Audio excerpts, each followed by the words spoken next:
Paxton vs. the Undead. Written by Kristen Middleton, K.L. Middleton, Cassie Alexandra. Narrated by Chase Johnson. Prologue. "I think we should do it," whispered Andrea, a wicked smile on her face. "You're serious? You want to mile-high club it?" I replied, glancing toward the back of the plane at the bathroom sign. I couldn't believe my normally very reserved fiancé wanted to get down and dirty in the lavatory. "Let me guess, you've been reading mommy porn again?" I knew she'd been reading something a few minutes before, and it wasn't any of the books I'd written. "I don't need to read smut when we can make our own." She put her tray table away and unbuckled her seatbelt. "Now, you go in first. I'll wait a couple of minutes, and then join you." I don't know if this is such a good idea. Although, I was all for having sex anywhere or any time, normally. The idea of trying to do it in the small, cramped bathroom seemed like a bad one. Plus, she was a loud partner. "Come on, live a little," Andrea murmured, putting her hand on my leg. She moved it up until I had no choice but to take her up on her offer. "Excuse me," hollered a voice on the other side of the door. "Is there anyone in there?" I'd just given Andrea the best 20 seconds of her life. At least that's what our private joke was, and we were getting things tucked away when the woman pounded on the door again. "Hello?" "Sorry," Andrea shouted back. "I think I may have had some bad peanuts because I have one nasty case of the shits. Is there another one you can use?" I smiled, and our eyes met in the mirror. She was everything a guy could want in a woman, and her sick sense of humor was like icing on a cake. "That explains the noises," said another voice. That comment made me lose it. Fortunately, Andrea clapped the palm of her hand over my mouth before I could give us away. "I swear, doesn't anyone know what occupied means?" Andrea whispered, turning back toward the mirror. She pulled her long braids over her shoulders and leaned forward, licking her lips. She said, "Lord, Paxton, you took off all my lipstick." I couldn't help myself. "Your lips are so edible," I said, sliding my hands around her waist. I glanced at my own reflection and saw some of that plum-colored lipstick was smudged on my mouth. "And this shade looks almost better on me, don't you think?" She snorted. "I'm leaving now, unless you want to go for round 2. "Actually, you might not have been lying about those peanuts," I said, my stomach gurgling loudly. "I'm going to need some privacy." "Apparently. You don't think it was the big bag of Doritos you devoured when we first got on the plane? Or the 2 Mountain Dews?" she asked dryly. "I'm also pretty sure you would have been fine without the joint." "You've never flown with me. It's not pretty.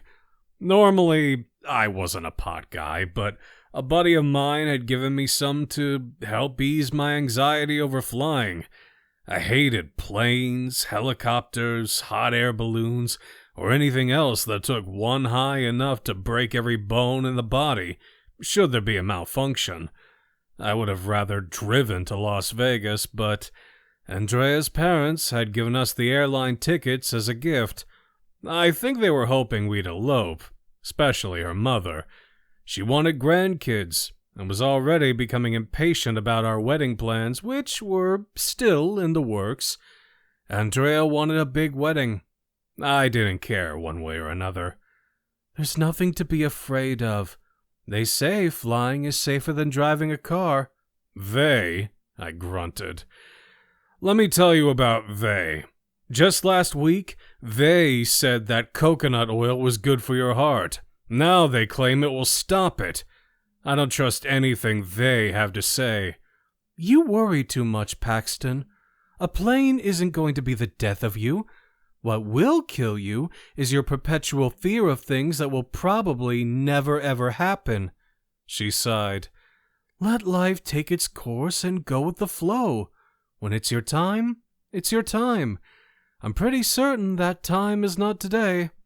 The irony of those words would haunt me for the rest of my life, as would her big brown eyes, her soft mocha skin, the small gap between her front teeth, which she hated but gave her character, the mango peach scent of her shampoo, and the beautiful smile of hers that sometimes took my breath away.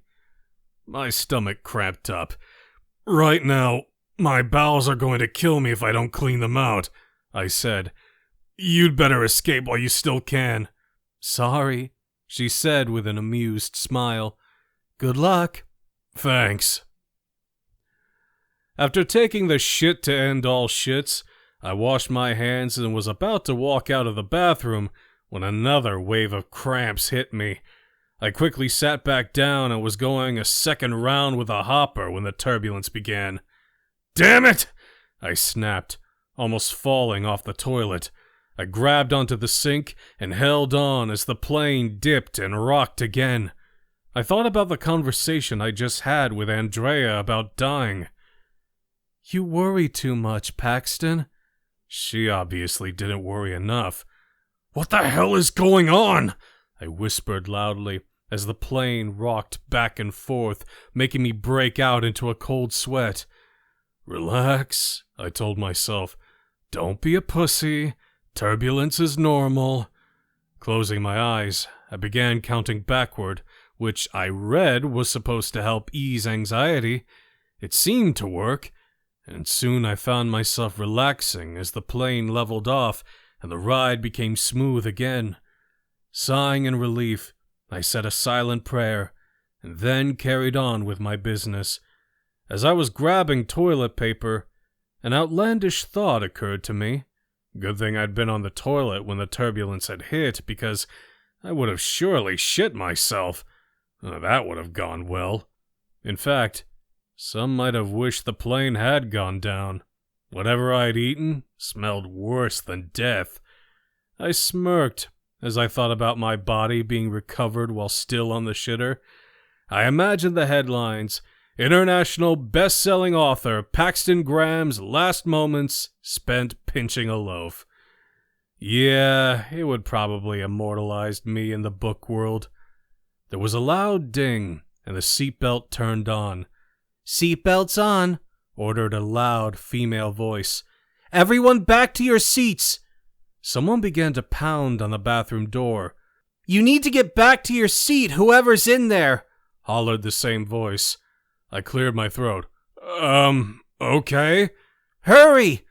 I quickly washed my hands and was about to open the door when another wave of turbulence hit. This time, I knew something had gone horribly wrong because of the way the plane was flying. I slipped, and right before my head hit the sink, I overheard the stewardess shout in unison, "Brace! Brace! Brace!" Then everything went black.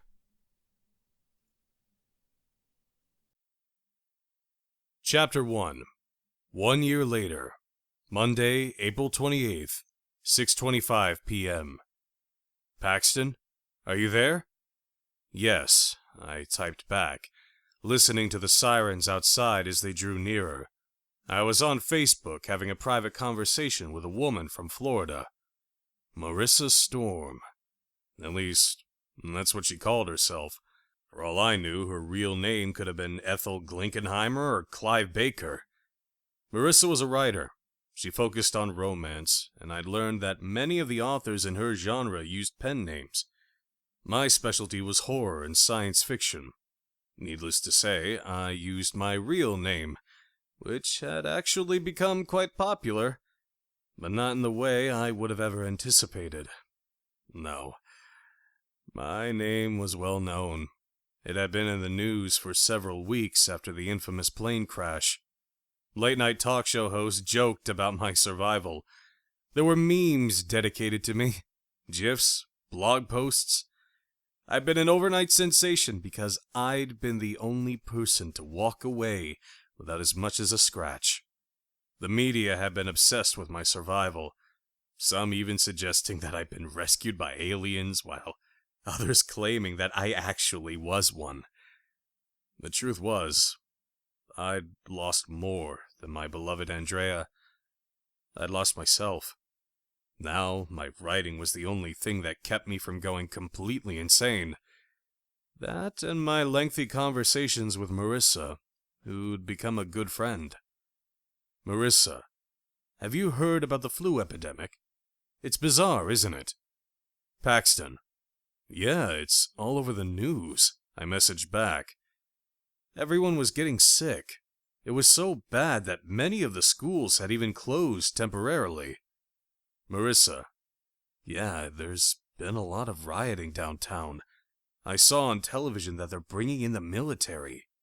Paxton, martial law? Marissa, apparently. That was big news, and for some reason made the hair stand up on the back of my neck. Marissa, so did you get a flu shot? Paxton, what do you think? Besides my therapist, Marissa was the only person who knew about my agoraphobia. I couldn't leave the safety of my condo to buy food, let alone get a vaccine. Fortunately, I'd made progress, though. I could now walk through the building and down to the workout room, and even use the equipment, without having a complete nervous breakdown. Marissa, oh, yeah, sorry. Paxton, hey, no problem. I still felt shame. I knew it was a weakness, and that women liked strong men. Not that I was trying to impress her, although we'd gotten to be very good friends. There was nothing intimate about our online relationship. But I was still a man, fighting to retain a sliver of pride. Marissa, it's crazy. I've never seen anything like it. Crazy? She had no idea. I'd been through crazy and survived, at least physically. The man I'd been, the strong, semi-rational one, had died, along with the love of my life, along with all the other passengers on board. I still wasn't exactly sure what caused the crash, just that it was some kind of mechanical error, one that left me with a large settlement and an even larger hole in my heart. As I typed another message to Marissa, memories flashed through my head of mutilated bodies, young and old, detached limbs and lifeless eyes staring up at the sky. Although shockingly, I hadn't found Andrea in the crash. I never forget the image of a young mother still clinging to her baby in death, or the nice old couple who'd been on a trip for their 50th wedding anniversary, Beatrice and Jim.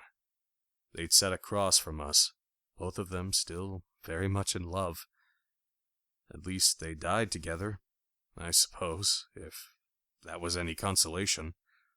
I looked over at the photograph of Andrea sitting on my desk. They'd found her body about 100 yards from the crash. Investigators told me she hadn't been wearing a seatbelt. I had to wonder if she'd been thinking of checking on me at the last minute. Pulling myself together, I asked Marissa if she'd gotten a flu shot. Marissa, no. My sister Anna is worried about the new vaccine. She claims she heard rumors it wasn't tested properly and not FDA approved. Paxton, that can't be right. They wouldn't be able to distribute it if it wasn't approved. Marissa, you'd think that. But Anna is a nurse and she would probably know. I imagined with the horrible outbreak that it was possible the government had no other choice but to get what they could out to the public. People weren't just getting sick, they were dying. And not hundreds, but tens of thousands. It was happening all over, too. The United States, Europe, Asia, everywhere. Marissa, this thing is really upsetting. I wish you lived close. For the first time in a long time, I'm scared of being alone. I knew Marissa lived by herself and was fighting her own demons. One of them being an ex-husband who used to terrorize and beat her.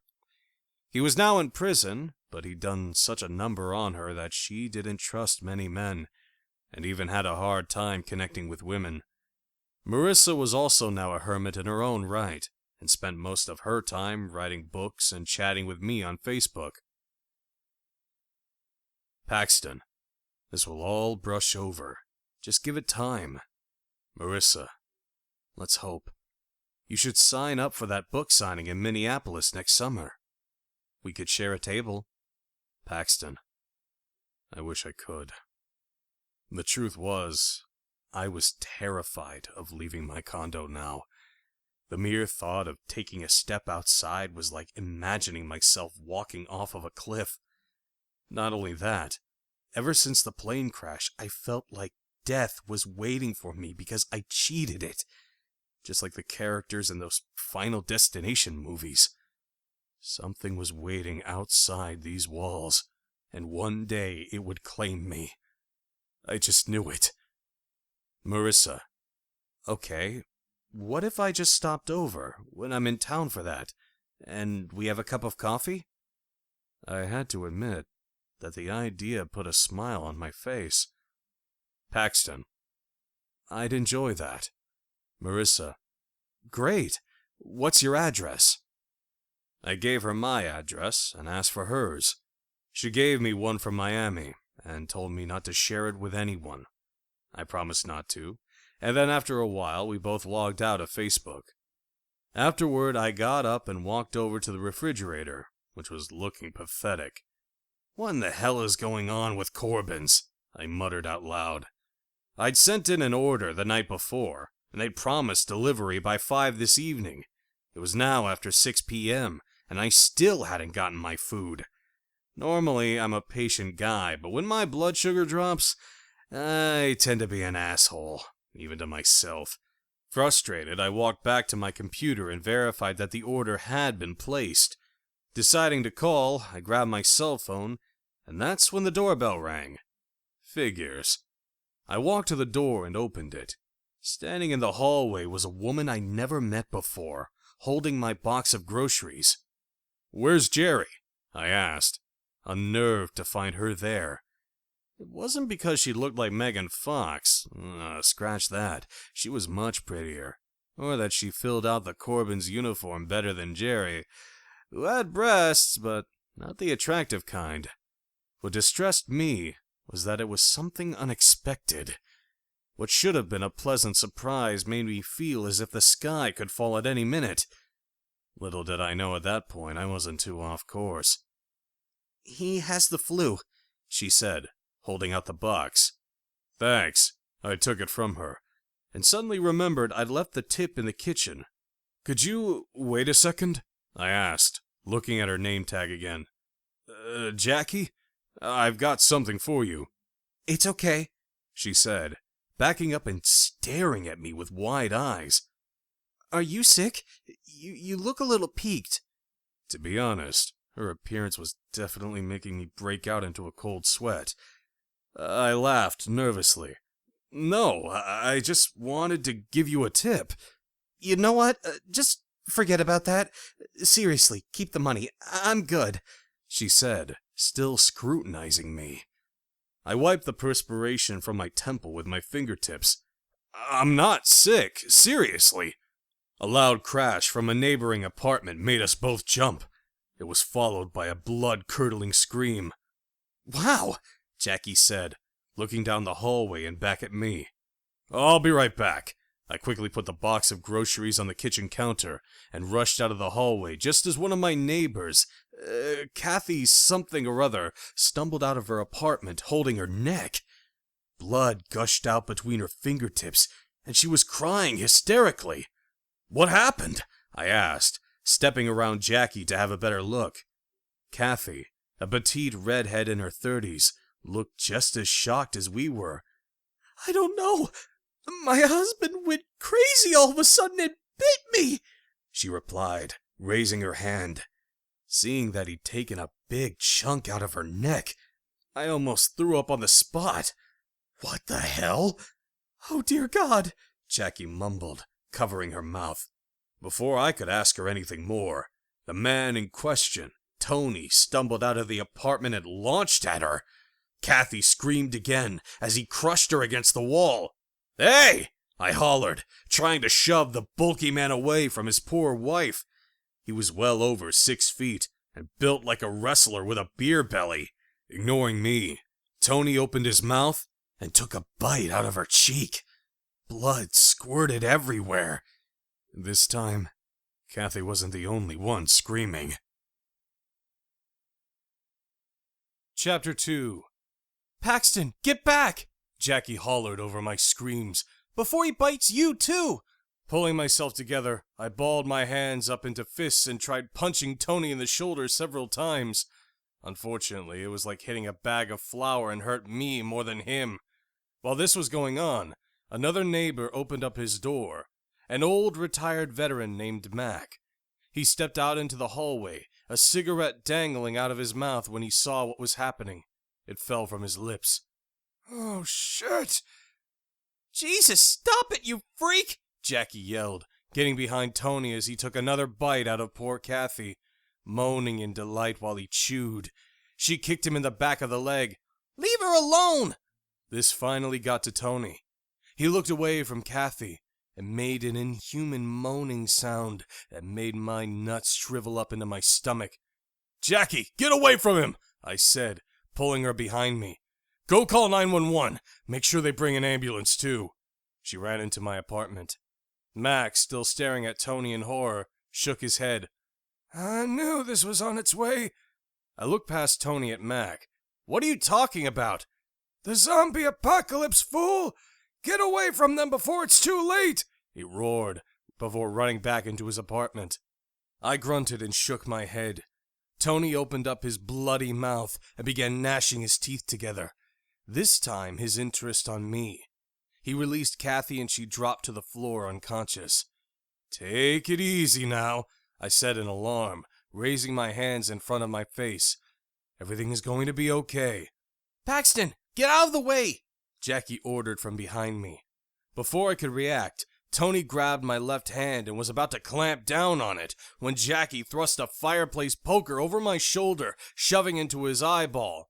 "What did you do that for?" I shrieked as he fell to the ground, screeching in agony. "He was about to bite you," she said, shaking. "And you're welcome." Kathy, who was lying on the carpeting next to Tony, began to have some kind of seizure.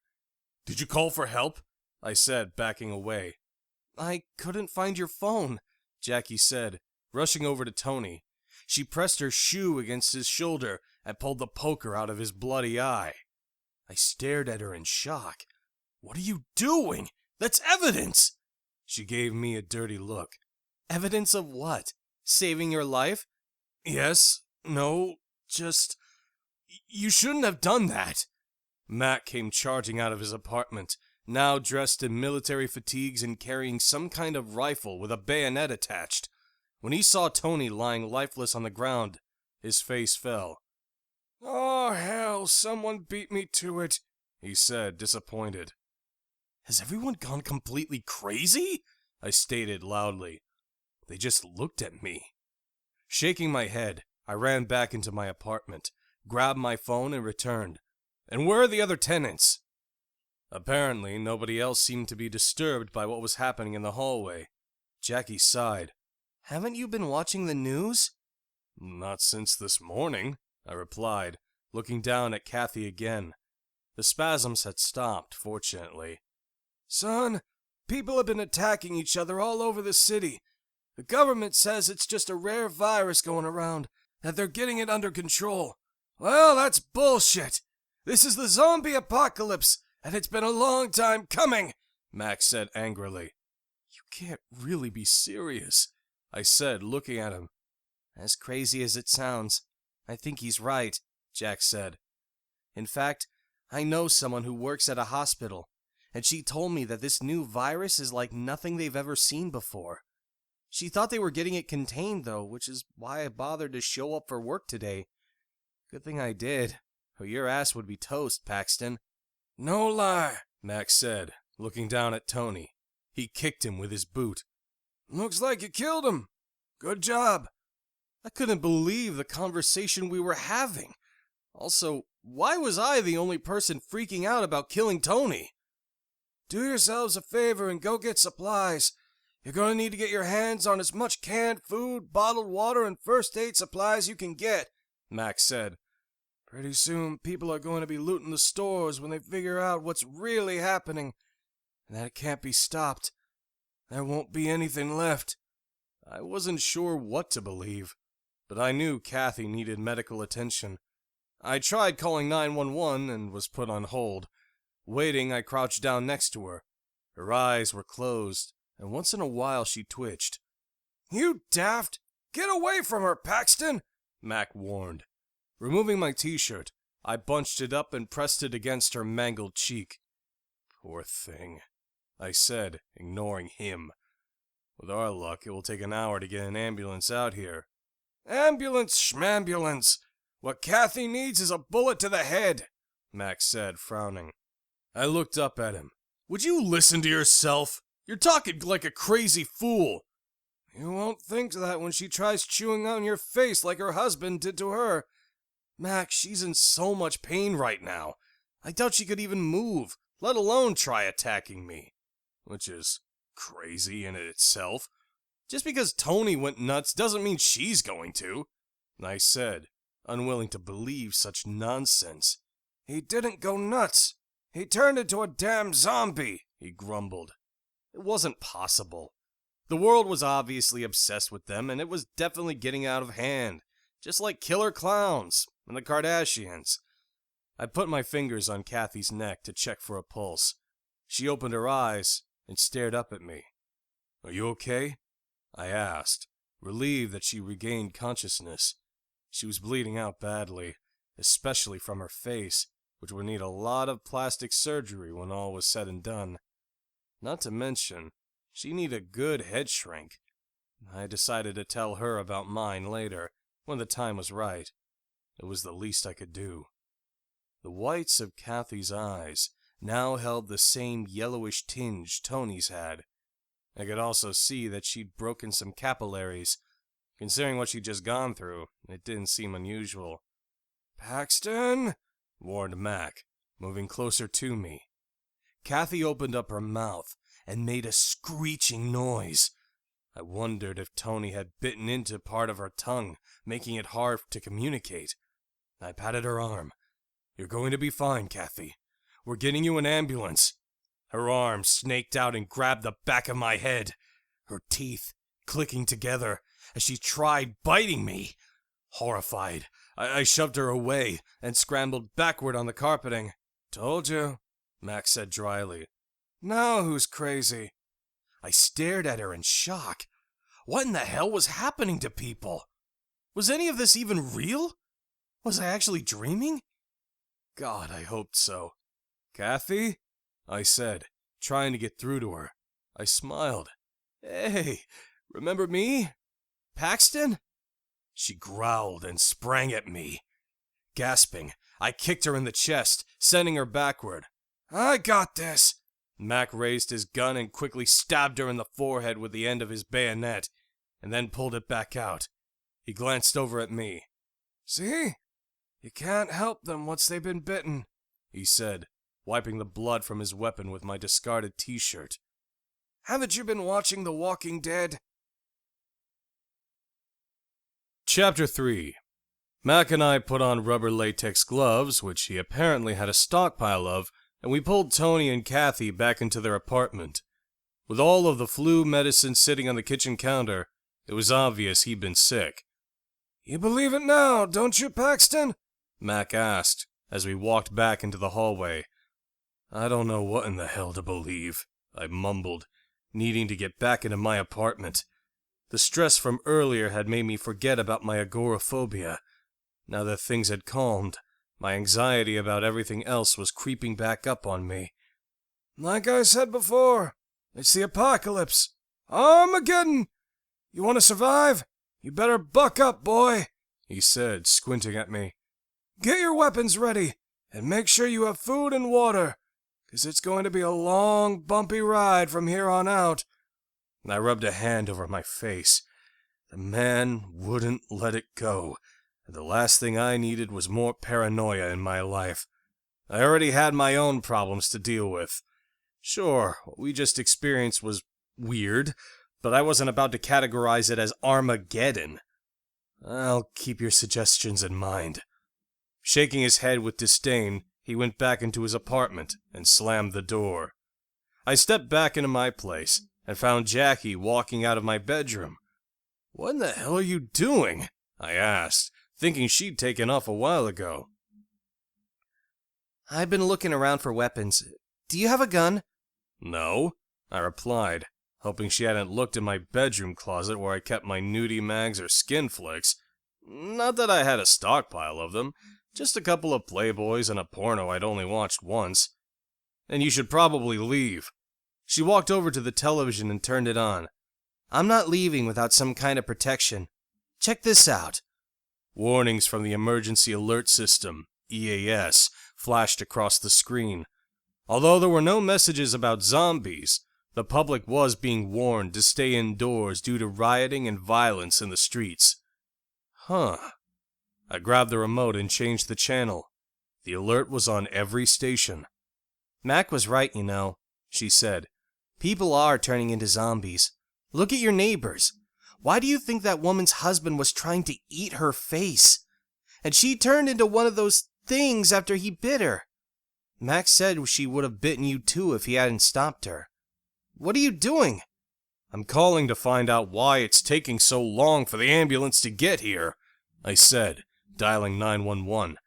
I'd already spoken to an operator earlier. They were supposed to have sent someone. That was almost half an hour ago. 911, the female operator answered breathlessly. Please hold. I sighed in exasperation. What do you expect? They're busy, Jackie said dryly. They'll get here when they get here. Maybe next week. The 911 operator got back on the line. What's your emergency? She asked, sounding haggard. I started explaining to her what had happened and she cut me short. We'll send someone out when we can. I called earlier and you said the same thing. Well, not you, another woman. I'm sorry. We're swamped with calls this evening. Do yourself a favor. Lock your doors and stay inside. Don't go anywhere. I never do, I said wryly. She went on. And if someone other than the police or a close friend comes to your door, it would be in your best interest not to answer it, the woman said, and then hung up. Dumbfounded, I set my phone down on the end table. Jackie crossed her arms over her chest and gave me the same look Andrea used to when she knew she was right and I was wrong. So, what did they say? I told her. Sighing, she dropped her hands to her sides and then grabbed the fireplace poker again. You don't mind if I borrow this, do you? Maybe you should stay, I replied, the operator's warning still echoing through my head. Although we were strangers, the idea of letting her leave wasn't sitting well. I have to go home and let my dog out, she replied. You have a dog? What kind do you have? Andrea and I had talked about getting a pet. She wanted a small Pomeranian or Chihuahua. I preferred something a burglar couldn't just kick out of the way when he was heading toward my valuables. He's a mix. He's part German Shepherd and Golden Retriever, she replied. Cool. What's his name? Harley. Yours was my last delivery of the night, and I'm sure he's going apeshit right now. Take it, I replied, nodding toward the poker. Thanks. Could I get your number? Her eyebrow raised. For the police. They're going to want to question you, I explained. Sighing, she walked over and pulled out a pen from the back pocket of her Daisy Duke shorts. Can I see your arm? Well, that depends. You're not going to bite it, are you? I replied with a smirk. Funny. I held it out and she wrote her telephone number in large numbers across my forearm. I have paper, you know, I said dryly. Her lip twitched. Yeah, I saw that you had some interesting paper in your bedroom closet, she answered, clicking her pen shut. I didn't know they still made porno mags. Those were sent to the wrong address, I said with a straight face. She laughed. Right. The video too? Did you also get a chance to see the duct tape, rope, and knife collection? The Ginsu? She asked, playing along. Yeah. Very impressive. I chuckled. What if I told you the movie and mags are strictly for research? I'm a writer. So you write erotica? No. I write sci-fi. Anyway, don't you have to get back to your dog? Hey, relax. I'm not judging. You're a guy. Obviously single. My eyebrow arched. Obviously? Yeah. No offense, but I can kinda tell by your grocery list, she replied, walking toward the door. Which looks like it doesn't change much from week to week. You're familiar with my weekly orders? Jackie turned around and looked at me. I'm usually the person who fills it. I notice you almost always order single-item things. Jackie nodded toward the unpacked box still sitting on the counter. Like this week, for instance. 1 steak, 1 piece of salmon, 1 slice of cheesecake. Huh. I guess you've got me all figured out, I replied, a slight edge to my voice. No, but I don't think you do either. I gave her a questioning look. She smiled and walked out the door. Chapter 4. I put my food away, popped a frozen meal into the microwave, and then jumped back onto my laptop to send a message to Marissa. Part of me needed to unload. The other part wondered if she'd unfriend me after what I was about to tell her. I was still having a hard time believing that it had actually happened. As I logged into Facebook, Jackie burst through the front door, which I'd apparently forgotten to lock. Paxton! Oh my god, it's true! The zombie apocalypse is really happening! They're everywhere! She cried, leaning back against the door with a terrified look on her face. I let out a sigh. Oh, Jackie. She hurried over to the sliding glass door, which led out to my deck. Come on! You have to see this! Her excitement caught me off guard, and I almost followed her outside. But then my agoraphobia kicked in. I couldn't do it. I was definitely not in the mood for a panic attack, especially in front of a stranger, and one who looked like her. Paxton, she said, looking at me over her shoulders at the railing. Get out here! I can see fine right here. The fingers of anxiety were already creeping up and down my spine. Not understanding, she walked back, grabbed my hand, and attempted to pull me out. Jackie, listen. I can't go out there, I said, standing firm. She gave me a funny look. What's wrong? I backed away from the door and told her about my condition. Her eyes widened. Seriously? Seeing the disappointment in her eyes hit me right in the stomach. Embarrassed of my fears and limitations, my eyes lowered in shame. She was silent for a few seconds, and then asked if I had any binoculars. I looked up. Yeah. Go get them. You have to see what's happening out there, Paxton, she said, her voice haunted. You wouldn't believe it if I told you. I turned and went into my bedroom. When I returned with the binoculars, she told me to look down into the parking lot. Focusing, I stood inside.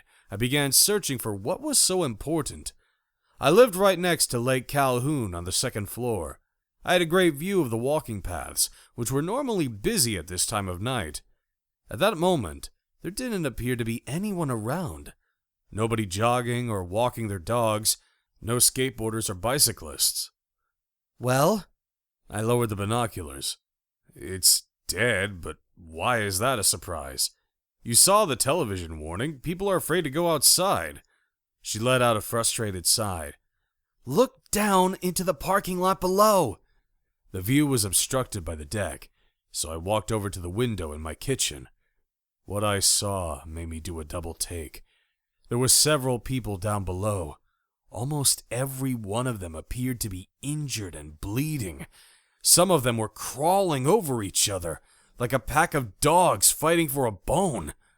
When I saw why, it felt like all of the air was sucked out of my lungs. I lowered the binoculars. She studied my face. You saw them, didn't you? Nodding, I headed over to the sink and splashed cold water over my face. The image of those people tearing some poor soul's limbs off and snacking on them like one might a roasted chicken made me want to rinse my eyes out with bleach. They nearly got to me too, she said in a shaky voice. The moment I walked outside and into the parking lot, 2 of them came at me out of nowhere. I would have gone to my van, but there were just too many of them. I doubt I would have made it. I grabbed the dish towel and dried my face. Everyone out there was like that? She nodded. From what I could tell. I walked back over to my laptop. Normally, what happened outside of my walls usually didn't affect me directly, but it was now obvious that my safe, innocuous life was being threatened, and that shit was only going to get worse. I still had a hard time believing zombies were involved, though. As far as I was concerned, the people attacking each other were just very sick individuals. Let's see if the internet has news on what's really going on. Jackie followed me over. I hope this isn't nationwide. No doubt. I need to get to Harley, she said, sounding as if she was about to cry. She began to pace behind me. He's all I have, and I'm all he has. Your dog is safe in the house. He might have an accident, but at least he's not outdoors with those freaks running around. True. I looked up back at her. You don't have any family? No, my parents are gone, and I haven't spoken to any of my other relatives in years. They live in Wisconsin.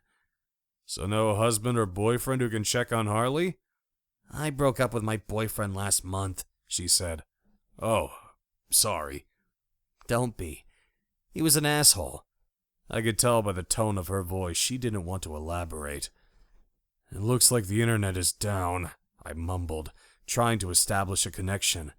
Great, she said dryly. I got up and walked to my Wi-Fi system, and noticed there wasn't a signal there either. I checked to make sure everything was connected tightly and tried fiddling with the switches, but nothing seemed to help. We could ask Mac if his works, Jackie suggested. I stood up. Good idea. We left my apartment and walked over to his. So, I don't get it. You can move between apartments, but you can't step outside? Yeah, I replied, leaving out the fact that I'd just recently been able to do that. What happens when you go outdoors? We stopped outside of Mac's apartment. I start having anxiety attacks. That must be so hard for you. When was the last time you walked outside? Almost a year ago. Her questions were beginning to get under my skin. The more I thought about having a panic attack, the harder it was to fight one off. Her eyes widened. No shit. No shit, I mumbled. Look, I don't want to be rude, but can we change the subject? Her cheeks turned pink. Yeah, of course. Sorry. It's fine. Mac answered the door. He was slightly out of breath. You're back, huh? He asked gruffly. My Wi-Fi isn't working, I explained, and we wanted to check to see if this epidemic, or whatever you want to call it, is happening everywhere or just here. He waved his thumb toward his apartment. Mine's not working either, and my guess is it's down everywhere. Truth is, I expected them to shut down the internet, but not this quickly. You can thank the government for that. They want to keep us in the dark. Did you see what's happening outside? Jackie asked. If you're asking whether or not I saw someone being attacked by a group of zombies a few minutes ago, yeah, I did. The plague is spreading fast. Too fast. We're about ready to be outnumbered by those things. Jackie's face turned pale. How can this be happening so quickly? You saw Tony and Kathy. Those bastards are aggressive. One bite from an infected zombie is all it takes to create more. And nobody is expecting their loved ones, or strangers for that matter, to attack them like that, he replied. So they're not ready to defend themselves when they need to. Suddenly, there was a series of faint popping noises coming from somewhere outside of the building. You hear that? Max said, his eyes growing wide. That sounds like AK-47s. Oh, hopefully the military has arrived. Come on in! Mac disappeared into his apartment. We followed him inside, and I noticed he'd been packing food and other supplies into coolers and large bins. Going on a trip? I asked, staring down at several boxes of ammunition.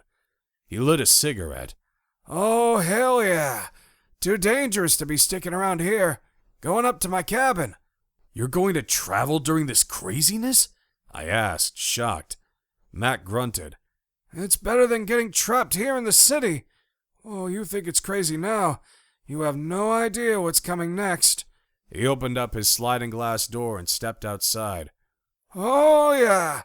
The cavalry has arrived. Thank God. There has to be about 20 zombies down in the courtyard alone. I looked past him and saw a military truck parked down below. Although I couldn't see what was happening, I could hear automatic weapons being fired. Jackie stepped past me and went over to stand next to Mac at the railing. I still can't believe this is happening. Isn't there a way to bring these people back? She asked, flinching as more shots were fired. I don't think so. The ones who are zombies died before they turned. If there is a cure, it probably has to be administered before they die. Ah, he said with a funny smile, staring at something down below. Check out that one, wandering around in her birthday suit. She's obviously dead, but I don't see any telltale injuries. Maybe you should try looking above her neck.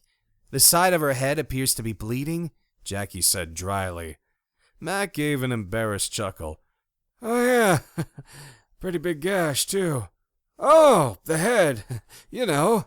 He cleared his throat and looked back at me. You should come out here, son. There's a dead naked redhead with a set of hooters the size of Texas.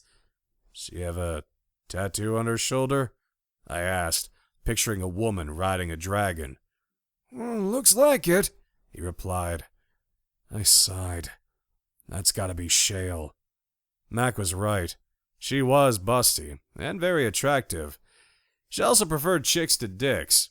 At least, that's what she told me when we were joking around and lifting weights together. The woman had been unbelievably strong, outbenching me until just recently. Finding out she died was awful. The stripper? Max said. Jackie turned around to look at me, her eyebrow raised. Yeah, we met in the workroom a couple of times. We spotted each other, I explained. That's about it. You should spot her now before the military takes a shot at her, Max said. What a terrible waste. I can see why she drove a Mercedes. Tips must have been good. I can't believe you're talking about her like she's a piece of meat, Jackie scolded, looking disgusted. All right now. She kind of is, eh, Paxton? He joked, flicking his cigarette. Don't drag me into this, I said. Do you realize you're oogling the dead? She continued. I mean, seriously, necrophilia much? Hey now, I never mentioned I wanted to have sex with her. And what's wrong with admiring someone who's passed on? Hell, if I was dead and still walking around naked, I'd feel pretty good about myself if I was still turning heads, he said with a smile on his face. Jackie turned to me and rolled her eyes. Can you believe this guy? I just shrugged. Oh, relax. Everyone deals with death differently. Times like this, humor's the only thing that keeps me from going apeshit, he said, looking suddenly serious. If you had seen some of the atrocities I had when I was stationed in Afghanistan, you'd understand. Seeing the look in his eyes, Jackie's anger deflated. Well, in any case, I'm glad the military is here. Now I can go and check on Harley. Who's that? He asked. My dog, she said, walking back inside. He looked at me. Don't let her drive by herself, Max said, lighting another cigarette. It's too dangerous. I knew he was right. It scared me to death. Not the zombies, but the very idea of stepping outside. Chapter 5. Don't worry about me, I'll be fine, Jackie said, heading to the front door. Hold the fort, Mac muttered, stepping back into the apartment. "You're going to get yourself killed, young lady." Jackie stopped and turned around. You saw the soldiers. They're getting things under control. I'll be fine. "You'll be fine," he repeated dryly and rolled his eyes. Mac looked at me. "You better go with her, Paxton. Do you have a gun?" "No," I said. He walked to a black duffel bag sitting on the coffee table. Mac unzipped it and pulled out a gun. "You ever use one of these?" he asked, checking the chamber. "Me? No," I lied. Technically, I had fired a gun before at a buddy's cabin, but that was a long time ago, and there was no way in hell I was leaving the building. "You one of those anti-gun sissy boys?"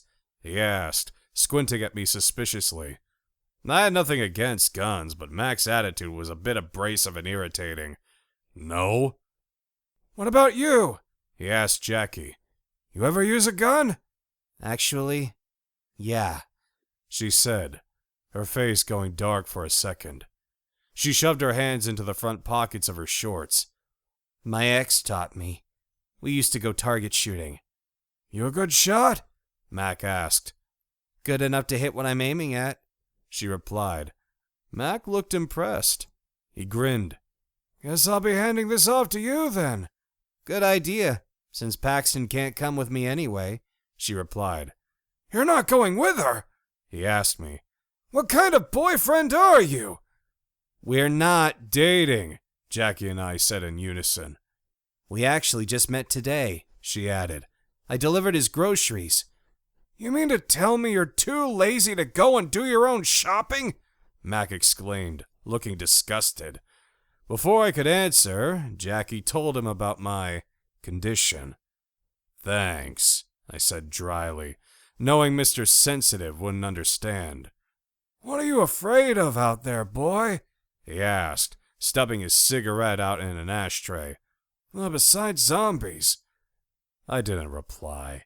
I was getting tired of being judged, pitied, and now ridiculed. It wasn't as if I wanted to be in the situation I was in. I hated it. "Is it because of that plane crash last year?" Mac asked. I stared at him in surprise. You knew about that? "Well, of course. It was all over the papers and on the news," he replied. "I recognized you from the picture." What are you talking about? Jackie asked. Again, before I could get a word in edgewise, Mac opened his mouth. "Paxton here was the only living survivor of a plane that went down near the Black Hills last year." Jackie's eyes widened in shock. That was you? I remember hearing about it. Didn't the plane split into two? There had also been a fire. Yeah, I said, recalling once again the smell of jet fuel and charred flesh. "Lucky Paxton walked away without a single scratch," Mac chuckled. "Apparently he'd been in the shitter, and it literally saved his ass." Jackie fought back a smile. Yeah, lucky me. You lost your fiancé, didn't you? She asked, searching my eyes. Yeah, I said, wishing we were talking about zombies and other less painful things. I'm so sorry for your loss, she said softly. I nodded. Thanks. Mac walked over and put his hand on my shoulder. "Yeah, Paxton. Sorry to hear that. I guess after being in such a terrifying freak of an accident and losing your woman, nobody would be right in the head." I was about to reply when we heard conversation coming from the hallway, followed by a brisk knock on the door. Mac walked over and looked through his peephole. "It's the military," he said, opening up the door. Chapter 6. The two soldiers spotted his military medals and insignias on his fatigues and saluted Mac. They introduced themselves as Private Blake Matthews and Private John Walters. Not sure if you're aware of this, but due to the violence in the streets, martial law has been issued. We've been ordered to go door to door to make sure everyone is safe, Private Walters explained. "We're doing better now that you're here," Max said, and then told him about Tony and Kathy. Which apartment? Matthews asked. We'll check on them. Mac pointed to the one next to his. We didn't know what to do with their bodies. Yeah, I tried calling the police, but obviously they've got their hands full, I added. Yes, which is why we've been called in, Matthews said. So how bad is it out there? Mac asked. With the zombies? Walters gave him a funny smile. Zombies? Mac's eyebrows knitted together. Well, what do you call them freaks? They're attacking people like rabid dogs and eating flesh. Hell, it's just like in the movies. We saw Tony bite his wife, and within seconds, she turned into one of those creatures. The she-devil almost bit poor Paxton. Sir, I'm still not quite following you. There's a lot of rioting and protesting going on. It's getting pretty violent, which is why we're here. As far as zombies go, I can assure you that you're mistaken. There are no such things as zombies. Mac gave him the stink eye. Really? Then what in the hell were you shooting at outside if there weren't any goddamn zombies? Not that we have to explain, but we were firing at violent protesters, and was strictly done in self-defense, he replied with a straight face. Anyway, we're going to have to ask you to stay indoors until the state of emergency is called off and things are back under control. Is that right? So if I decide I want to leave, you're going to try and stop me? Mac asked. Right now, traveling is not advised unless it's an emergency, Matthews said, not giving him a straight answer. I have an emergency. I need to get home, Jackie said, stepping around us. Could one of you please escort me to my van? Both soldiers perked up when they noticed her. For some reason, it annoyed the hell out of me. Well, you don't live around here? Matthews asked. No. In fact, I was just here delivering groceries to Paxton, she said, nodding toward me. I'd really like to get home, especially now with everything going on.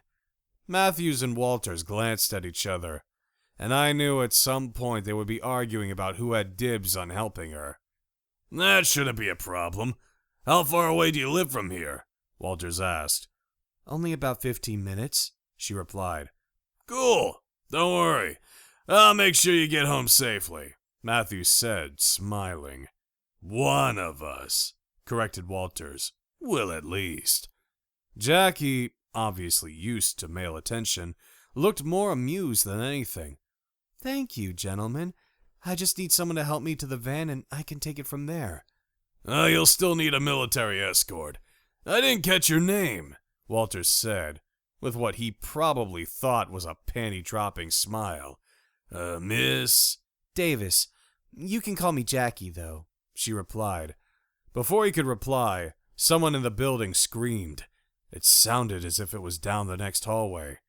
Get inside and lock the door, Matthews said, his face turning serious. One of us will be back to accompany you to your vehicle, Jackie. Thank you. I'll either be here or in apartment 13 across the way, she said, pointing toward my place. Sounds good, Private Walters said before walking away. Frowning, Max shut the door and locked it. Well, they seemed reasonable and nice enough, Jackie said. Mac remained quiet, but I could tell he had something to say about them himself. What is it? I asked. He motioned us both over to the kitchen. Obviously those two characters are skirting around what's really happening, he said in a low tone. I don't like it. You were in the military. Does it surprise you that they're trying to contain this and not cause mass hysteria? I said. No, but it still irritates the hell out of me that those punks think I'm an imbecile. I was a first lieutenant in the Marines, Max said, pointing to the insignias on his uniform. I deserve more respect than that. True, but there have obviously been ordered to keep this thing quiet, and you were standing next to two civilians. I was also pretty sure Mac wouldn't be privy to any kind of classified information. Yeah, you're right. Still, he said, walking over to the balcony again and looking outside. I'm not sticking around. My gut tells me that this thing is only going to get worse. You're welcome to join me, Paxton. The offer still stands. I appreciate it, but I'm going to pass, I replied. He looked at me. Because of the anxiety? I nodded. What if you take sleeping pills? He asked. I don't want to be anyone's burden, and believe me, I would be once I woke up. Thanks for the offer, but I'm going to stay here and ride this thing out, I replied. And what are you going to do if things get worse? He said, frowning at my answer. It probably will get worse before it gets better, but this is real life, not one of those apocalyptic movies. I have faith in the military and the government. They'll work this shit out. You'll see, I answered. I hope you're right. But if you're not... Mac opened up a drawer and took out a pen and a notepad. Here's the address of my cabin. You're always welcome. And so are you, young lady, he said, scribbling it down and then handing each of us a copy. Aw, thanks, Mac, she replied, folding up the paper. She shoved it into her back pocket. One more thing, he said, walking over to the duffel bag. He pulled out a satellite phone and offered it to her. What's this for? She asked. If things keep going as they are, the power will go out and cell phones will stop working. He wrote down a phone number and gave it to her. That's the number to my other phone. Mac looked at me. I just have the 2 phones. Otherwise, I'd give you one too. I shrugged. No problem. I figured he was overreacting anyway. Jackie reached out and gave him a hug. Thank you, Mac. Although he looked uncomfortable with a show of emotion, I could tell that her hug pleased him. Chapter 7. I waited with Jackie for the soldiers to return, and couldn't help feel some trepidation about her leaving with them. Not that she was my responsibility, but there was something about her that made me feel a little protective. And it wasn't just because she was easy on the eyes. Maybe it was the fact that she didn't seem to have anyone close to her, besides Harley. Whatever it was, the fact that I couldn't be the one to drive her home because of my anxiety felt like a major kink in my manhood. As we waited at Mac's, he took supplies to his SUV, which was parked in the underground garage. Meanwhile, Jackie stood on the deck and kept me up to date on what was happening in the courtyard. The gunfire had stopped, but not the military activity. To make matters worse, several more soldiers had arrived, and now all of them were wearing gas masks. "You're serious?" I asked when she told me. "All of them?" Yeah. The hair stood up on the back of my neck. So the disease or whatever is happening to these people must be airborne? The soldiers apparently think so. Her eyes filled with fear. Does that mean they believe the flu might be causing this?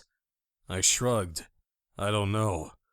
She turned back around to observe. After a few seconds, she leaned forward and gasped. "What is it?" I asked, itching to see what she did. Unfortunately, Mac didn't have a kitchen window, and I wasn't about to venture into his bedroom. The soldiers have started bringing out bodies from the building, she said, peering back at me over her shoulder, a look of fear on her face. And I'm not talking just a couple. How many are there? Right now, I'd say there's about 12 and... She looked back down. More are being carried out.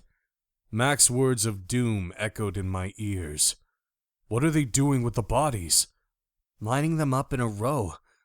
Dear Lord, did all of them turn into zombies?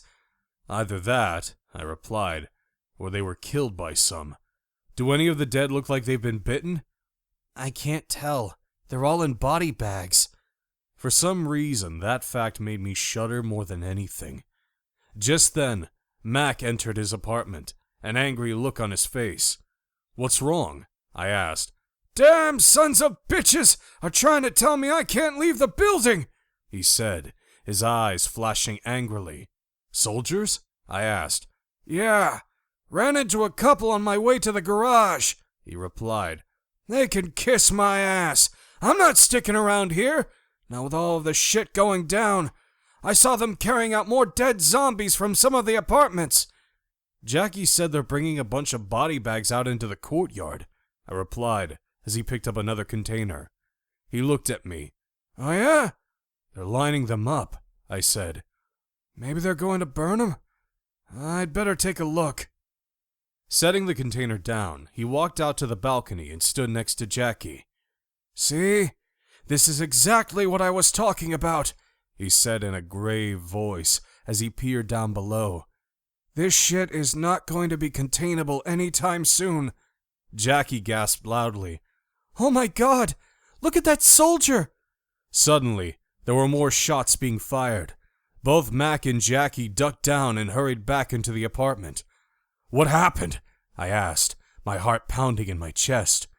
One of the soldiers must have turned, Max said. One moment he was carrying out a body, the next he was going after one of his own. Was he wearing a gas mask? I asked, surprised. Mac's hands shook as he took the cigarettes out of his jacket. Yeah, guess it didn't help him. I'm sure if it really is airborne, then most found out too late, and it won't matter if they wear those things. In other words, we could turn any minute too? Jackie asked in alarm. Maybe. Maybe not. Could be that the soldier had been bitten and kept it to himself. Maybe even be that we're immune to it. Like I said, I'm getting my ass out of town, and you're both welcome to join me. If not, good luck. You're going to need it. Marissa's message from earlier came back to me. Wait a second. Did either of you hear about the latest flu shot not being tested? An untested vaccine? Said Mac. Why would the government inject something not approved by the FDA to millions of people? Sounds like a bunch of baloney. I know it sounds crazy, but there's a rumor going around about it. Did either of you get the vaccine? I asked. Not yet, Max said. I usually don't get them until the fall. I haven't gotten one either, Jackie said. I never usually do. So that's something we have in common, I replied. Well, that and we haven't been bitten by any damn zombies, Max said. Yeah, true. If this thing is airborne, you were only inches from Kathy and Tony's faces. I imagine you'd be turning soon, Max said, looking at me suspiciously. You feel anything weird going on? No, I replied. I mean, my heart's racing now that you reminded me of that. Otherwise, I'm feeling normal. If I had my phone, I could call my friend Lisa. She's the intern I told you about earlier. She might know something about the vaccine and if they're having problems with it, Jackie said. I wouldn't worry about asking her. If for some reason what Paxton heard was right, she wouldn't know anything about it. Hell, only the CDC and a few higher-ups would be aware of it. Nobody else would be privy to that information. They'd never be able to keep that shit a secret from the general public. Think of the lawsuits, he replied. He had a point. A loud knock on the door interrupted us. Mac answered it, and found one of the soldiers, Matthew, standing there. Aye, just me again. You ready to go? He asked, looking over Mac's shoulder. Yes, Jackie replied, grabbing the phone Mac had given her. She walked over to me and, before I knew what was happening, gave me a hug. You take care of yourself, Paxton. Thanks. You too, I said, noticing her hair smelled faintly like apples, and she didn't hold back on her hugs. I didn't mind, considering it had been a long time since I felt anyone's arms around me, and it felt good. Stepping back, she walked over to Mac and hugged him again, too. You take care of this little lady, Mac told the soldier, staring at him over the shoulder. Keep those zombies away from her. I still don't know what you're talking about, he replied, frowning. There aren't any zombies. Don't give me that shit, Mac muttered. I don't expect you to acknowledge what's happening, but that doesn't mean you have to feed us a bunch of bullshit either. Matthews was about to say something when he apparently changed his mind. Thank you, Max said, noticing it. Matthews looked away. Goodbye, you guys, Jackie said as I followed her to the doorway. Stay safe. You too, I replied, before noticing the soldier stare at her ass appreciatively when she went around him. He noticed I'd caught him and winked. Don't worry, I'll take good care of her. Gritting my teeth, I was about to say something sarcastic, but changed my mind. I didn't want to sound like some jealous fool. Jackie and I barely knew each other. Chuckling, Matt closed the door. He'd better roll up his tongue or he'll be tripping over it. You noticed that too, huh?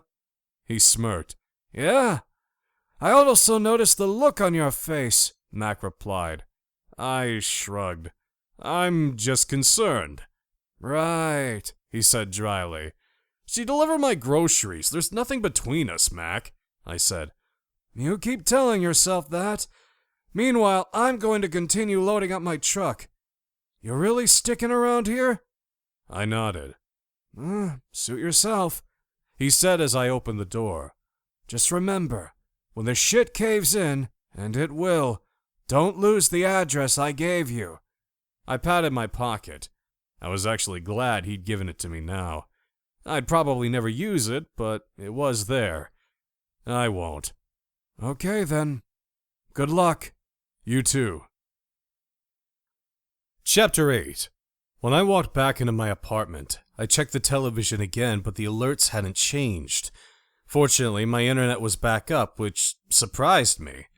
After logging into my computer, I noticed there wasn't any news about zombies or people attacking each other. As I looked closer, however, I also saw that all of the headlining news was from yesterday. Frustrated, I logged into Facebook to see if Marissa was on. Unfortunately, something very strange was happening there as well. Not only were there no updated postings, but some of the things I'd shared on my wall earlier had disappeared. As I scrolled through my timeline, I noticed I had a message. It was from Marissa. Marissa, OMG Paxton. People are attacking each other on the streets like rabid dogs. I tried calling the police, but nobody is taking this seriously. I also tried calling my sister several times, but she's not answering. I want to go find her, but I'm too frightened to leave my apartment. Call me if you get this message. I need someone to talk to. She listed her phone number, and I immediately grabbed my cell and called it. Hello? Marissa?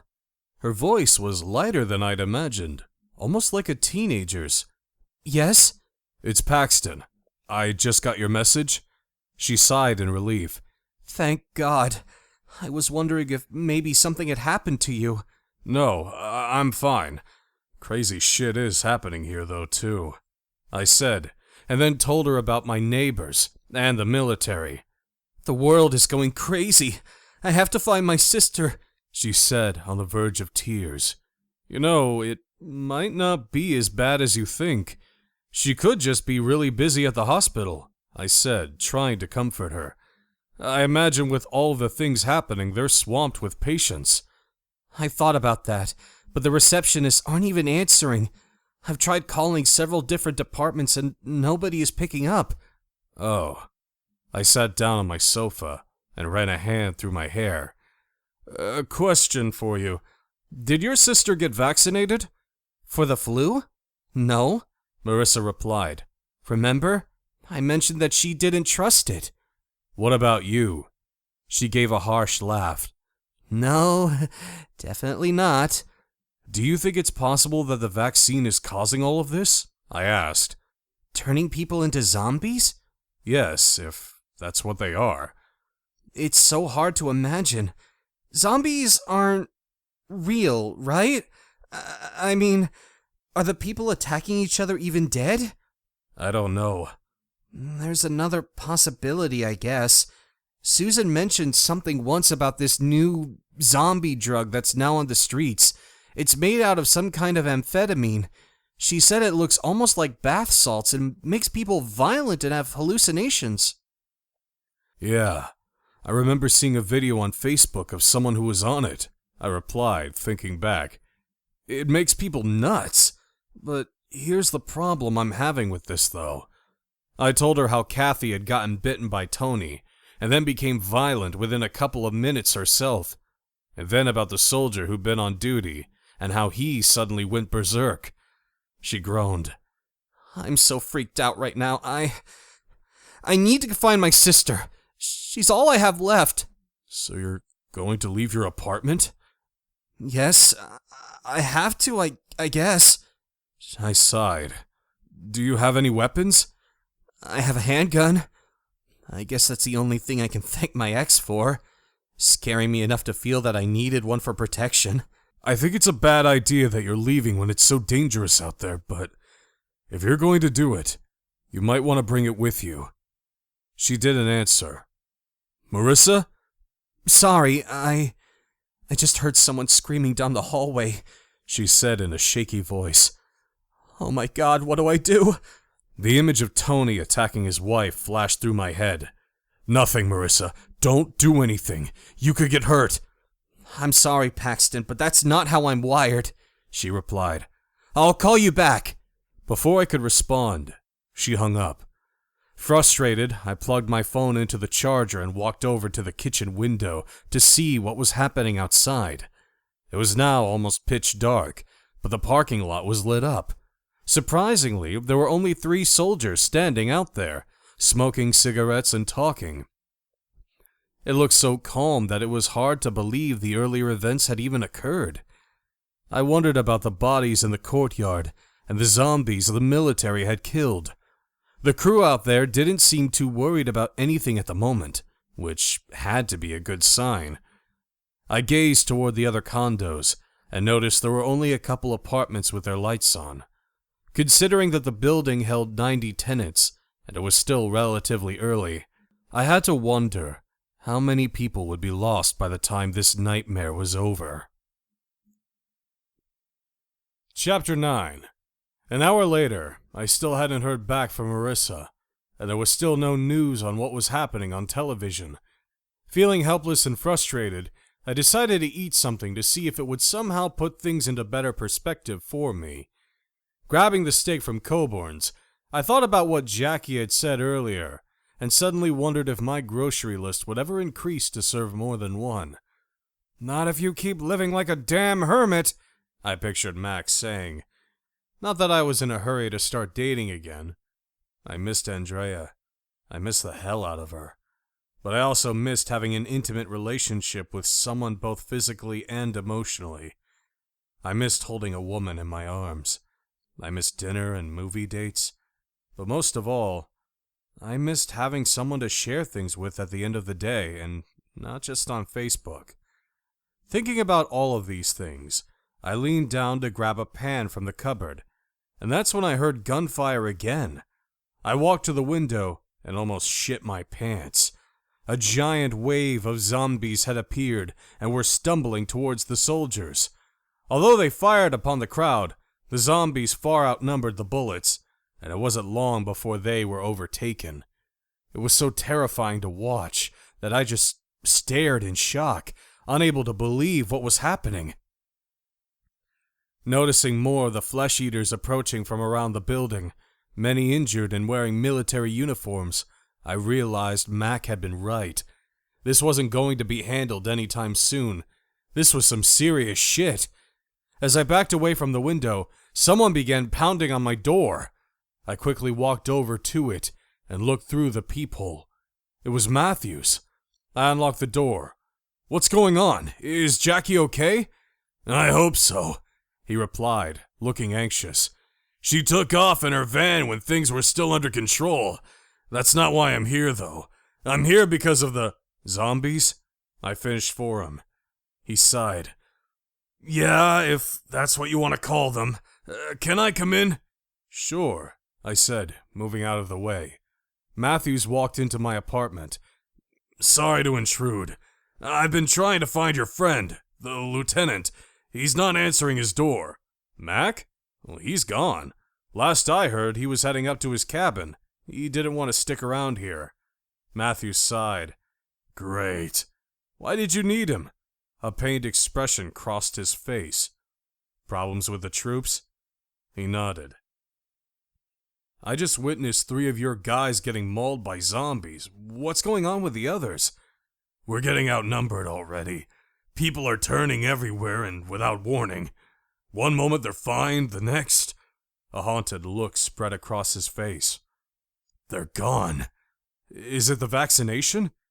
"What do you mean?" The look on his face showed he had no clue as to what I was talking about. I told him about the rumors. He frowned. "Really?" I hadn't heard anything about untested flu shots. Sounds hard to believe. Well, what kind of explanation did they give you about all this shit then? He was about to say something and then fell silent. I grunted. I see how it is. Well, if you're not going to be honest with me, then you should probably leave. I was just about to make myself something to eat. Matthews sighed and began to talk. It was explained to us that it might be some kind of biological warfare. Whatever it is, it's obviously damn contagious, and not just transferred through saliva. I watched some of my friends turn, and know for a fact they hadn't been bitten by anyone, he replied grimly. Biological warfare. It was a terrifying thought. Is this countrywide now? He nodded. Unfortunately, yes, but I've heard now that it's spreading overseas, too. Europe, Asia, Australia. My heart sank. This was far worse than I'd imagined. So it's a pandemic? Apparently. Wow. How do they expect to contain things? Honestly, I don't know. I just follow my orders. So this very well could be the apocalypse, I said, my voice trailing off as I thought about the enormity of the situation. Was this really some kind of Armageddon? Had I survived a plane crash, only to die in a more terrifying scenario? If that was the case, then Andrea's death had been merciful.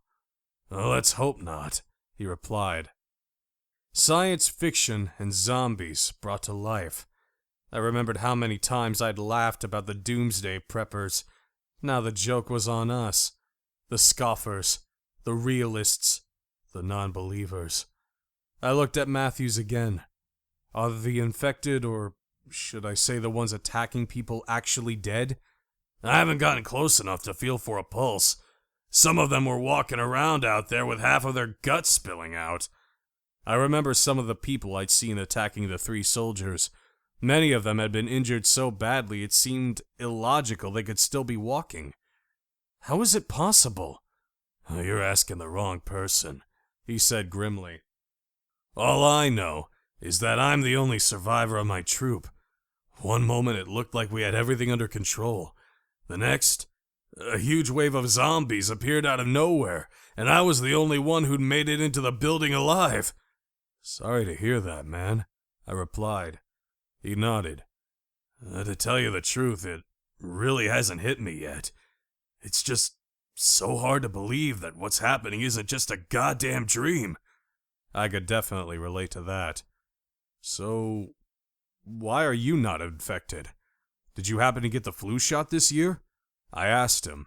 I mean, it might very well be how this thing is being transmitted.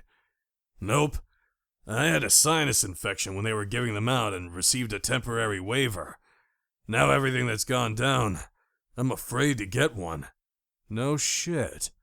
I take it you didn't get a flu shot either? No, I don't get out much. I wasn't too worried about it.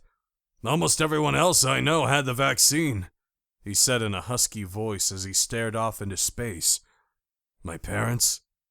My brother and his family? I could see Matthews was starting to feel the enormity of everything now too, and I knew what wallowing in grief could do to a person. It had taken me weeks just to get out of bed after the crash, and even now, I was still haunted by the memories of Andrea and the times we'd shared.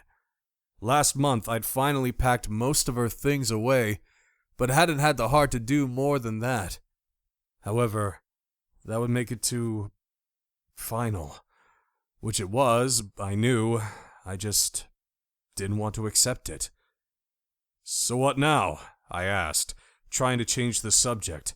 He blinked. I've been told to return to base. Problem is, too many zombies. I won't make it 10 feet out of this building without being overrun by the damn things. Which is why you were looking for Mac? He nodded. Isn't there anyone else in the building still alive to help? The moment the words left my lips, I regretted them, especially after seeing the way he was looking at me. You helped kill your 2 neighbors, right? He asked. No, that wasn't me. Jackie and Matt killed them. I then explained what had happened. "Jackie did that?" he said, looking impressed. "She certainly doesn't look like a badass." "I know." "I guess it's true that you can't judge a book by its cover," he said. "Anyway, I felt guilty for letting her go. I guess she had a better shot at making it than I thought." "Let's hope so," I replied, picturing her driving through a crowd of zombies. I decided that I'd call her as soon as Matthews left and check on her. Even with Mac's gun, Jackie was damn vulnerable out there. "So, back to getting the hell out of here. How are you with a gun?" he asked me. My stomach dropped. "Me?" Chapter 10. Yeah? I wanted to lie and tell him I hadn't ever shot one and would be of no help to him, but my pride wouldn't let me. "I've shot one before. It's been a few years." "No problem. I'll take what I can get. It's still better than going alone." Believe me, I'm not going to be any help to you," I said, the idea of leaving already making me anxious. "If anything, you'll be in more danger." He looked me up and down. "What do you mean?" I told him about my condition. "I had an old girlfriend who was afraid of elevators," he said, "and small spaces. She would have these panic attacks, so I know what you mean, but your only chance of survival might be leaving with me. If things get worse, you're going to be stuck in your apartment with nobody to help you. Eventually, you'll run out of food and supplies, and then what?" "Thanks, but I'll take my chances." The look of pity in his eyes made me feel like a puss. I knew that even if I had found the courage to leave with him, I'd freeze up the moment we stepped outside. That would be bad for the both of us. "Tell you what, I'll give you the keys to my truck. It's in the underground parking lot." His face brightened. "Really? You have a vehicle?" I nodded. "Yeah, I wasn't always like this. Anyway, I haven't driven it in over a year, though. I don't even know if it will start, but you're welcome to use it if it does." "Thanks. I appreciate it." His smile fell. "You're sure you want to stay?" "I'm not ready." "Well, for your sake, I hope you get ready soon, because it's out of control out there." "I hear you, but like I said before, though, I'll take my chances." He looked like he was about to say something else, but then changed his mind. I gave Matthews my keys, and we exchanged phone numbers. He promised to try and get some help out my way as soon as possible, but from everything he told me, I certainly wasn't going to hold my breath. Afterward, I watched him leave the parking garage in my pickup, which was an eerie scene. Although many of the zombies had wandered off, there were still quite a few walking around aimlessly. When they noticed the truck pulling out of the garage, it drew their attention, and they changed direction to try and follow it. Fortunately, they moved too slowly and were no threat to Matthews. As I stared at the zombies below, I wondered what was going through their minds, if anything. The idea that they were dead, without any kind of thought process, seemed illogical. I thought it was more likely that their brains were just rewired and their consciousness hidden somewhere. Whatever the case was, I wasn't about to get close enough to analyze what the hell was happening to them. It was times like this that being alone and not having to worry about family was almost a relief. Although admittedly, I was worried about Marissa, and even Jackie. As far as Mac went, he wasn't going to go down easily. That much was clear. The old man was tough as nails. My thoughts returned to Jackie again. I looked at the cell phone number written on my arm, and after a few minutes, called it. When she answered, I sighed in relief. "It's Paxton. Are you home right now?" "Yes, I just got here," she replied, sounding stressed. I could hear her dog barking in the background. "How'd it go?" "It's terrible out there, Paxton. There are people everywhere attacking each other. Zombies, whatever the hell they are. I felt like I was on the set of The Walking Dead, only this was real. I still can't believe what's happening out there. Her story didn't surprise me. Not after the conversation I'd had with Matthews. Were there any others driving around? I saw a couple of people. Obviously, we didn't stop to chat, so I don't know their stories. She sighed. I can't even really explain how truly terrifying it is out there. I'm just relieved Matt gave me a gun to use. If I would have gotten trapped out on the road, I would have been royally screwed. I bet. I pictured Jackie swerving around the zombies, and knew it was probably nothing short of a miracle that she made it home. Did any of them try attacking you?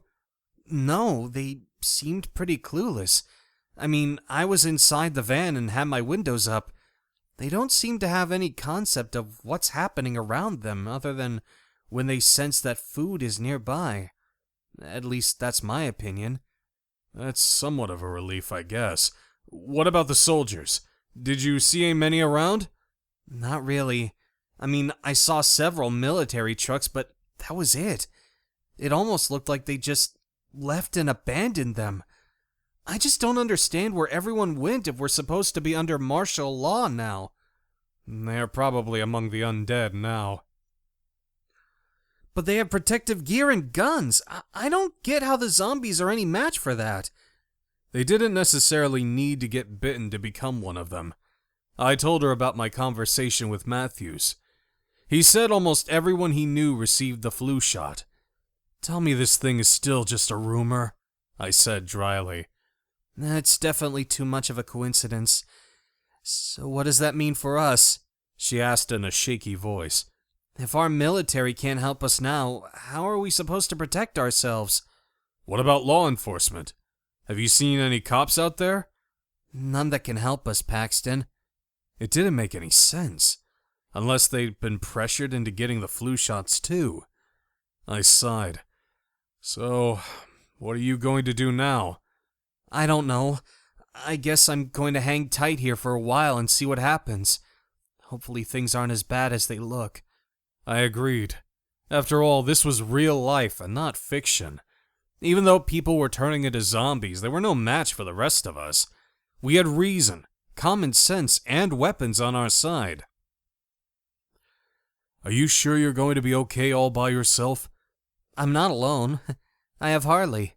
True, but if things get worse, you're welcome to come back to my place. Harley, too, of course. Dogs were not allowed in the building, but something told me that management wouldn't give a rat's ass right now. Thanks, I appreciate it, she said softly. After driving through that nightmare, however, I think I'm going to stay put for a while.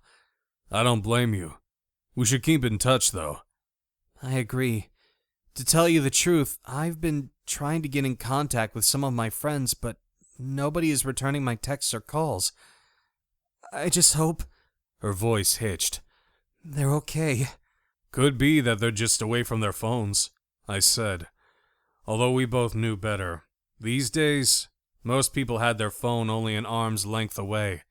If her friends weren't answering, it was likely because they were more interested in brains than checking their messages. Yeah, maybe. Just remember that you can call me if you want someone to talk to. Sure. You as well. I know this has got to be even more terrifying for you, considering your agoraphobia. Don't worry about me. I can handle it, I said, once again reminded of my shortcomings and resenting it. But she was right. If things didn't change here quickly, I'd be forced to leap out of my comfort zone, and that terrified me more than the zombies. You can, Paxton. After all, you've survived worse, right? You can't let something like this get the best of you, she said in a sad voice. Yeah, you're right. Who knows? Maybe you survived the crash because you were meant for something more. I survived it because of a bad bout of diarrhea, I thought to myself. Maybe? We talked for a few more minutes, and then she hung up to feed Harley. As I set my phone down, I felt something stirring in me that I hadn't felt in a long time, and it had to do with Jackie. Sure, she was gorgeous and sweet, but it wasn't about that. She had courage, and I respected the hell out of that, especially since she was alone, vulnerable, and had to be frightened. She wouldn't ask for help, but I knew there'd be a time when she needed it. I also knew I needed it to get my shit together so I could answer that call. Because deep in my heart, I knew it would come. Too restless to sleep, I kept surfing the internet, trying to find information that had somehow slipped through the government's watchful eye. There were definitely a lot of conspiracy theories out there, but most of them had to do with secret groups, doppelgangers, and alien cover-ups. Nothing to do with what was happening now. Frustrated, I went back to cooking myself dinner, and then eventually fell asleep on the sofa. Chapter 11. Tuesday, April 29th, 8:20 a.m. My cell phone buzzed, startling me awake. I sat up and groaned, my back stiff from sleeping on the couch. "Hello?" I mumbled. "Paxton, it's Marissa." Relieved to hear back from her, I stood up and walked into the kitchen. "Is everything okay?" I asked, looking outside. Marissa began to talk, but I barely heard her as I stared down in shock at what I was seeing. In the parking lot was a little girl crouched in the bed of a tall pickup truck, crying. Hovering around the vehicle were 5 zombies, reaching toward the child. Fortunately, the truck sat so high they couldn't quite get to her. "What's going on?" Marissa asked, hearing me gasp. I told her. "She's by herself?" "It looks like it," I said, not seeing anyone in the cab of the truck or anywhere in the vicinity. "So there isn't anyone around to help her? No soldiers?" "No, it doesn't look like it," I said, my heart pounding in my chest as I searched the parking lot. All I could see were zombies, and I knew what that meant. "You have to help her," Marissa said, saying the words that were echoing through my own head. "She's just a little girl." "I know. I'll call you back," I said, hanging up the phone.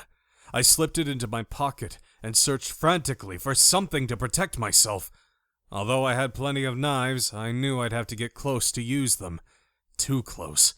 Remembering I had an old metal bat in my bedroom closet, I grabbed it and raced out of the apartment and down the steps.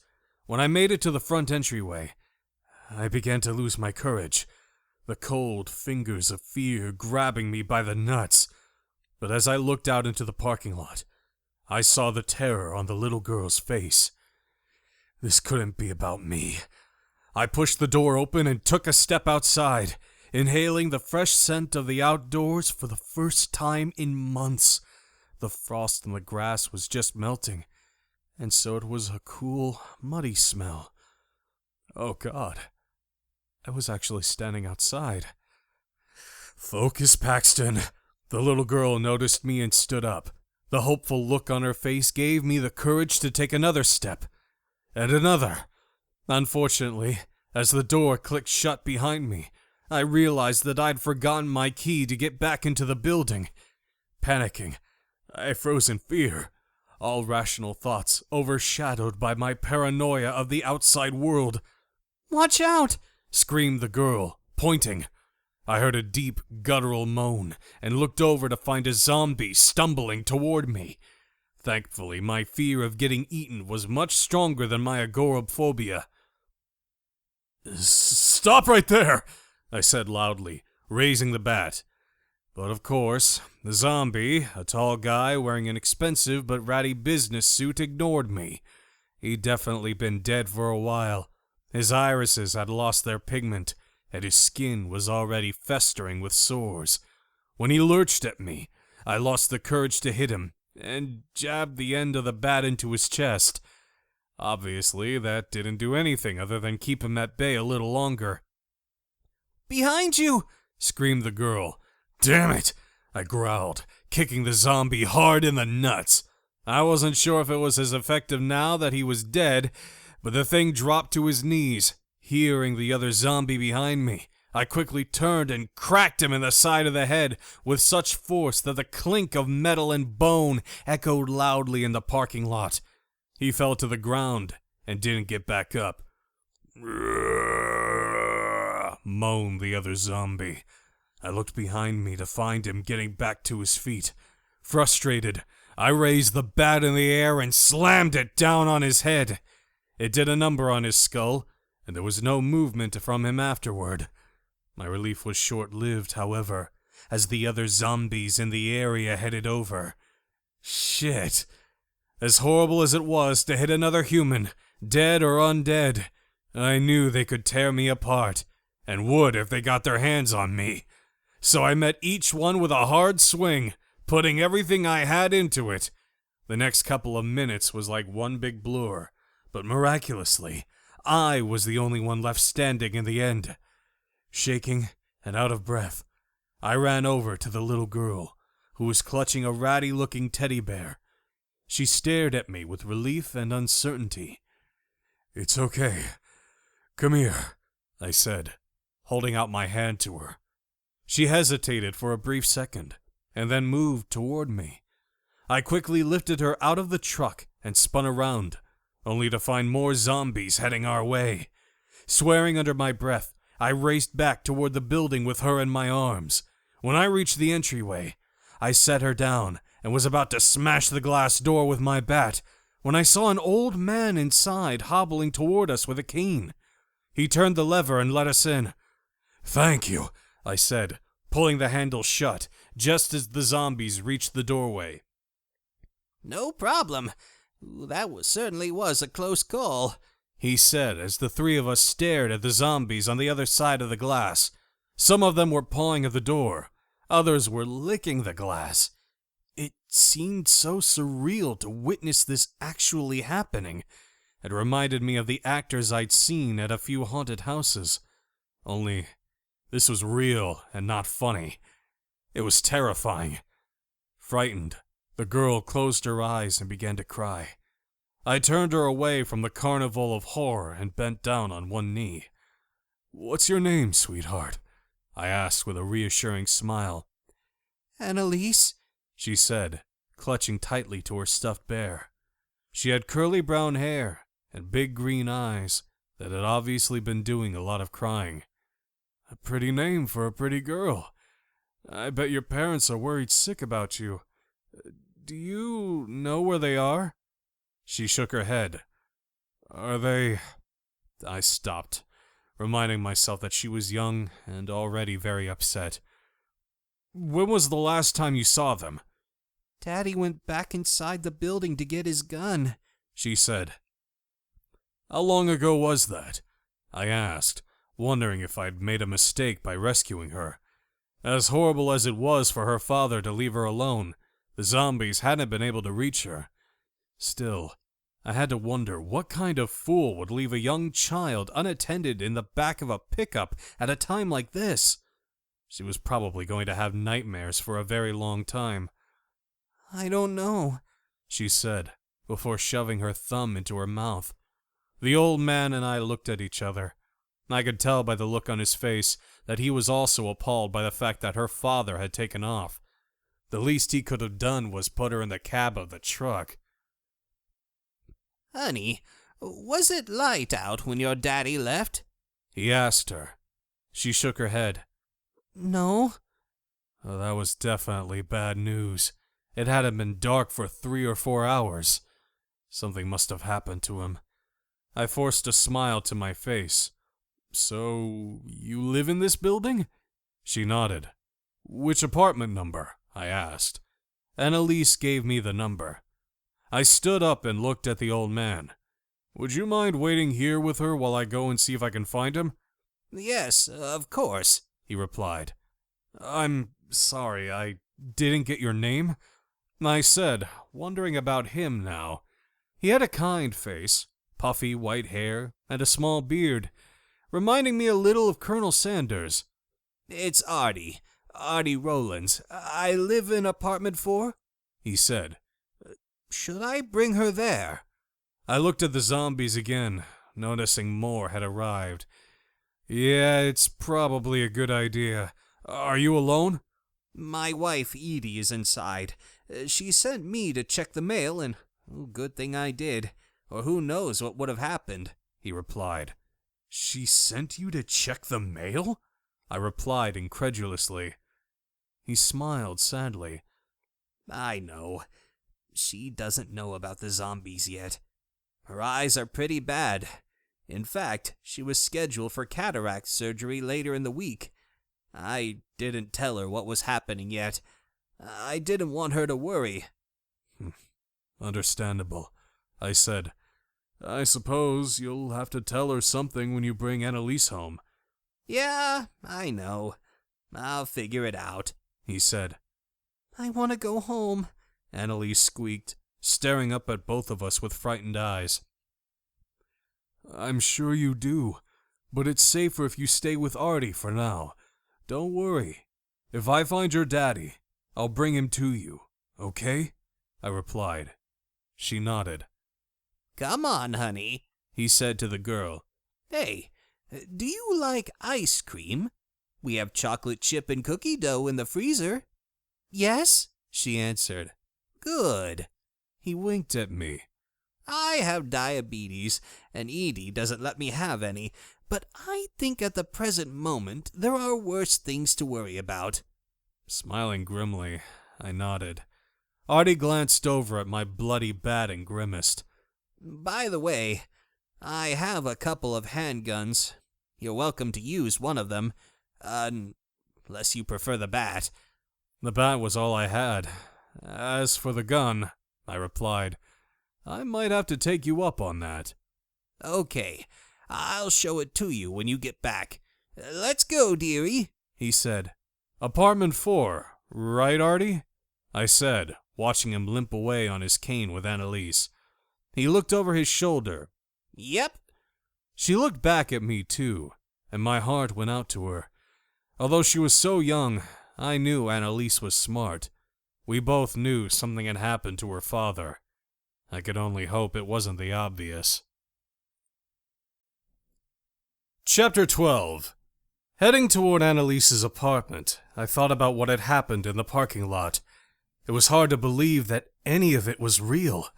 Not only had I stepped outside, but I'd found the courage to do what I had to for Annalise. It was a relief to know I could step up to the plate when it was really needed. Annalise lived on the 3rd floor. I took the steps, just in case the power went out. When I arrived at her apartment, the door was slightly ajar, which I didn't think was a good sign. I raised my hand and knocked on the door. Hello? Annalise's father? You in here? Nobody answered. I pushed the door open and peeked my head inside. Hello? Anyone home? He didn't answer, but I heard something strange coming from another area in the apartment. Clutching tightly to my bat, I stepped into the apartment and was about to walk past the kitchen when I noticed some blood smeared on the tile. I followed the trail, and my heart sank when I saw a man sprawled out in the dining area, his deathly gaze staring up at the ceiling. There was a rifle lying next to him, and I figured it had to be Annalise's father. I stepped closer and soon regretted it. Half of his stomaching was missing, and his entrails had been pulled out. The horrible smell, the blood, everything became too much to handle. Gagging, I rushed over to the sink and threw up last night's dinner. Thank God Annalise hadn't returned with me, I thought. It would have scarred her for life. Although, after watching me go to town on the zombies in the parking lot, I figured she probably already was. Shaking, I turned on the faucet and splashed cold water across my face, wondering how and what I should tell her. She was just a little girl, and the chances were slim that she had anyone else left in the world to take care of her. An orphan in the zombie apocalypse. Sickened by the realization, I grabbed a paper towel and was drying my face when another, more important question came to mind. Where was the zombie that had been feasting on Annalise's father? A noise from somewhere in the apartment gave me the answer.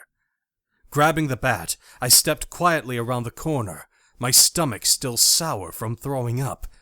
What I saw next was even worse than the state of Annalise's dead father. A woman was crawling across the floor toward me. Half of her torso was missing, and what was left of her intestines dragged behind her as she moved. Gasping in horror, I backed away as she continued toward me, the lust for brains shining brightly in her gaze. I couldn't believe she was moving at all, or even hungry for that matter. She should have been dead long ago. It was frightening to find that these things didn't need blood or all of their major organs to stay animated. The zombie moaned, her gray hands reaching toward my shoe.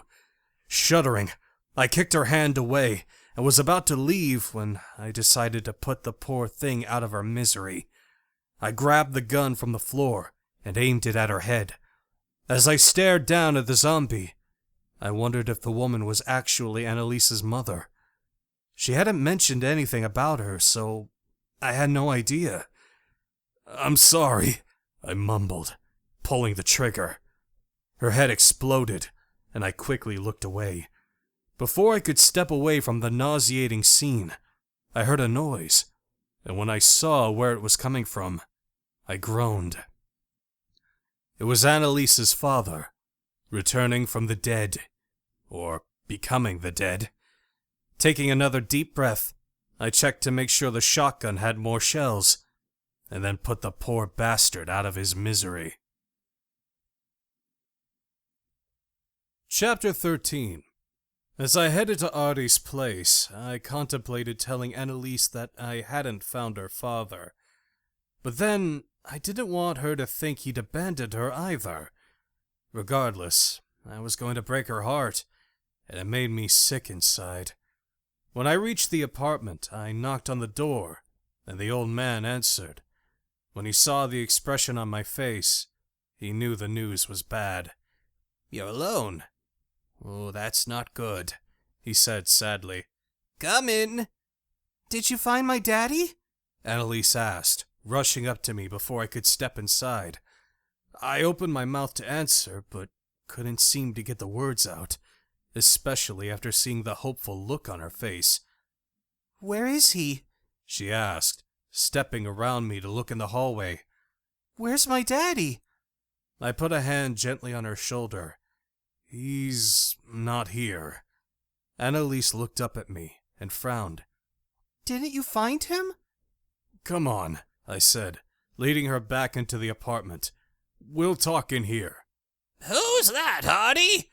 a woman called out from one of the bedrooms. "A friend," he hollered back. Artie looked at me. "I'll go and talk to her while you..." He nodded to Annalise. "You know." I nodded. He hobbled away, and I brought Annalise into the living room, which was reminiscent of my grandmother's back in the day. Flowered upholstery, shelves of collectibles, and a television that looked like it was over 20 years old. There was even a trace of Ben Gay in the air, making it even more nostalgic. "Did you get some ice cream?" I asked her. She nodded. Good. We sat down on the sofa together, and instead of breaking the news right away, I asked her about her mother. "Mommy's at the hospital," she replied, picking up her bear, which was on the coffee table. I hadn't been expecting that. "Really? Why?" "She had to work. Daddy is supposed to drive us there." So she was alive and worked in the medical field. "Which hospital?" I asked, relieved her mother wasn't dead. "St. James," she replied. I smiled. "Let's try and call your mommy, okay?" Her face brightened up, but then fell. "What about Daddy?" I couldn't help it. I chickened out. I just couldn't tell her. I don't know what happened to him. I'm sorry. "He wasn't home? Can we go look again? I'll come with you," she said, standing up. "We have to find him." "No! It's too dangerous to go looking for him. We'll take you to your mother right now. I'm sure she's worried about you." "You will?" Yes, I replied, realizing that I'd just volunteered to drive her across town. That meant leaving the building again, dealing with zombies, facing my own kind of demons. Okay. Artie walked into the room. For some reason, he looked incredibly upset. Is everything okay? I asked. It's fine. So what's going on? He asked with a strange smile. I could tell there was something bothering him, and then I remembered that he hadn't told his wife yet about the apocalypse. If he told her, then it had to have been an upsetting conversation. I'm bringing Annalise to see her mother. Apparently she's working right now. His eyebrows shot up. Really? I explained about her working at St. James Hospital. She's a nurse, Annalise said, when he asked what she did. Oh, very nice. He looked at me. You're taking off then? I don't think it's a good idea. Maybe you should just call her mother and let her know she's okay. But I want to see my mommy, Annalise begged. I sighed. She really should be reunited with her mom. I'll call her and then figure out a way to get Annalise to the hospital. You don't have a vehicle? He asked, looking surprised. Unfortunately, I loaned my truck out to one of the soldiers yesterday. No worries. You can use my van. It's parked in the underground garage, he replied. Thank you, I said. In fact, I can drive, he added. I need to refill Edie's blood pressure medication, and obviously Walgreens is closed. Hopefully the hospital can help me out. His offer relieved me. I barely made it outside and wasn't sure how I'd do on the road. I'll call and see if I can reach her mother before we leave, I replied, pulling my phone out of my pocket. I tried hitting the internet app to look up the number to the hospital, but couldn't connect. Shit, I mumbled. I had a feeling it would come to this, but not so quickly. What's wrong? He asked. I told him. Don't worry. I have a phone book in the kitchen you can use, he replied. Chapter 14. Miraculously, we were able to reach Annalise's mother, Shelby. When she learned we had her daughter, she broke down into tears. "Thank God," she said to me. "I was so worried. They were supposed to arrive last night, and when they didn't show, and he wasn't answering his phone, I thought—" "Don't worry. She's fine," I replied. "That's such a relief. So, what about Wayne? Is he with you too?" "No." There was a long pause. "Do you know where he is?" Annalise was standing next to me, begging to talk to her mother, so I chose my words wisely. "Yes, I think so." "I'm sorry," Shelby gasped. "He's dead?" "I believe so," I said softly. The truth was, I didn't know for sure if it had been Wayne, although the odds were pretty high. "How?" she asked, crying again. I glanced at Annalise. "We can discuss it later." "Okay. I'm sorry," she said, sniffling. "Don't apologize. Please." Did Annalise see it happen?" "No." She sighed in relief. "Thank goodness. She loves," her voice broke, "loved her father." I want to talk to Mommy, Annalise begged, holding out her hand. "You will. Hold on a couple more seconds," I said, walking away from her. I lowered my voice. "She doesn't know yet. I couldn't tell her." "I understand. Just so you know, it was the zombies. They got to him. I'm sorry." She didn't say anything, but I could tell she was crying again. "Annalise wants to talk to you before we leave," I said. I could hear her blowing her nose on the other end. "Yes, please, put her on." I stepped back into the kitchen and handed the phone to Annalise, who walked away with it. As she spoke to her mother, I went in search of Artie and heard him in his bedroom talking to his wife. I knocked softly on the door. "Sorry to bother you," I said. When he peeked his head out, "Are you almost ready to go?" Yes, he said, trying to wipe the tears from his face. "Did you tell her about the zombies?" I whispered. He nodded. Behind him, I could hear his wife moan. "Is she okay?" I asked with a frown. Yes, she just needs to rest," he replied, stepping out of the bedroom. He closed the door behind him. Let me get my keys and we'll get going." More moans came from the bedroom. They were the kind that made the hair stand up on the back of my neck. "You sure she's okay?" I asked, a sick feeling twisting through my gut. "Yes," he replied, avoiding eye contact. "She's fine." It was at that moment I knew. "Artie, what are you doing?" I asked softly. "What? Nothing." I could see that Artie was a bad liar. Guilt was written all over his face. "She's turned, hasn't she?" He was about to lie, but then his shoulders sagged and he nodded. "When?" He played with the white tuft of hair on his chin nervously. "While you were searching for Wayne." "You can't keep her locked up in there. It's too dangerous." "She can't get out of her wheelchair," he said firmly. "And she's not dangerous, she's just sick." If she'd turned, she was beyond sick. Sighing, I pushed the bedroom door open and walked inside. When I saw his wife sitting in the wheelchair, it was a little creepy.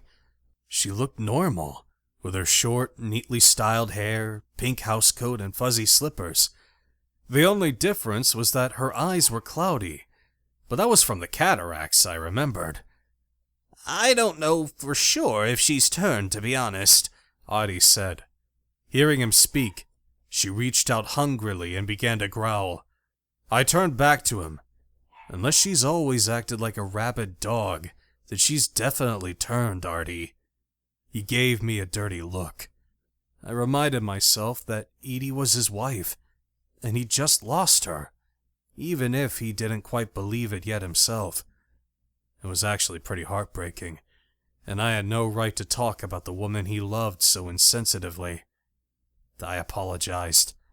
Artie nodded. I looked back at Edie, who looked like she was sniffling the air and licking her lips. "What do you plan on doing with her?" "I'd like to get her some help. That's why I wanted to go to the hospital, to see if someone could tell me how to bring her back," he said with a painful expression. "There has to be a cure." "She's gone, Artie. I really don't think anyone can change that," I said softly. "How do you know for sure? She looks pretty alive to me," he said stubbornly. I glanced at her again. Was she actually dead? I wasn't a doctor, and certainly wouldn't bet my life on her actually being dead, but I wasn't about to risk it either. "What do you expect me to do?" he said sadly. "She's the love of my life. All we have is each other. I can't give up on her. She wouldn't give up on me." I sighed. If I'd have been in his situation, and it had been Andrea, I don't know what I'd have done. Probably the same thing. Okay, I get that you want to help her, but if there's no pulse, Artie, there's nothing that can be done for her. "Would you help me check?" he asked. "Every time I get close to her, she tries to bite me." No, I really didn't want to get anywhere near his flesh-craving wife, but I owed him. "Fine," I said, giving in. "Do you have gloves and duct tape?" 5 minutes later, we were back in the bedroom, and I had on a pair of yellow rubber gloves. "Okay, I'm going to hold her arms down, and you tape her mouth shut. Okay?" I said. He gave me a horrified look. "If we don't, one of us is going to get bitten. Probably you." Sighing, he nodded. As we approached the chair, Edie immediately tried grabbing for us. I quickly stepped behind her and took hold of both of her arms. "Artie?" I said. "She's cold.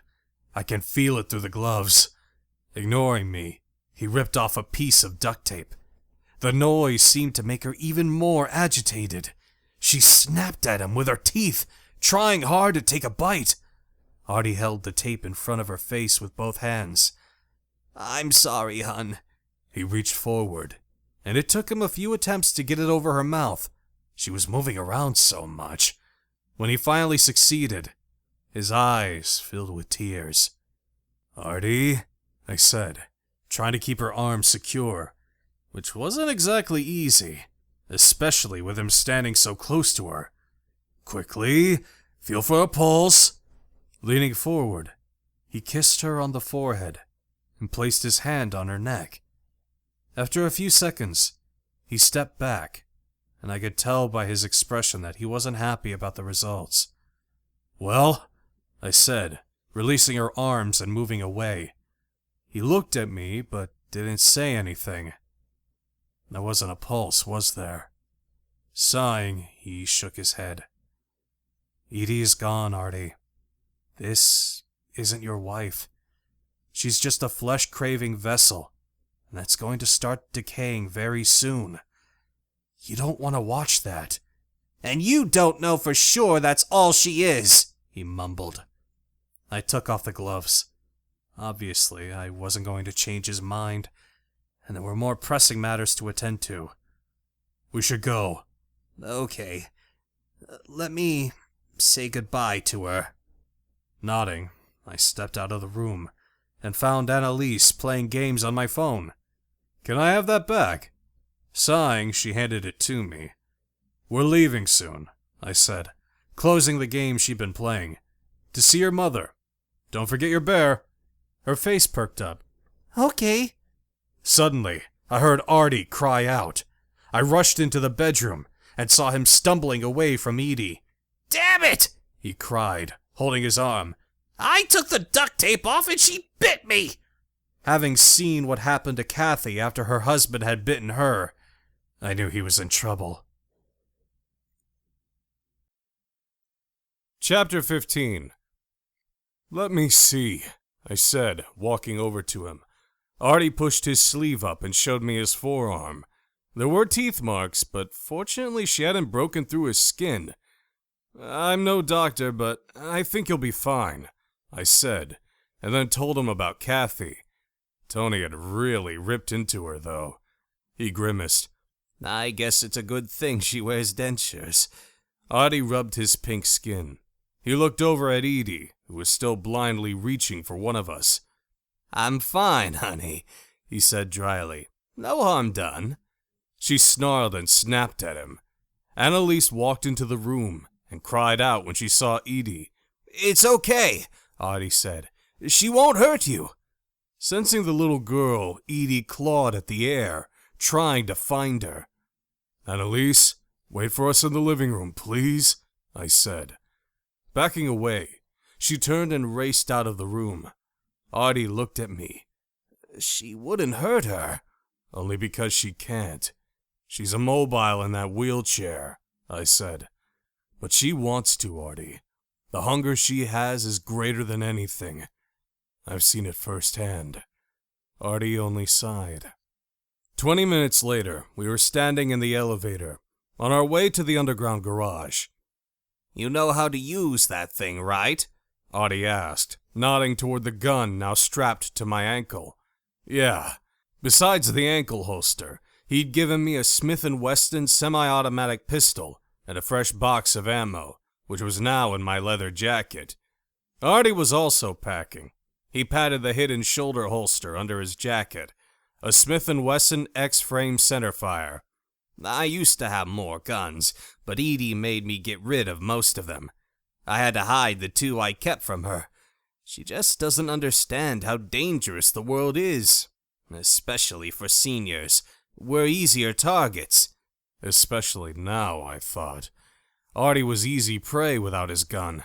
I just hoped his reflexes were fast, because he moved pretty slowly with his cane. A husband is supposed to protect his wife, he said, staring off into space for a few seconds. He smirked and looked at me. My knees are bad, but my trigger finger works just fine. I smiled. Artie looked at Annalise. I bet you're excited to see your mother. She nodded. Annalise hadn't spoken since seeing Edie in the bedroom.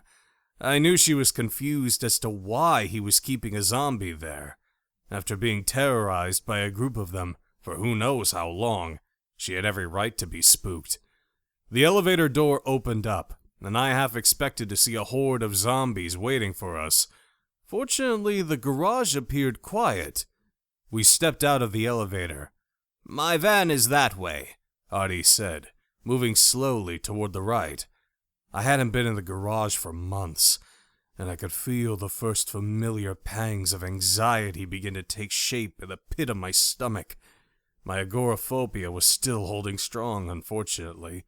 The reprieve I had earlier was more than likely caused by the fact that I'd been too busy fighting off zombies to have a panic attack.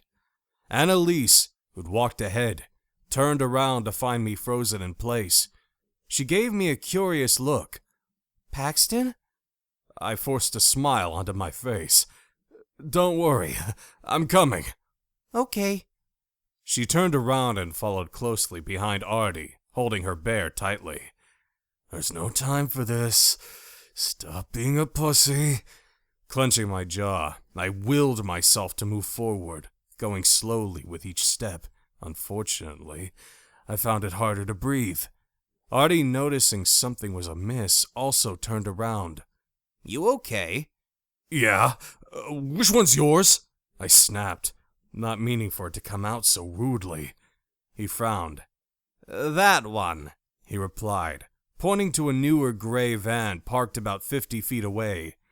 For me, the distance to the van seemed endless. Okay, just get in and I'll be right there.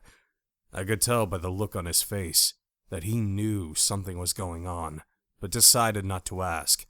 Instead, he looked down at Annalise, who'd stopped next to him, and said something quietly. She looked back at me, and then they walked to the van. After a couple more grueling moments, I joined them. Something you want to tell me? Artie asked when I got into the passenger side. I wiped the sweat from my forehead and closed my eyes. Let's just say I don't get out much. When I do, it can be a lot of work. You going to be okay? Yeah, let's just get going, I said, opening my eyes, pulling the seatbelt over my chest. Okay, he replied, and looked into the rearview mirror. You have your seatbelt on, honey? Yes, she said. Good, because I think this might be a bumpy ride. Chapter 16. He wasn't kidding. The moment we left the garage, Artie had to swerve to keep from hitting a few clueless zombies that had stepped into our path. Jackie told me it was going to be bad, I said after he went over part of the curb. Looking around, I noticed there were at least a dozen zombies dragging their feet slowly through the parking lot. They reminded me of overly drugged patients, ones who just escaped a mental institution. Only these were dead people looking for a fix, and we were their drug of choice. Who's Jackie? He asked. A friend, I replied, clutching tightly to the armrests. I could actually feel my blood pressure rise as we drove through the parking lot, the distance between us and the sanctity of my apartment growing. Where in the hell is law enforcement and our military? Artie grumbled, swerving again to avoid more of the Walking Dead. Many of them are here.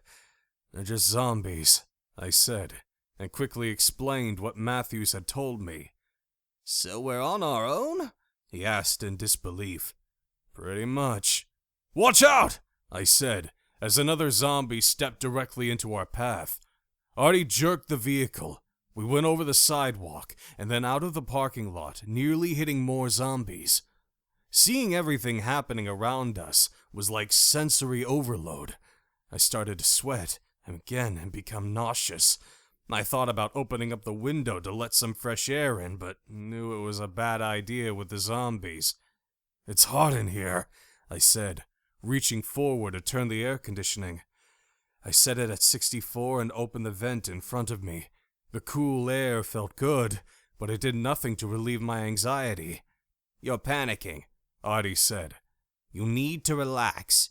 Open up the glove compartment and take out one of those small white bags in there."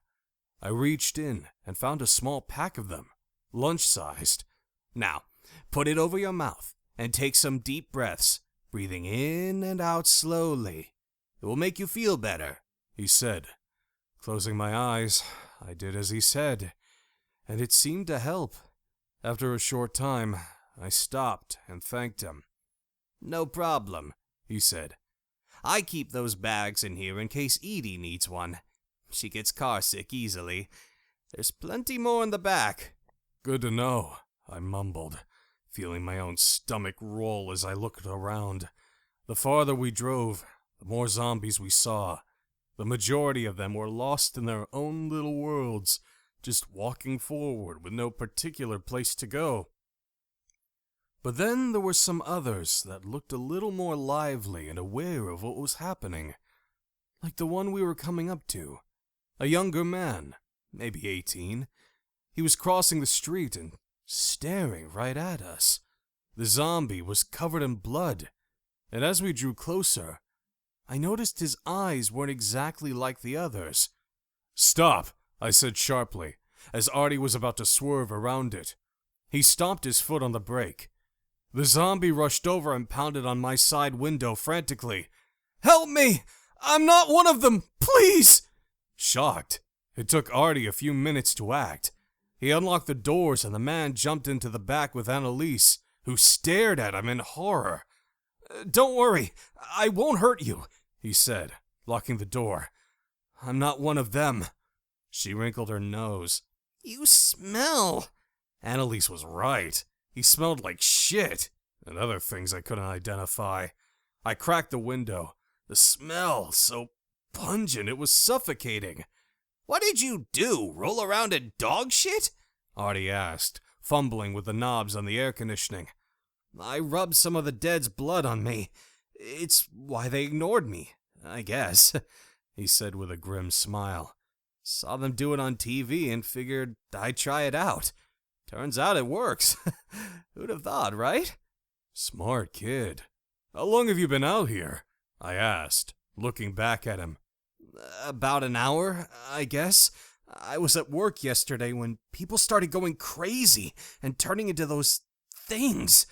My roommate, who usually drives me back and forth to work, hasn't been answering my calls.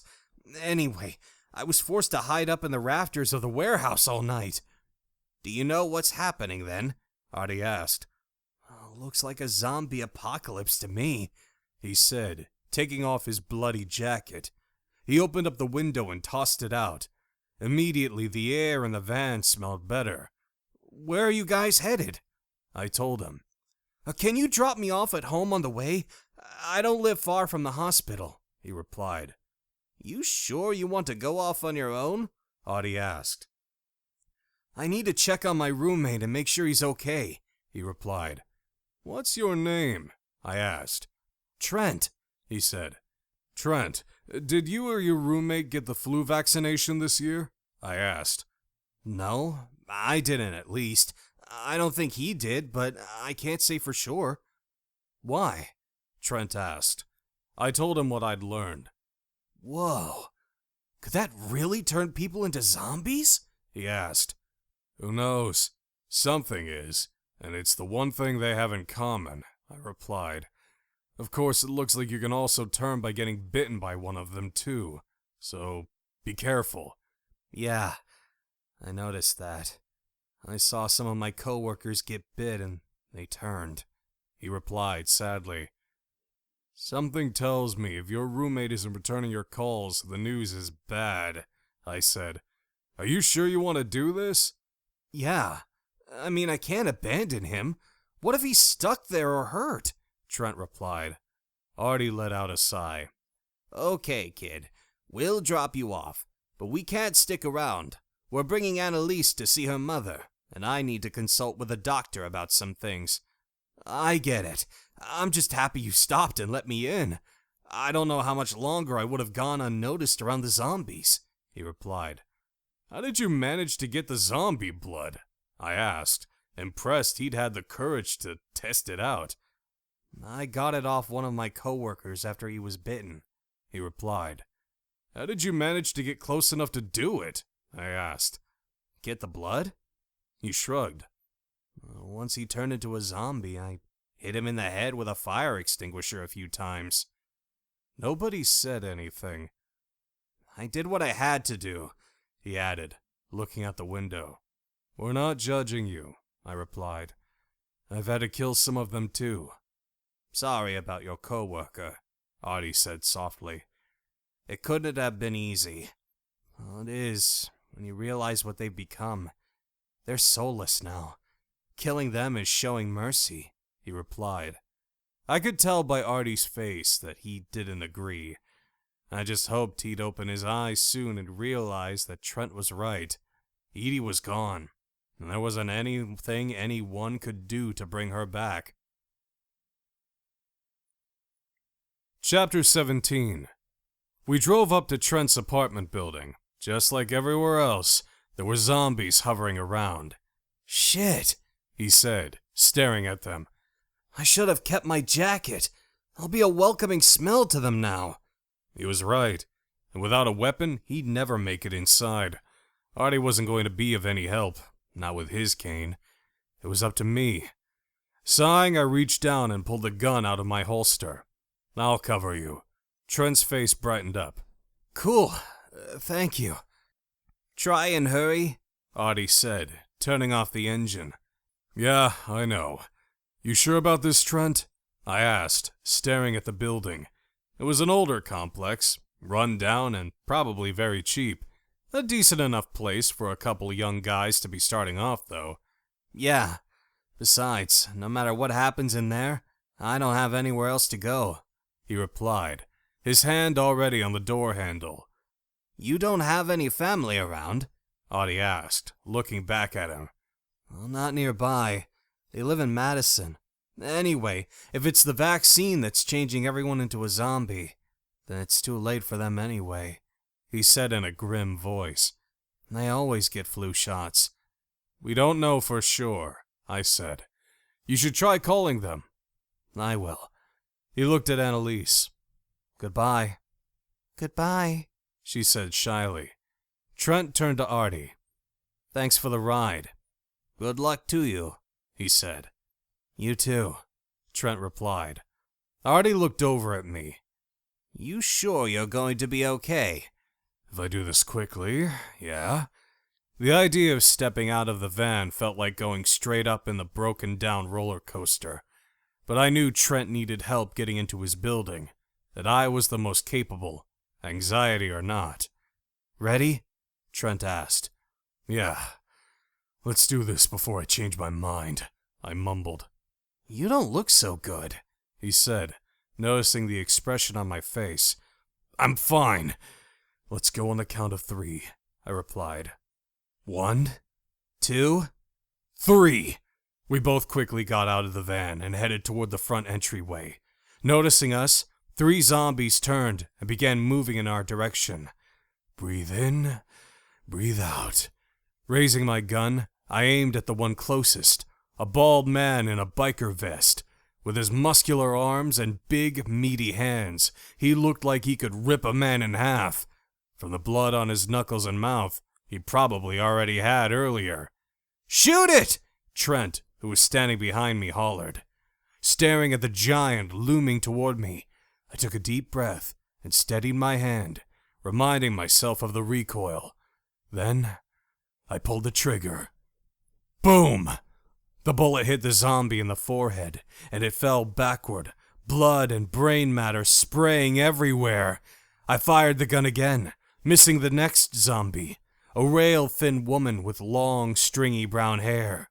Swearing, I pulled the trigger again, this time shooting her in the cheek. As she dropped onto the grass, I felt a stab of remorse. Yeah, they were zombies, but it still didn't make shooting them any easier. "Close one," Trent said, unlocking the door. "Tell me about it," I said dryly. "Behind you!" hollered Artie from the van. I turned around and pulled the trigger on the third zombie. It was so close that his blood sprayed everywhere, including some onto my face. Horrified, I unbuttoned the end of my shirt and brought it up to my face, frantically wiping the blood off. That was just my luck. I had no idea of how contagious the virus actually was. "Hurry! More coming!" Trent said, pulling the door open. Noticing a group of 5 moving toward us, I ran after him into the building. "Sorry I wasn't more help out there. You don't have another gun, do you?" "No. I got this one from Artie."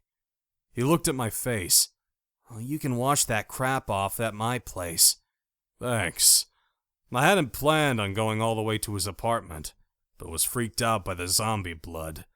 I followed him through the hallways until we made it into his apartment. Finding the door unlocked, he pulled the key out of his pocket and opened it. We both heard the noise at the same time. "Stay back," I said, walking around him, my gun raised again. We stepped into the living room and came face to face with what I assumed used to be Jake. He wore a black cast boot on his left foot, which gave us an advantage. "Aw, man," groaned Trent. "Jake. Damn. I forgot he hurt his foot. He must have gotten the flu shot when he went in to get it checked out the other day." Jake stumbled toward us, and I raised the gun. "Wait!" Trent said loudly. "Why?" I asked as we both backed away from Jake. "I should do it. We made a pact that if there ever was a zombie apocalypse and one of us turned, we'd shoot the other," he said as we both stepped out of Jake's way. Fortunately, his cast made him clumsy and he fell down. "You're kidding," I said dryly, but then remembered how young Trent was. He was probably barely out of high school, not even old enough to drink. "No," he said, his eyes misty as he stared at his buddy, who was having trouble trying to get back up. "Here," I said, handing him the gun. A pact made with a best friend was something honorable, and not to be taken lightly. "Thank you." He stepped closer to Jake and pointed the gun at his head. "I'm gonna miss you, bro," he said in a husky voice. Jake tried grabbing for his ankle. Trent stepped back, pulled the trigger, hitting him in the head. "Sorry for your loss," I said softly to Trent. I could tell he was trying to regain his composure and probably needed a hug. "Thanks," he said, handing me back the gun. He brushed the tears from his cheek quickly and then headed toward the kitchen. "You want a beer?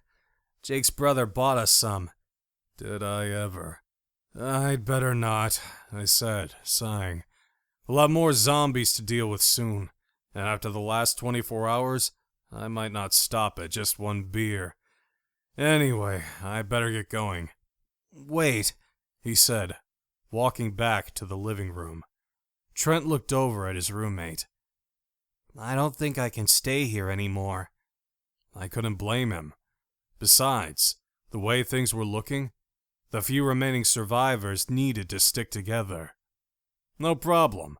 Grab what you need. You're welcome to come with us." He smiled in relief. "Thanks." "Don't thank me yet," I replied. Chapter 18. 10 minutes later, Trent had changed clothes and we'd both washed up. "Here," he said, holding out a flannel shirt to me. "This was Jake's. You two are about the same size." I took it from him and began unbuttoning my own shirt. "Thanks." "No problem. I figured you'd want to change," he replied, nodding towards the bloodstains. "Yeah. You have everything you need?" I asked as he leaned down to zip up the small overnight bag sitting next to him. "I guess so. How long do you think this will last?" he asked. "I have no idea." I pulled the flannel shirt over my shoulders and quickly buttoned it up. A look of concern washed over his face. Don't worry about it right now, or it'll make you crazy. Let's just get out of here. Okay. Sorry you had to do that. Must not have been easy. Artie said when we were back in the van and had explained what had happened. Trent sighed. I had no choice. It's what he would have wanted anyway. It was the right thing to do, I said, looking at Artie pointedly. He started the engine and pulled away from the curb. At this point, who's to say what the right thing to do actually is? He said in a defeated voice. We made a pact, Trent said, ripping open a bag of Cool Ranch Doritos he'd brought with. It's what he wanted. I'd have expected him to do the same. The smell of the chips filled the van and my stomach growled. It reminded me that I hadn't eaten anything since last night. You want some? He asked, holding the bag out to Annalise. Her eyes lit up and she grabbed a handful. Thank you. He smiled. No problem. See? I'm not so scary anymore, am I? Smiling back, she shook her head. You clean up well, Artie said. Any girlfriends you need to try saving? Nah, he replied. I mean, there was this one girl I'd been dating. We worked together. Anyway, she cheated on me with one of the supervisors, so... He shrugged and smirked. If she's alive, she's on her own, as far as I'm concerned. Not to be a pessimist, but chances are she's not, I replied, rubbing my forehead. She didn't show up for work yesterday, so I think something probably happened to her, he said, his face turning a little red. Not that I was keeping track of her. From experience, I knew a guy his age who'd been cheated on probably hadn't gotten over it yet, and working together only aggravated the wound on a daily basis. Hey, Trent said loudly. He pointed up the street. Check out that chick! We all stared in shock as we watched a dark-haired teenager fighting off a small group of zombies. She had a crowbar and was effectively bashing their skulls in one by one. Artie put the pedal to the metal and headed in her direction. We stopped next to the teenager and hollered for her to get into the van. Relieved, the girl took one last swing at the zombies closest to her and then bolted inside. Thanks, she said, panting and staring at all of us wild-eyed. That was freaking crazy. I thought I was a goner there for a minute. Trent, who moved to the third row, chuckled. Are you kidding me? You looked like you were handling yourself pretty good there. It was pretty badass too, if I do say so myself. I'm just smarter than they are, which isn't saying much right now, I guess, she said, looking slightly embarrassed. Anyway, I appreciate you guys picking me up. I turned around and looked back at her. Up close, she was very pretty, despite her goth style, which I thought made her look too pale. With her jet black hair, blue highlights, and multiple piercings, she definitely was trying to make a statement. No problem. What's your name? Nora. Nora Biggs, she said, staring hungrily at the bag of Doritos Annalise was now holding. I introduced everyone and told where we were headed. That's cool. You don't mind if I tag along with you there, do you? She asked. No problem. Unless you want to be dropped off somewhere along the way, Artie asked. She grunted. Right. My old man is in Germany right now. If he's even alive. I seriously have nowhere I need to be. You haven't been able to call him? I asked. He hasn't been answering his phone, she mumbled. They have zombies in Germany too, huh? Trent asked. Yeah. The virus is spreading everywhere from what I've heard, Nora replied. So you have no other family here we can try and find for you? I looked back again and saw the troubled expression on her face. She looked away. There was. My grandmother. She's missing, though. I don't know where she is. Did she get the flu shot? I asked. I think she might have. Grams has a nurse who stops by regularly, Nora replied. Artie and I looked at each other. She's probably better off not found, I said, regretting the words as soon as they slipped out of my mouth. That's a shitty thing to say, Nora said angrily. I apologized, and then explained what our theory was about the virus. Well, Grams has agoraphobia. I guess if she's not at the house and was able to wander off, then I have my answer, she said in a sad, quiet voice. Small world. What's agoraphobia? Trent asked. Before she could explain, I told him what it was. Kind of sounds like something you were going through earlier. Audie raised his eyebrow. It is, I replied and sighed. It's not something I share often with people. Hell, you may as well know. This is the first time I've been out in almost a year. Seriously? You seem to be doing pretty well, Nora said. Grams couldn't even sit in a car without having a panic attack. I've had plenty of those today, I admitted. You should have told me. Jake had some Quaaludes back at the apartment. They could have helped calm your nerves, Trent said. I looked back at him. Calmed my nerves and made me a zombie. No thanks. My psychiatrist tried giving me some pills when I'd first been diagnosed, but I'd hated the fog they had put in me. I'd rather have a shot of whiskey, to be honest, than take any kind of pills, I added. A shot of whiskey sounds good right about now to me, too, Audie said. I offered you a beer, Trent pointed out. I know. When I'm safe, in my apartment, I'll enjoy a cold one. Until then, I'll deal with this sober, I replied. Hey, can I have some of your Doritos? Nora asked Annalise, who was still eating them. Your hands have yucky stuff on them, Annalise said. Nora looked down and smirked. Yeah, I guess they do. I didn't even notice. Does anyone have anything I can clean them off with? There are some wet wipes in the glove compartment, Audie said, nodding toward it. I opened it up and took the can out. Here, I said, handing it to her. So why are we heading to the hospital? Is it one of the safe zones now? Nora asked, wiping her hands clean. We don't know. We're reuniting Annalise with her mother, Audie said, maneuvering around another group of zombies. Somehow I lost my phone between here and Graham's place. Maybe they'll let me use theirs so I can call the hotel my dad was staying at, Nora said, before shoveling a handful of Doritos into her mouth. I brought my phone with me, I said. You can always use that. Thanks. The rest of the trip was spent in silence, as we all stared at the most disturbing scenes taking place outside of the van. Most of the zombies wandered around in a muddled state, while others seemed a little more aggressive. I wasn't sure why that was, but it made everything even more unsettling, especially knowing that the only thing separating us was the van, and we were getting very low on fuel. Artie? I said, staring at the gas gauge. You realize there's hardly any gas left in the tank, right? I said. Huh. Well, there's enough to get us to the hospital, he replied, checking it. What about going back? I asked, imagining what it would be like trying to refuel, especially with zombies everywhere.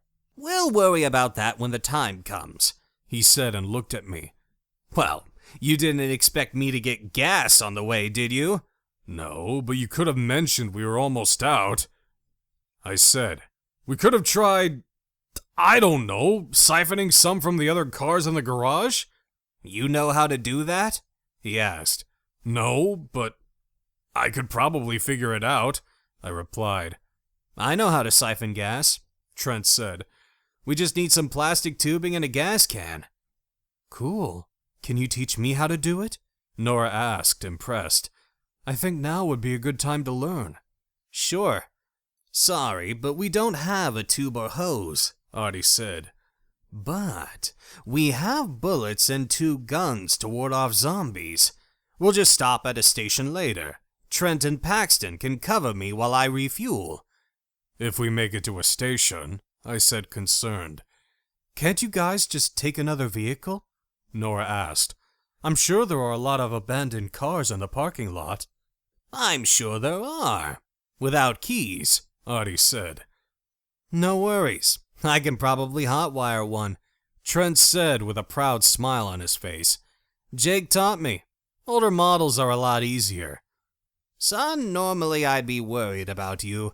Right now I'm impressed, Artie said, looking at him in the rearview mirror. Thanks, Artie. I just want to earn my keep, especially since I'm tagging along, he replied. I appreciate that, he said. but you don't have to. None of you do. We just need to watch each other's backs and take care of little Annalise until we get her to her mommy. You sure her mom is even at the hospital? Nora asked. I talked to her, I replied. She is. My daddy is missing, Annalise said sadly. Just like yours. It sucks, doesn't it? Nora said. Annalise nodded. At least you'll see your mom soon, though. Mine died, Nora said. How? Annalise said. Did she turn into a zombie? No, she died of cancer when I was really young, she replied. Sorry to hear that, Trent said. I have no idea what's happening with my parents right now. Did you try calling them? Nora asked. He nodded. They haven't been answering. Do you think they're zombies? She asked. Yeah, he sighed. Probably. You've had a rough day, kid, Artie said. I think we all have, Nora said dryly. I had to kill my best friend today, Trent said in a hollow voice. Nora's eyes softened. Sorry. I don't have any friends, but I'm sure that must have been horrible. Well, you must have friends, Trent said. At least one, right? She let out a ragged sigh. Maybe. I guess Cassie Wilde isn't so bad. I just call her Wild because it irritates the hell out of her, Nora said with a little smile. Anyway, I don't know if she's dead or alive. You try calling her? Trent asked. No. Like I said, I lost my phone. I have a feeling she might be alive, though. We took karate lessons together, and she's pretty badass. I used to think she was just one of those basic girls, you know? But she's really not. What do you mean, basic? Artie asked. She means someone who just follows the trends and isn't very interesting or unique, Trent said. They hang out at Starbucks and are generally part of the popular crowd. Isn't that what most teenagers do? Artie asked. Follow trends? Drink lattes? Just the boring ones, Nora said. Anyway, she's not like that. In fact, I heard she knows how to use a gun, too. I just wish I had her number. It was programmed into my phone, but I can't remember it. Hopefully, when this is all over, you two will be reunited, Artie said. Yeah, Nora replied and shrugged.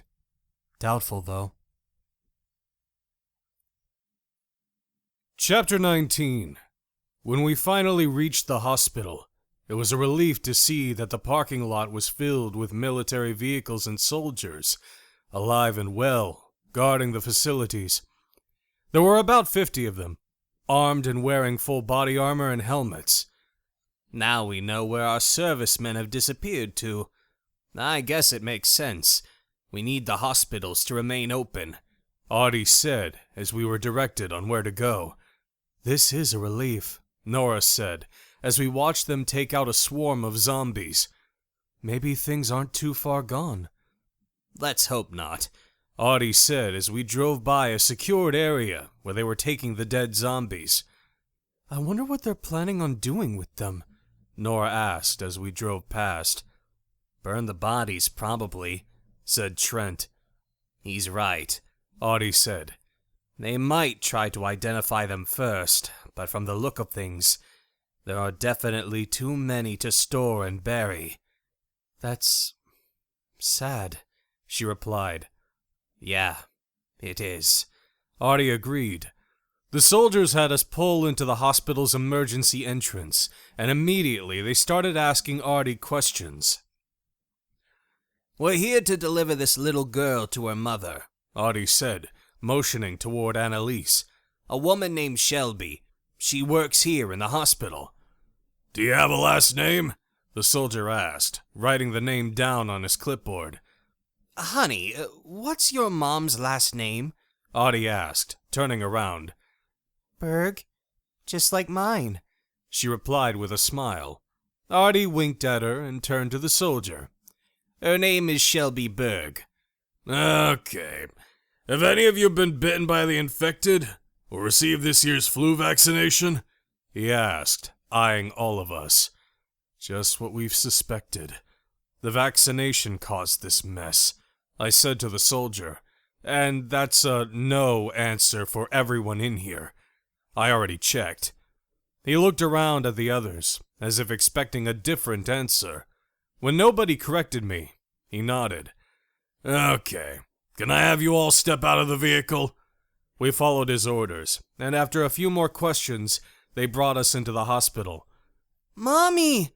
Annalise hollered. She ran toward a woman wearing scrubs, and the two hugged. Thank you so much, Shelby said, holding her daughter protectively, tears in her eyes. I can't thank you enough for bringing her to me. It's no problem, Audie said, leaning on his cane. She needed her mother, and how could we resist such a sweet little girl? Mommy, did Daddy show up? Annalise asked, looking around. Shelby's smile faded. No, honey, he hasn't. Then where is he? She asked, her eyebrows knitting together in concern. I don't know. We'll worry about him later, okay? Right now, we should probably get you checked out, along with everyone else, she said, looking at all of us.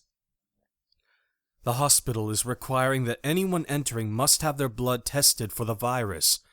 Yeah, I figured you probably would, Audie said. Wait a second, I have to give blood? Nora asked, looking anxious. With a needle? Yes. They're still not absolutely sure where the virus came from or how it's transferred, Shelby said. Bullshit! It's the vaccine. I haven't been given a shot, Nora said. I'm clean. Shelby smiled sadly. Unfortunately, not everyone who's turned into, I guess we can call them zombies, was given the vaccine. Then they were probably bitten, right? Trent asked. From what I've heard, not all of them, she replied. That's why we need to draw blood. So I take it there isn't a cure yet either? Audie asked, with a troubled look on his face. No, I'm sorry. I wish I had better answers for you, she said, looking at each of us. Anyway, I'm just a nurse following orders. I'm sure there might be other things going on over my head which I'm not privy to. Is there someone else who I can speak to who might know more information? Audie asked. No offense, I just can't wait this out. I have a loved one who needs a resolution. Are you saying your loved one has turned? She asked softly. Audie's eyes grew watery, and his voice broke when he answered. Yes, my wife. Oh, man, Nora said, touching his arm. That sucks. He pulled out a tissue from his pocket and smiled bitterly. I just don't want to give up on her. She's all I have. We couldn't have kids, so... Shelby nodded. I understand your pain. I'll see what I can do. I appreciate it, he replied, dabbing his eyes with tissue. Letting out a weary sigh, Shelby looked at me. Are you the man I spoke with on the phone? I cleared my throat. I hadn't said much because I was dealing with my own demons.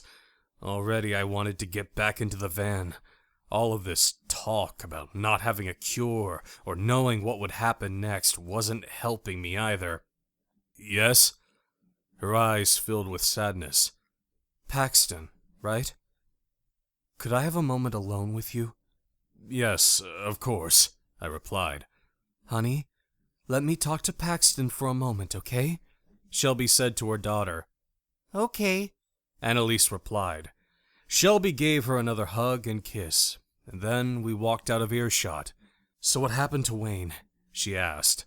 From what I've gathered from Annalise, he went back to the apartment to get his gun, which is when I found her. What do you mean, found her? She was crouched down in the back of a pickup, scared to death. That was probably Wayne's, she said, rubbing her forehead and smiling grimly. I'm surprised he left her alone in there. Me too. I'm sure he just didn't think it through. Wayne is very impulsive. Or I guess I should say was, she replied sadly. I nodded. Anyway, I left her with Artie, and when I found him it was too late. I explained what had happened, but left the gory parts out. Shelby frowned. So he hadn't turned into one after being bitten? Shit, I really didn't want to tell her that I blew her husband's brains out, but didn't have any other choice. Not right away. When he did, I made sure to put him out of his misery. Her lips trembled, and she looked away as fresh tears spilled down her cheeks. I guess that's that then. I'm sorry for your loss, I said solemnly. With a grim smile, she wiped her face and looked back at me.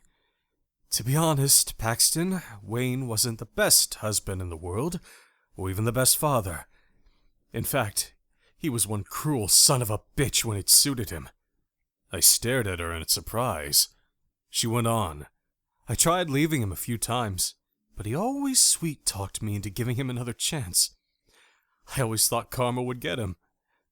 I guess it did. I wasn't sure what to say, so I just nodded. Anyway, thank you for bringing her here. I owe you. No, you don't. I'm just glad we could help. Mommy, are you okay? Annalise called out, staring at us. I'm fine, she said, walking back over to her. Then why were you crying? She asked, studying Shelby's face. Because I'm so happy to see you, she said, sweeping her back up into her arms. Me too, Annalise said, closing her eyes and hugging her mother tightly. Artie and I looked at each other and smiled. Although we'd risked a lot to bring them together, it was totally worth it. Even if the news about his wife wasn't sounding good. Not to mention, we'd helped Nora and Trent out. It was a good feeling. Much better than cowering in an apartment. So, what's next? Trent asked. You mentioned something about blood tests? If you're going to be giving them, I should probably eat something first.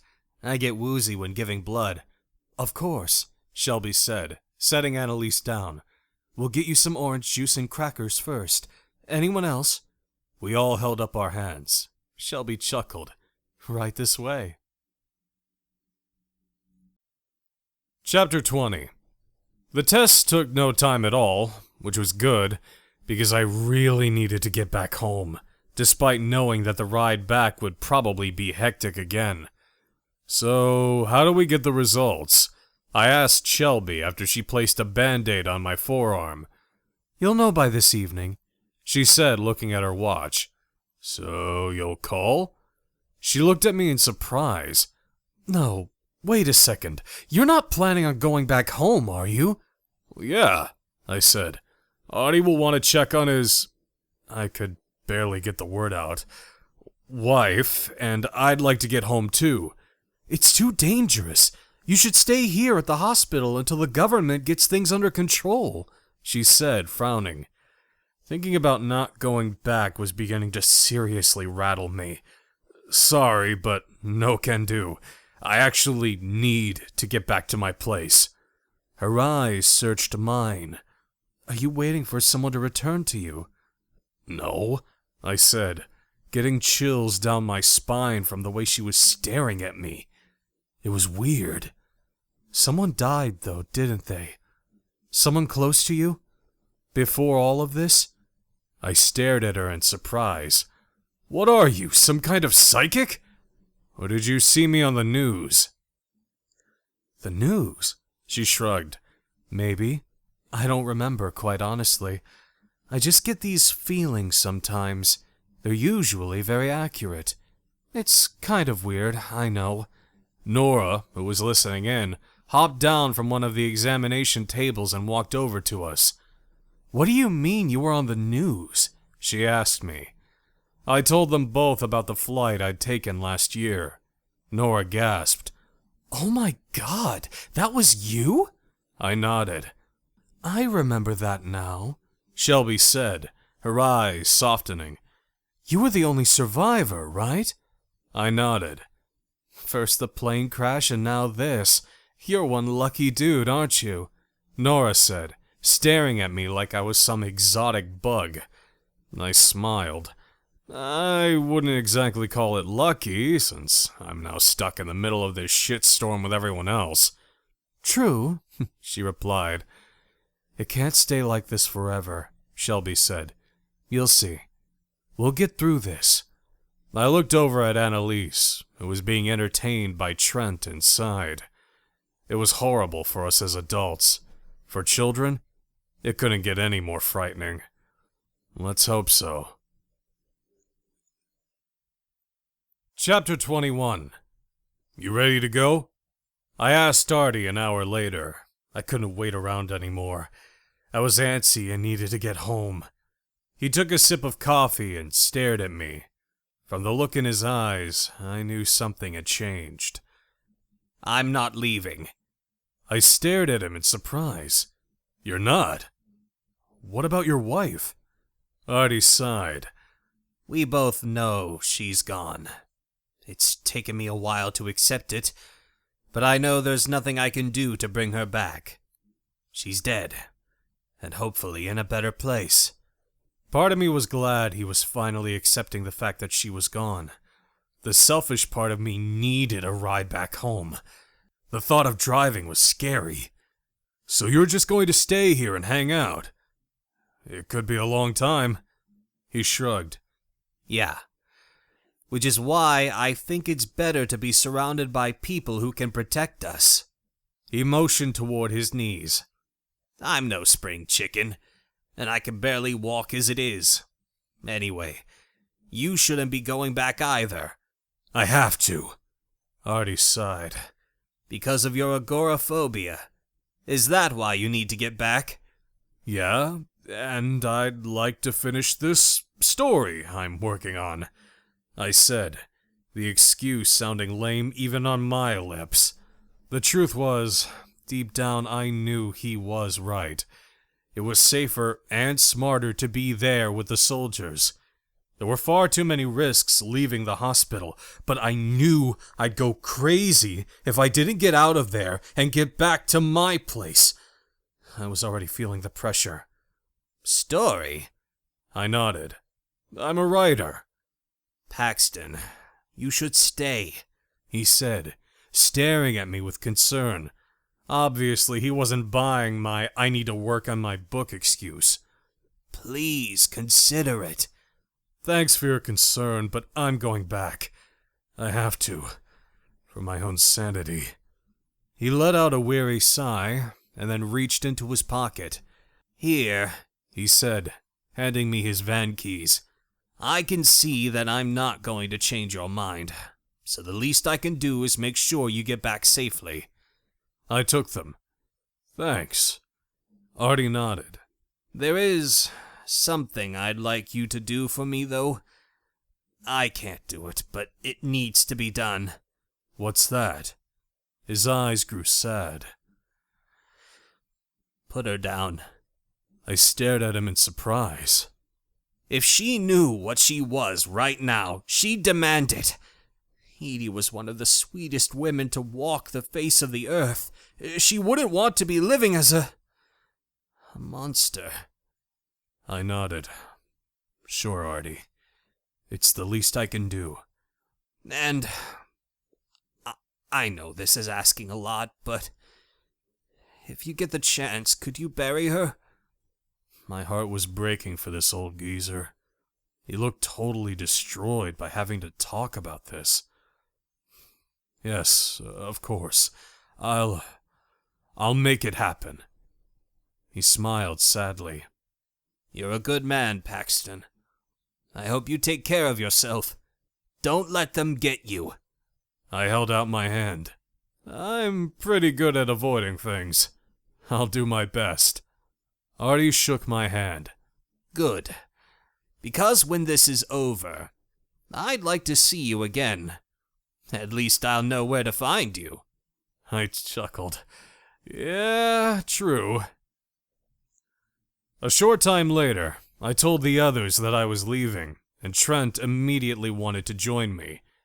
It's safer for you to stay here, I said. Although, I would have much rather had him along. I needed to do what was best for him, though, and where I was going wasn't safe or in his best interest. But, Trent, I stared at him hard. You need to stick around here in case the zombies get through. I've seen them overpower soldiers before. It could happen. If it does, you have to promise you'll protect Annalise and the others. Okay? He sighed and nodded. I put my hand on his shoulder. You're a smart guy, and they need you. Besides, I'm just going back to my apartment to wait this out. You'd go crazy there. I nodded toward 3 young women who'd just arrived and were being shown to the lab. And here, at least, the scenery is better. He looked at them and grinned. True. Paxton? Said a small voice. I turned around and there was Annalise staring up at me. I smiled at her. Yes, honey? If you see my daddy, could you tell him I'm okay? And that I'm at the hospital with Mommy? Of course I will, I said, my heart heavy. Although Shelby mentioned that Wayne had been a dick, a daughter's love was remarkable and forgiving. She was a sweet kid, and I hoped nothing bad would happen to her. Thanks, she said, throwing her arms around my waist and hugging me. I hugged her back and caught Shelby looking over at us with a sad smile on her face. I winked at her and waved. Chapter 22. Before leaving, I decided to grab a cup of coffee from the cafeteria and a bite to eat. When I arrived, I noticed a woman sitting by herself and looking so distraught that I couldn't just walk away. After getting the coffee and a piece of apple pie, I walked to where she was sitting and asked if I could sit down. The woman stared up at me in surprise. Sure, she said, moving her tray over. I sat down across from her. You looked like you could use some company. Or at least someone to talk to. She gave me a strained smile. That obvious, huh? I cut into my pie. A little. My name is Paxton, by the way. What's yours? Chris? Chris Wilde? Her last name sounded familiar. It was then I remembered Nora just talking about her friend she called Wilde. Do you work here at the hospital? I asked. No, I just brought a couple back here. A soldier and... she said, looking down at the bowl of soup sitting in front of her. Really? What happened? She explained that the soldier had been shot by accident, and that her daughter, Allie, had been bitten by a zombie. I stared at her in surprise. So she turned? No, she hasn't. Not yet, anyway, she replied. When was she bitten? Last night. So she's been here the entire time? Chris nodded.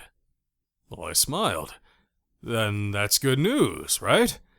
I mean, usually from what I've seen, they turn right away. I hope it's good news. She's in some kind of coma, though.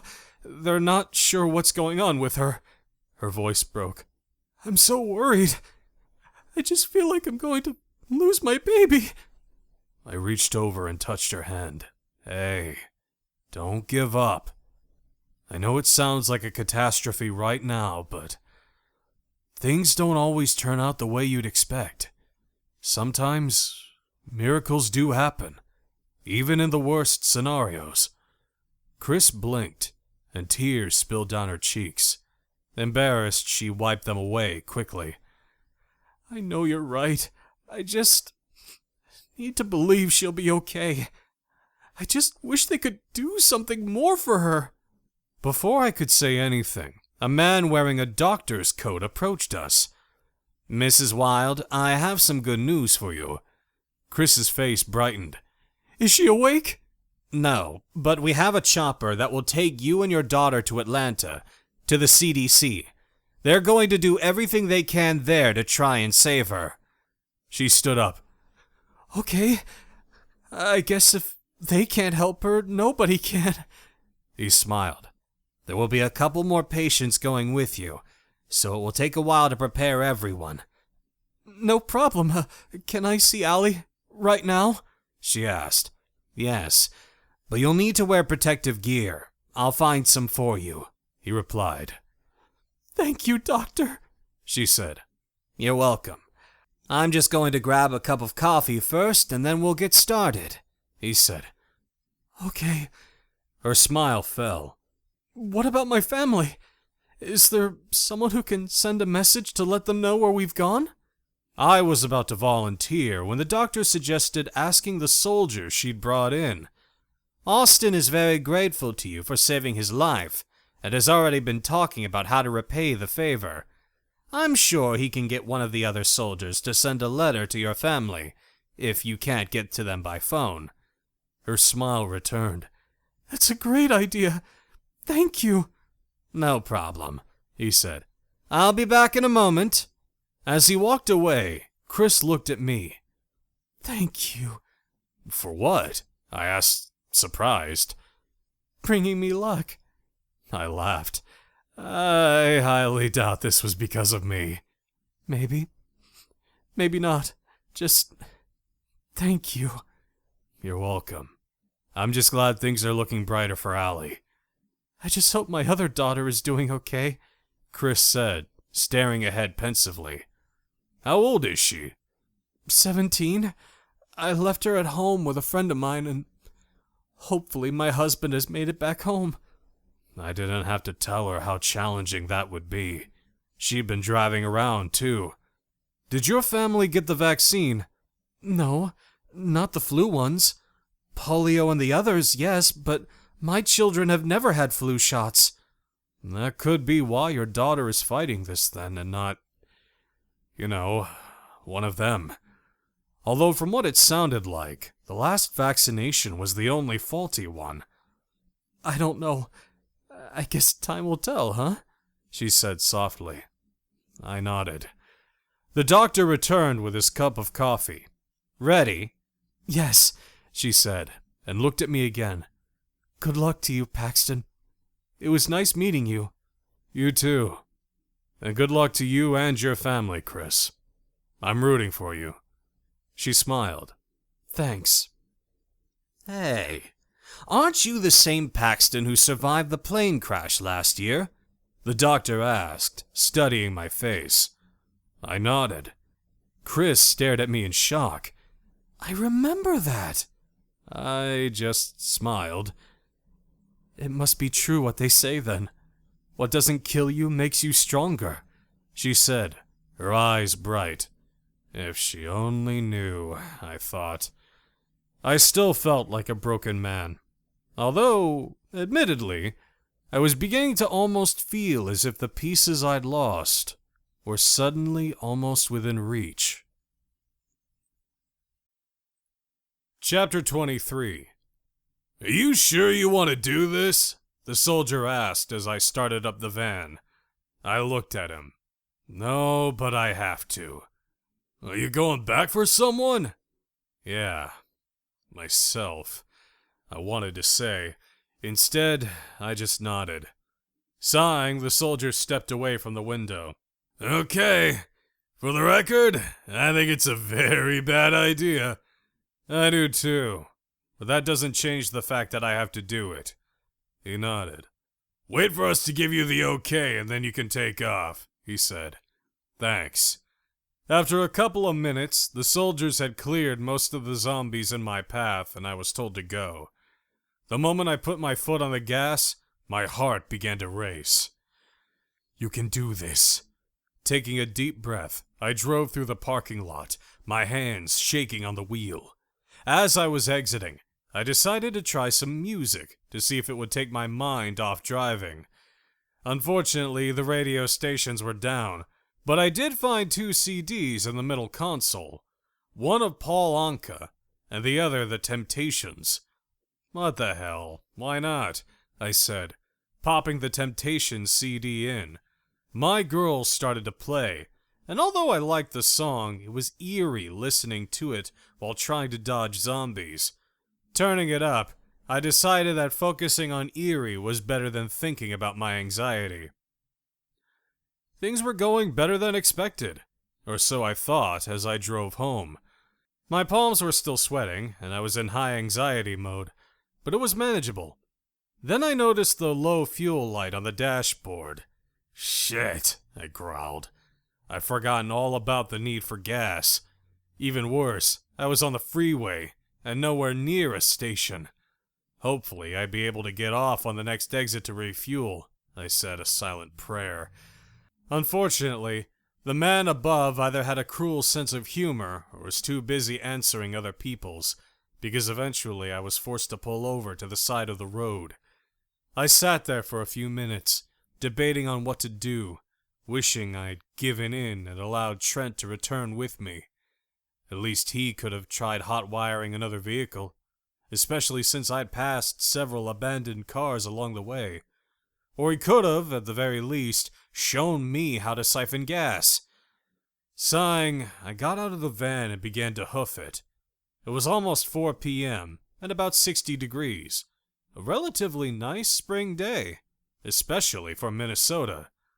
Oddly enough, because I was alone and there wasn't anything happening to me, I felt a peacefulness that surprised me. No busy traffic, no airplanes or choppers overhead, no hustle and bustle around me. I was doing amazingly well in such horrible circumstances. Thriving in the apocalypse, I thought to myself. It was an alarming awakening to realize that the world was easier for me without anyone around for miles. About 20 minutes into it, my cell phone rang. Marissa. I answered and quickly apologized for not calling her back earlier. No problem. I'm sure you've been busy. What happened with the kid? I spent the next 5 minutes going over everything. Wow, that's insane! So you've been out of your apartment this entire time? Yeah. Are you doing okay? I stared ahead at the long road ahead of me and felt a strange calmness. Crazily, yes, I'm doing pretty well. Good. How about you? I haven't left my apartment, and I have no idea what's happening, other than what I can see from my windows. And what's that? Zombies walking around. I don't get it. Where are the cops? You can't tell me all of them had flu shots. I'm sure they didn't, but the zombies are multiplying and getting harder to stop. I'm sure they're putting in their best efforts, wherever they are, I replied, not wanting her to panic. She sighed. I just hate not knowing what's going on or how long this is supposed to last. I hear you, I said, noticing something out of the corner of my eye. Squinting, I made out a small group of zombies heading in my direction. I swore. What's wrong? Nothing to worry about. I'll call you back when I get home. Sounds good. Stay safe, Paxton. You too, I replied and hung up. Staring at the pack stumbling toward me, I wonder where they'd come from and how they'd found me. Sure, I was a little sweaty, but didn't think my stink had traveled that far. Not really wanting to take on a group of zombies, I began jogging down the middle of the freeway, which was strange in itself, especially during what should have been rush hour. But here I was, doing just that, and strangely enough, it was giving me a little bit of a rush. The good kind. What it all meant, I wasn't sure. I just felt more in control than I had in a while. Maybe it was true what they said about facing your fears. And the last several hours, I'd faced my own and then some. Here I was, still standing and hadn't melted. Would it last? Probably not, but at that moment, it felt like nothing could hold me back. That was, until I turned to glance over my shoulder and tripped over something I'd missed in the road. I lost my footing, and down I went, screaming in agony as I twisted my ankle. Hot pain paralyzed me for a few seconds, and when I finally did move, it hurt like a son of a bitch. I immediately broke out into a cold sweat, the pain so jarring I could barely breathe.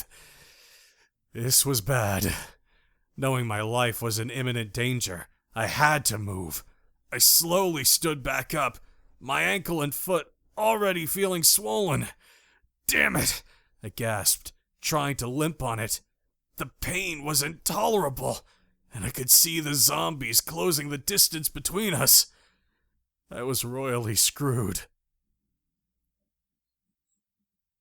Chapter 24. Despite the fact that I was in agony, I forced myself to move onward. With every step, the pain became more intense, to the point that my entire leg throbbed. Eventually, I knew I couldn't keep it up, and had to do something or I'd pass out from the pain. It was then that something up ahead caught my eye. Road construction. Someone's tossing me another lifeline. I vowed to never complain about it again. Clenching my teeth, I limped and cursed my way down the freeway until I made it to 2 abandoned vehicles, a bulldozer and a Caterpillar dump truck. The bulldozer looked easier to get into.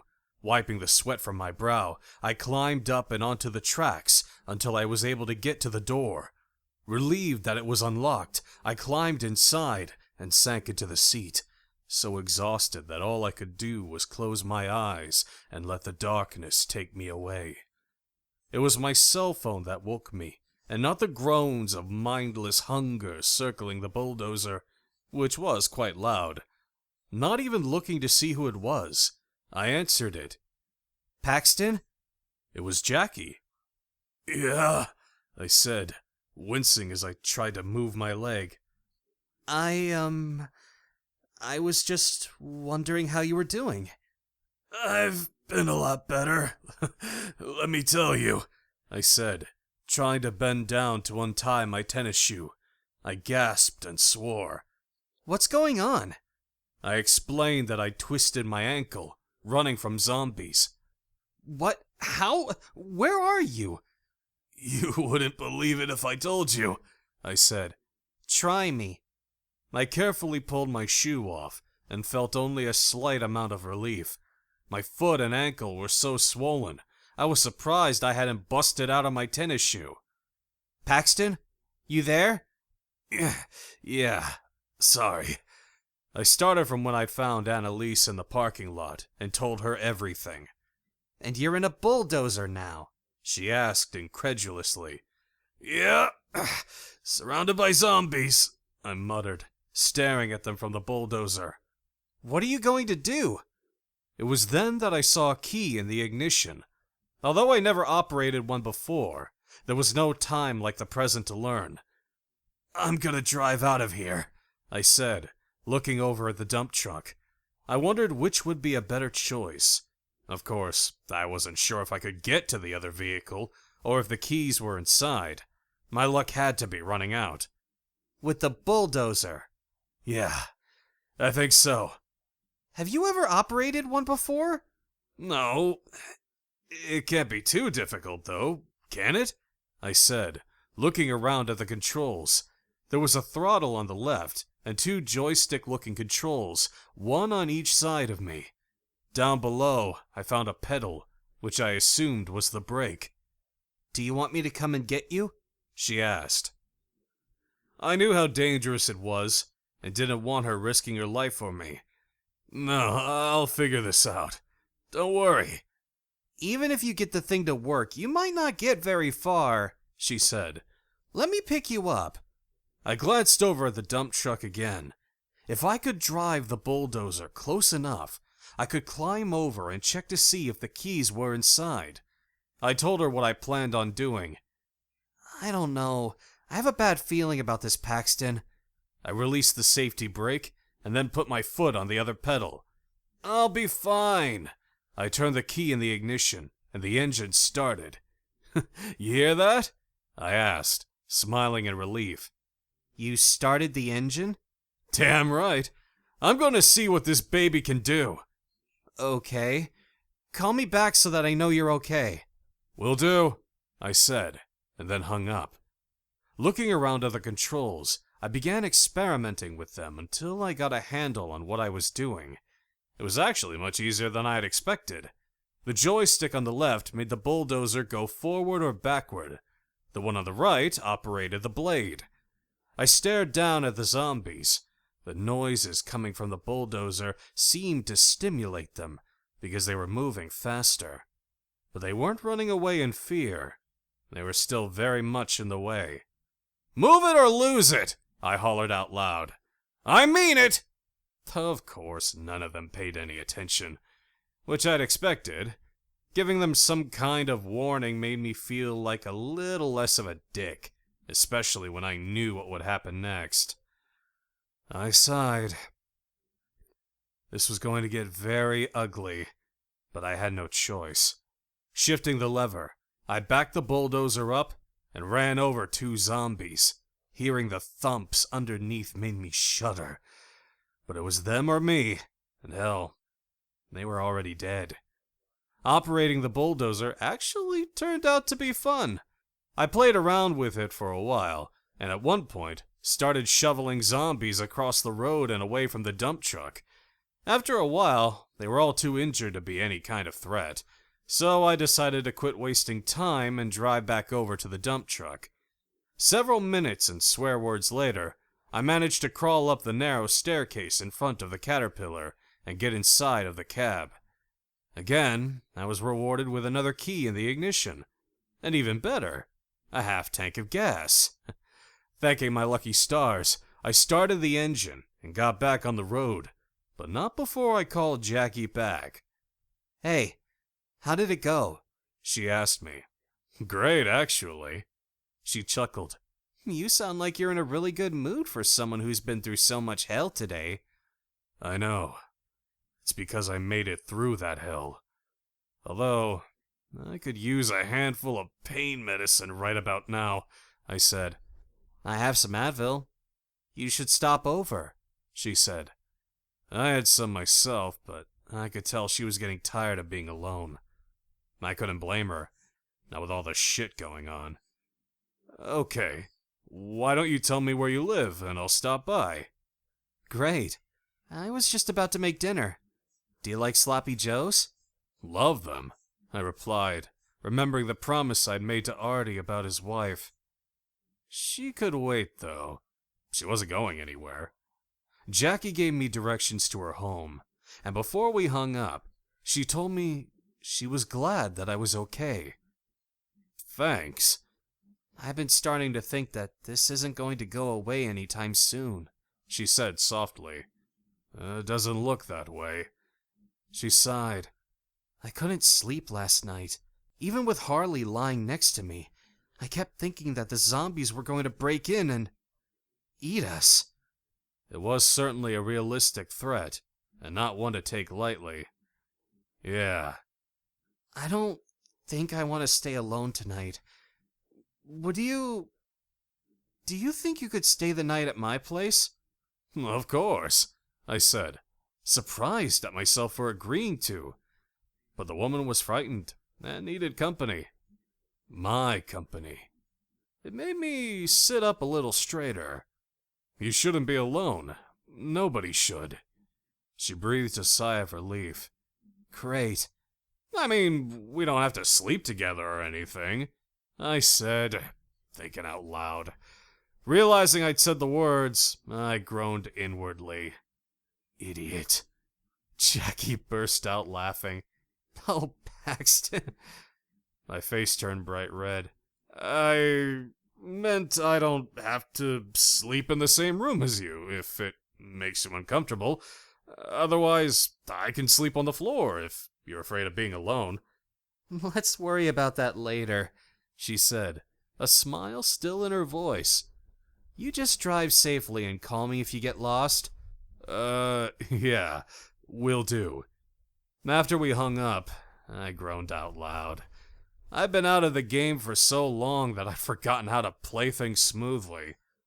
Not that I was interested in jumping into that scene right now, but the way things were going, I didn't know what tonight, tomorrow, or hell, next year would bring. All I knew was that for some crazy reason, The zombie apocalypse was somehow healing me. It was less than 24 hours I'd stepped out of my shell, making more strides than I had all year. It could only mean one thing.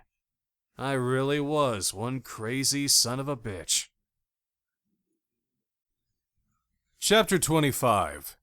The dump truck, although large and bulky, really was the ideal way to travel. It plowed through anything, although there were a couple of times I had to back up to get some sludge out of my tires. It was a gas guzzler, however, and in the long run, I realized wouldn't be a smart choice. I decided to enjoy the man toy, which had one time been my favorite as a child, and later traded in for something smaller. Still, it was kind of fun. I even gave her a name. Daisy. Daisy the dump truck. Sounded childish, but screw it. I was feeling almost like a kid again driving the damn thing. When I finally made it to Jackie's neighborhood, which, surprise, surprise, was crawling with zombies, I decided to drive over the grass to her front doorway. Although it tore up the yard, I didn't think lawn care was a top priority at the moment. As I shut down the engine, I could hear Harley barking excitedly in the house. You made it, she yelled through the screen door. Let me help you get down. No, just stay there, I hollered back, taking the gun out of my pocket. Zombies were already stumbling up and over her lawn to try and get to me. I could see that it was going to be tricky stepping down the ladder with my swollen ankle and not get mauled by zombies. Jackie, who I was learning was headstrong, stepped out onto her porch with the gun Mac had given her and began plugging away at the zombies. "You're good with that thing," I said, limping down the steps as she reloaded and started firing again. I once wanted to be a cop, she admitted. "Why didn't you?" I chickened out, she said, blowing the brains out of a zombie that had stepped into her flower garden. It was hard to believe considering the way she was handling the gun. "Really?" "Yeah, I could shoot these things," she replied, firing again. "But I'm terrified of getting into altercations with living, breathing people." "That makes sense," I said, stepping onto the sidewalk. I limped up the steps as she reloaded again. "Let's get inside," she said, opening up the screen door. "Harley, get back!" The dog barked, and when I stepped inside, he jumped on me and began licking my face. "Well, he likes you," she said, quickly shutting the door. "He knows I'm not out to eat him," I said, petting Harley, and then gasping when his tail hit my leg. "Harley, down," she ordered. "I'm sorry." "It's okay. He's just happy to have visitors that don't reek. Aren't you, buddy?" She laughed. "Speaking of which, it smells wonderful in here," I said, my stomach growling as I looked around her living room, which was warm and inviting. A beige sofa, lined with throw pillows, sat facing a brick fireplace. There were also two smaller brown leather recliners and a matching oversized ottoman that doubled as a coffee table. "Why don't you make yourself comfortable and I'll fix you a plate of food? Do you like macaroni and cheese?" She smiled. "I know it's not fancy, but I figured it would be good with the sloppy joes." "Love it," I replied, limping over to one of the chairs. "You didn't have to make all of that for me, though." "I didn't. I made it for the both of us," she replied, smiling. "Besides, I know you're used to meals for one, and probably don't make a lot yourself. This is my treat. I also made baked beans, by the way." "That sounds..." I winced as I sank down into the recliner. "Amazing." "I'll get you an ice pack for that ankle, too," she said. If you want to take your jeans off and get more comfortable, go ahead. Even from here, I can see how swollen your foot is." I kept my shoe off. There was no way I'd be getting that sucker on for a while. Have I died and gone to heaven?" I joked. "Free food, an ice pack for my ankle, a woman asking to remove my pants? The next thing you'll be offering is a shot of whiskey." Jackie smirked. "Sorry, no whiskey here." "That's okay. I don't care for the taste anyway. I prefer rum or vodka, or even beer. Now that I do have, she said, heading toward the kitchen.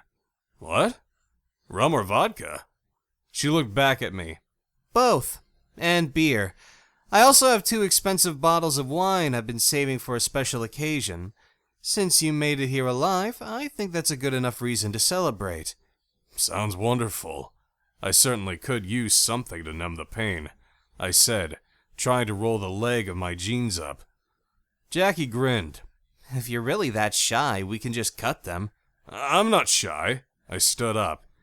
Screw it. I began unbuttoning my jeans. I was trying to be a gentleman. Now remember, you forced me into this. Oh, wow, she said, laughing.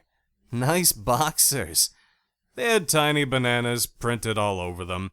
I bought them off the internet. I couldn't pass up the clearance price. Let me guess. You bought several pairs, too. I smiled. Yeah, and the other pattern, too. Walnuts. She laughed. They're comfortable. Lots of room to breathe, I added. I don't know if you should be sharing that bit of information with others, especially with men, she replied, still laughing. Before I could answer, Harley suddenly stood up and started to growl. Jackie's smile faded. Well, he does that when they get too close to the windows. That's why I keep the blinds closed, she said, walking over to them. She peeked outside and swore. What is it? Sighing, she looked back at me over her shoulder. It's my ex, Drake. I began putting my jeans back on. Oh, that's nice of him. Checking to see if you're okay. Jackie snorted. Right. The last time we were together, he threatened to kill me. So I don't think my welfare is that important to him. He did? What happened? I had lunch with a friend from work, Jim. It meant nothing. In fact, Jim's happily married, but we decided to try out this new sandwich shop together, and someone told Drake that he saw me with another guy. He flipped out. And threatened to kill you. Nodding, she picked up the gun and headed toward the front door. A few times. I buttoned my jeans and got up. Well, now I know why you call him an asshole. That's not even the half of it, she mumbled, swinging the door open. I should have talked him into getting that damn flu shot. Chapter 26. Hold it right there, Jackie hollered, the gun pointed outside. I heard a male's voice, but couldn't make out the words. I limped over to the doorway and stood beside her. Who in the hell is that? Drake asked from inside a tall black pickup that was parked next to the dump truck. There appeared to be another guy sitting next to him, and both men appeared to be sizing me up. A friend? She said flatly. This his ride? He asked, nodding toward the dump truck. Maybe. What do you want, Drake? She asked, glaring at him. He smiled. I came to check on you. I was worried. As you can see, I'm doing fine, she said coldly. Ooh, you always were a firecracker, he said, and looked over at the passenger. Drake said something and laughed. Okay then, time to leave, Jackie hollered. His smile faded. Aren't we being a little dramatic with the gun? After the last time we spoke, I don't think so, she said, swinging the weapon over toward a zombie that was fast approaching. She fired it and hit him in the head. Oh, good thing I taught you how to use a gun, Drake said. That was impressive. Thanks. Now get off of my lawn. He gave her a pouty look. That's no way to talk to a guy who cares as deeply as I do. The only thing you care about is possessions. I'm not one of them, Drake. Now get the hell out of here! I think you and I just need to sit down and talk, sweetheart. Now I know some things were said by both of us that were ugly, he said, talking to her like she was a child. But we had a good thing going. I have nothing to say to you, she snapped, before stepping back and slamming the doors shut. Jackie looked at me, her eyes flashing angrily. And you, take off your pants and sit your ass down. You're not doing your ankle any good by walking around on it. Yes, ma'am, I said, biting back a smile. I was impressed with the way she'd handled the situation. She really was a firecracker. Jackie sighed and relaxed. Sorry. He just makes me so angry, she replied, walking over to the blinds. She peeked outside. I just hope he leaves and doesn't start any trouble. I hobbled over to the chair. You think he really might cause problems? She nodded. I could tell when he saw you that he was seriously pissed off. See, Drake isn't just an asshole. He's psychotic. I even had a restraining order against him, although it didn't do much good. He kept showing up in the middle of the night and revving his engine or throwing rocks at my windows. When he wasn't doing that, he'd try sending flowers or Hallmark cards, asking for my forgiveness. The man is relentless, and nothing seems to keep him away. Apparently not even a zombie apocalypse. This was bad, and I knew she was probably right. He wasn't going to give up on her. Well, he figures there's nothing stopping him from seeing you now. She gave a harsh laugh. That's where he's wrong. Jackie shook the gun in her hand. I've got this, and I'm not afraid to use it. Shooting the dead was one thing, but I wondered if she really did have the courage to pull the trigger on an ex-boyfriend. Even to me, it seemed a little extreme, although he had threatened to kill her. Did he ever get violent with you? He hit me. Once. That was after Jim and I went to lunch. You called the police? No, but I should have. He left, and I got a restraining order. I knew if I called the police, it would piss him off even more, and I was afraid of that. I'm done with being afraid. I'm not letting him think that just because the world is screwed up that I'm his again. I don't blame you. And don't worry. I've got your back, I said. She smiled and looked outside again. He's leaving. That's not good. My eyes widened. Not good. Isn't that what you wanted? Yes, but this seems too easy. It's not like him. Maybe his friend in the truck is more reasonable and talked him into it. That was Dwayne, his older brother. He's even worse than Drake. The guy beats his wife and screws around on her all the time. Well, at least he used to. Hopefully Julia is free of him. Nice family. Yeah, she let out a ragged sigh. I guess we'll just have to keep our eyes open. I'll go and get that ice pack. Why don't you try and get comfortable? I'll be back. Will do. Jackie walked out of the living room, with Harley following close behind. Standing up, I limped over to the window and peered outside myself. Just like she'd said, his truck was gone. After listening to her, however, I also had the uneasy feeling that we hadn't seen the last of him. Chapter 27.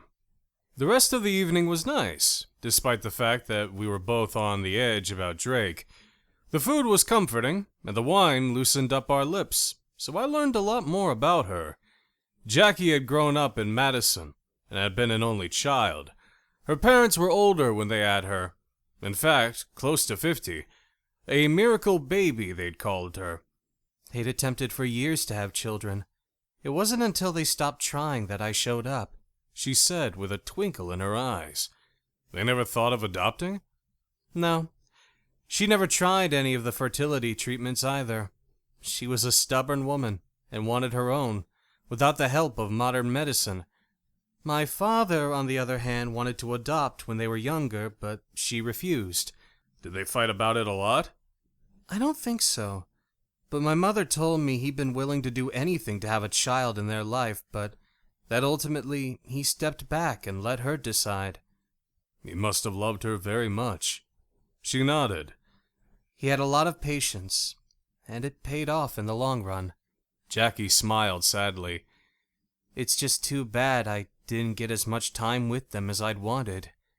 They really were wonderful parents. I was very lucky. How did they die? Well, my mother died of a heart attack 4 years ago. My father died a year later of a stroke. They were in their 70s, so they lived a decent life. Just not long enough for me. What about you? My parents are both gone, too. My father died when I was young. He was a cop and was shot while on duty, I replied. My mother, she died 2 years ago. Cancer. I'm sorry to hear that, Jackie said, studying my face. Boy, you've had a rough couple of years, haven't you? Yeah. I'm still alive, though. She smiled. I went on. I used to feel sorry for myself because I'd lost Andrea. I didn't think about all the other lives that were lost in that crash and how lucky I was to have walked away. Here I am, I said, feeling suddenly elated to be there, which was probably due in part from the amount of wine I'd had. I've been given another chance. I really have no right to squander it on pity parties or resentment. It's good that you realize that now. Now more than ever. Maybe it's why my agoraphobia is becoming much more manageable. I'm finally realizing that every second counts, and to not waste it. Jackie nodded. Especially now. Exactly. I should be living today like it's my last. Just like that song says, I said, trying to remember the tune. I think it's by... I snapped my fingers. Nickelback. Yeah, I like that song. I've been living like a hermit this last year, I said, pouring another glass of wine. I haven't even really made much of an attempt to go outside. It had to take a damn apocalypse to get my ass moving. Would you like some more wine? I have enough, she replied, smiling. You can have the rest. Oh, no, I'll leave you some, I replied, corking the bottle. I knew I was tipsy, but I was having such a good time. Plus, my ankle felt almost manageable. With a funny smile on her face, Jackie stood up and began clearing away the dishes. I can help you with that, I said, attempting to get up. She chuckled. No, you just relax and enjoy yourself. The last thing we need is for you to trip on that ankle. Again. I'm not drunk, I protested. Good, she said, reaching down for my plate. Because I've been thinking about that song you were just singing. Yeah? She leaned down, and I could feel her warm breath on my ear. It's been a while since I've been with a man, and the way things are going, we might not get another opportunity like this. Shocked. I didn't know if I'd heard her correctly. Jackie grinned wickedly. Yes, I did just go there, Paxton. I mean, if you're not ready, I guess I'll understand. I pushed my seat back and pulled her onto my lap. We were in a damn zombie apocalypse, and she was right. There might not ever be another opportunity for either of us, and who was I to stand in the way of that? Besides, she was damn sexy, and only a fool would turn down an offer like that. Chapter 28. It was a long and amazing night. Fortunately, I still knew my way around a woman's body. Even with my ankle, we rocked and rolled until the wee hours of the night. The morning, on the other hand, wasn't as sugary sweet. Harley had managed to climb into bed with us after we fell asleep, and apparently I was on his side. By the time I opened my eyes, I was lying on the edge of the mattress, his paws on my back, blatantly trying to push me over. "Harley?" I mumbled, turning my head over to look back at him. "Really?" In answer, the dog must have farted, because 1 minute the room was fine, and the next, the air smelled worse than The Walking Dead, and I knew firsthand what that was like.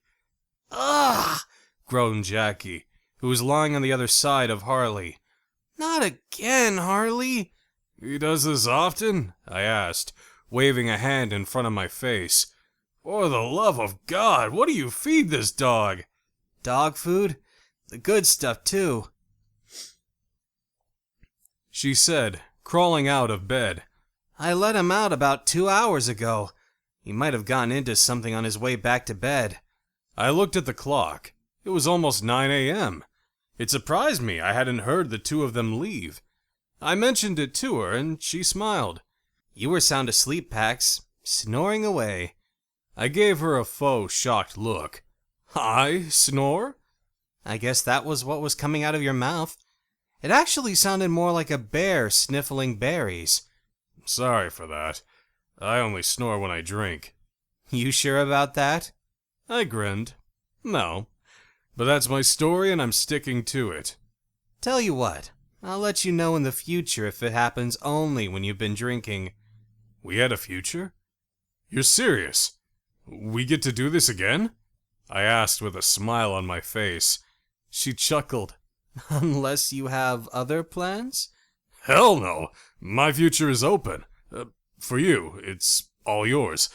Anything you want, I'm there, I said, enjoying the way her face lit up. She had to be one of the most beautiful women I'd ever laid eyes on. I wondered if I would have ever had a shot with her before the zombie apocalypse. Of course, we probably wouldn't have ever met, so the answer was obvious. She patted her thigh. Come on, Harley. Let's go outside and you can do your business. Harley barreled out of bed. Wait, you're letting him out there? She grabbed a robe from the closet. I have a fence in the backyard. The zombies can't get in. I relaxed. Oh, okay. She cinched the belt around her waist. Would you like some coffee?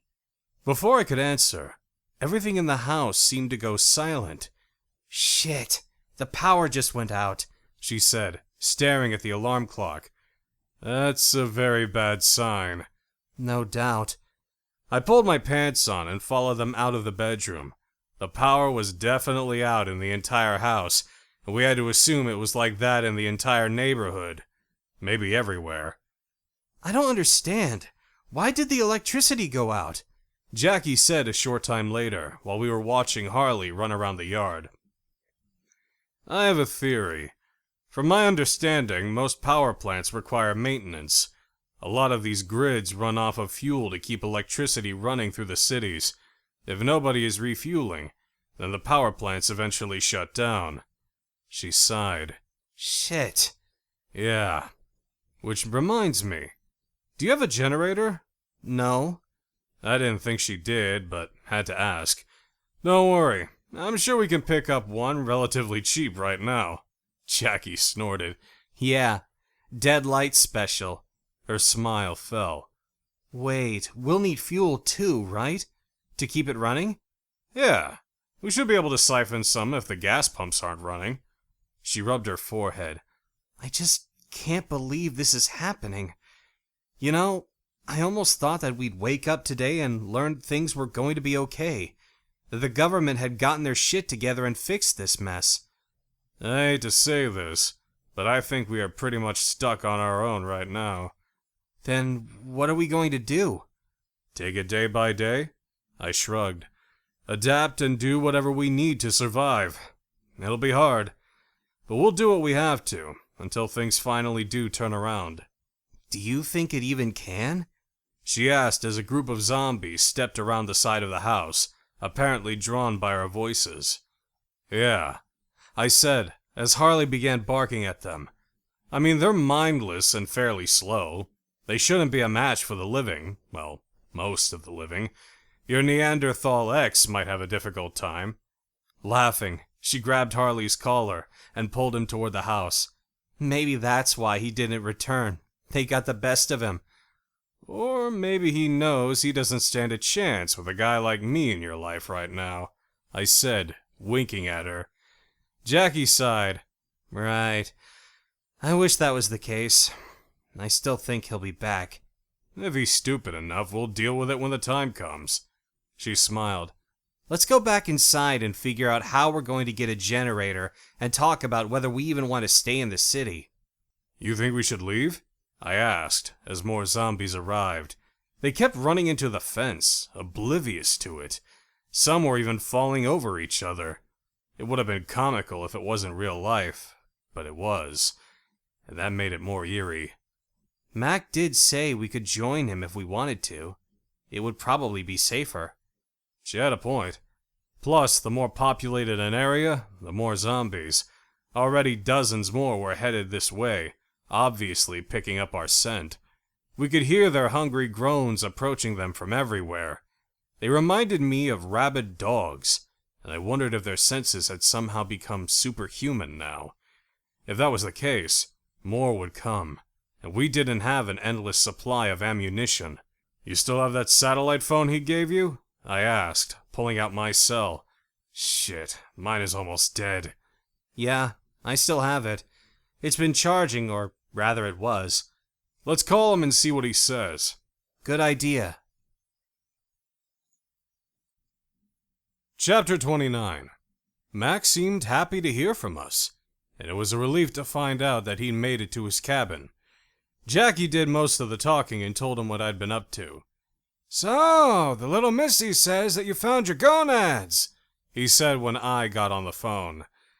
The guy was so insensitive. Everything was either black or white. I decided to just go along with it. Yeah, I guess I did. "I wish I could have seen you driving that bulldozer. Did you happen to run over any zombies with it?" A few. He chuckled. "I know I shouldn't be laughing, but I'm picturing it in my head, and I bet it was quite a funny sight." "They're people, Mac. It wasn't that funny," I replied. The old man had a twisted sense of humor. "Oh, bullshit! They're just walking shells. Don't feel bad for doing what you've got to do to stay alive. They wouldn't think twice about tearing off your newly found gonads and eating them for breakfast. Think about that the next time you feel sorry for the bastards." I remembered Wayne's half-eaten organs spilling out of his stomach, and knew he was right. I shouldn't have sympathy for them because they were just walking corpses. But part of me had to wonder if that was all they really were. "So, are you two planning on coming out here, or are you going to stick around the city?" I looked at Jackie, who was trying to fill a cooler with the ice from her freezer. There weren't a lot of refrigerated items, but what she did have we were trying to preserve as long as possible. "We're thinking about it." "Don't think too long. Soon it will be too late to get out of here. Hell, I bet the zombies are coming out of the woodwork now, aren't they?" "You could say that. So, do you have enough room for us?" "Sure do. It was originally built to entertain guests. I thought about selling it after Martha passed away, but didn't have the heart to do it. She helped me design the place, you know." I'd heard about Martha, his deceased wife. She died about 10 years ago of heart disease. I glanced over at Jackie. "He says he has plenty of room for us." "For Harley too?" she asked. "Yes, for Harley too," Max said, overhearing her. I nodded. "Then let's do it," Jackie said. 2 hours later, Jackie was packed and we were planning on stopping back at my condo to pick up some things. Plus, I had made a promise to Artie, and I planned on keeping it. "We're taking the dump truck, right?" she said. "I think the Corbin's van is almost out of gas." "Yeah, we're taking Daisy," I said, limping after her as we headed out of the kitchen. "We're going to need to fill her up soon, though. But I have an idea. There are a lot of vehicles parked in the garage at my condo. We can siphon some gas once we get there." She looked at me, her eyebrow cocked. "Daisy?" I grinned. "Yeah. She saved my life, so I thought I should name her. Since she's yellow and brightened up my day, it fits." "Okay, then. I'm glad I already have a name since I saved your life before, too. You'd probably call me Petunia or Daffodil." I grinned. "Actually, I was thinking Tulip. Which reminds me of an old joke. What's better than roses on a piano?" She rolled her eyes. "Don't even. I've heard this." "Tulips on my organ. Psst. Oh, Lord. Why was Tigger looking into the toilet?" She rubbed her temple. "I can tell right now that this is going to be just as juvenile." "He was looking for poo." "Honey, I think you should stick to writing science fiction." "I didn't create these jokes. I heard them a long time ago." "When they were still funny," she said dryly. Ouch. Unfortunately, with my ankle still hurting, I wasn't much help carrying supplies. Fortunately, Jackie traveled lightly. "Oh, crap, I forgot to get Harley's food," she said when we were in the living room and getting ready to leave. At the mention of food, the dog's ears perked up. She scratched Harley's head. "Yeah, we can't forget that, can we?" Jackie said in her cutesy voice. I noticed she reserved strictly for the dog. He barked. Jackie straightened up and looked at me. I'll go and get the bag. Why don't you make sure the guns are loaded and ready?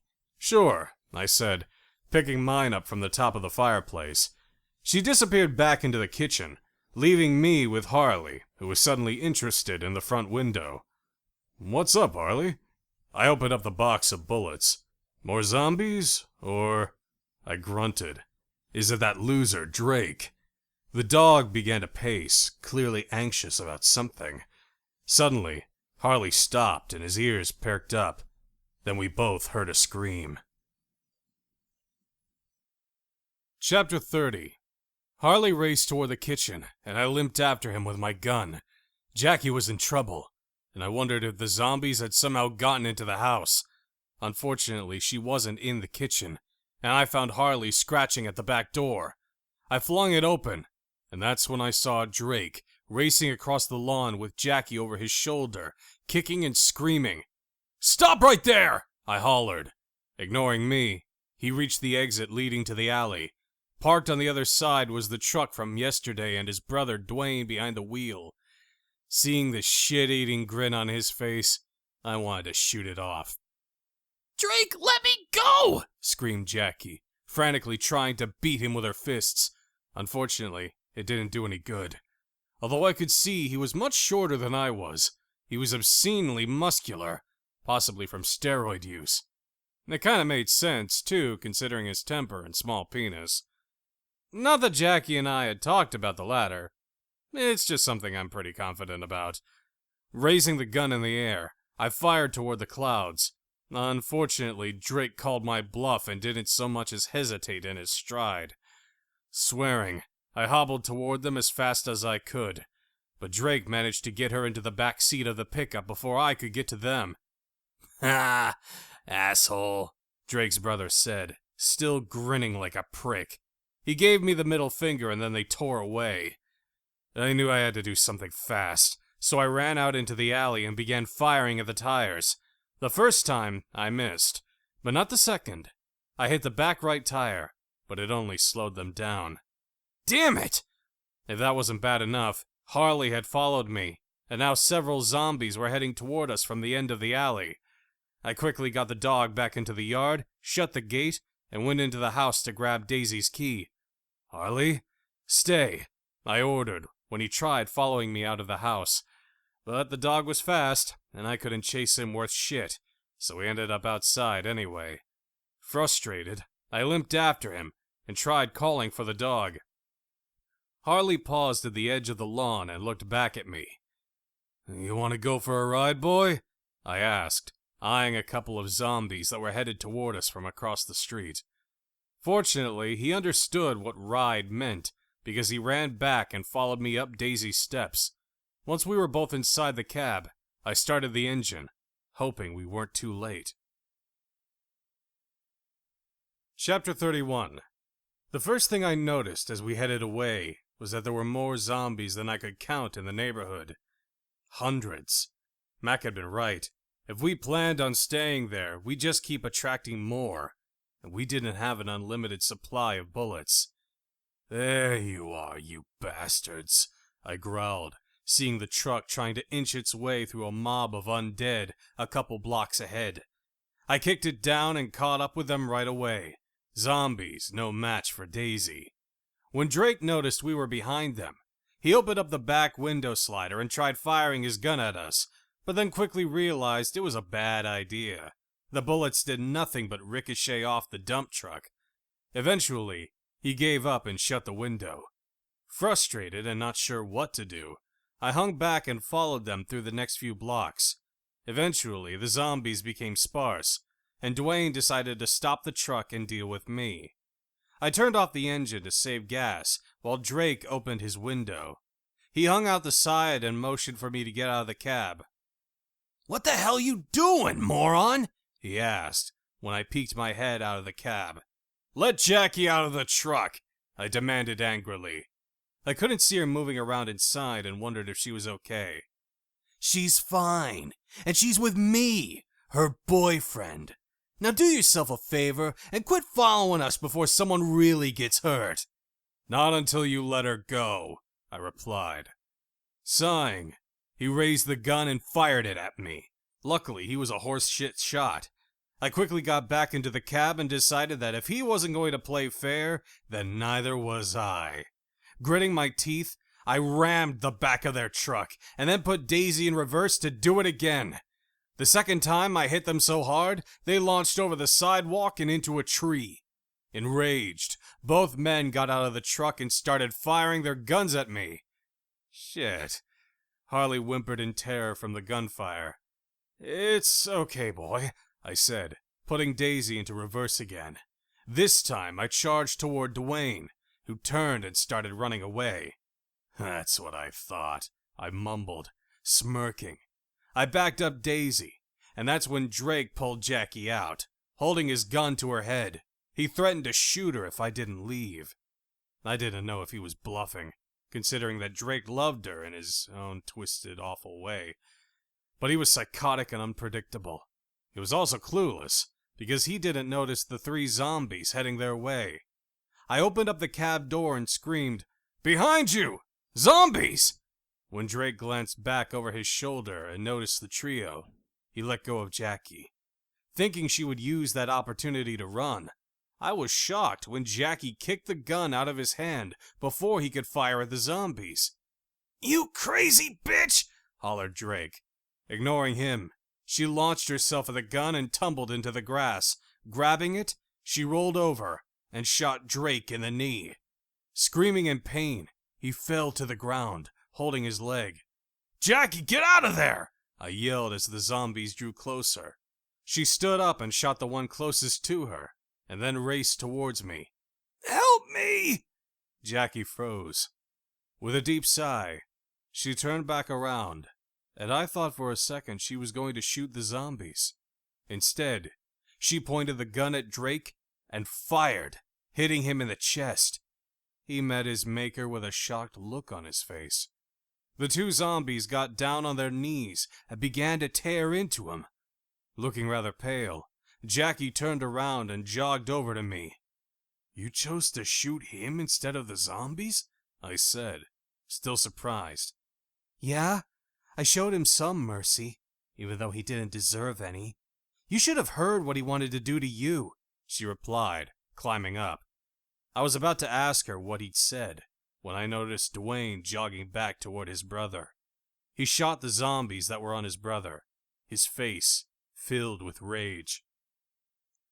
"Oh, shit," I said, knowing that next he'd be aiming for us. I pulled Jackie into the cab and started the engine.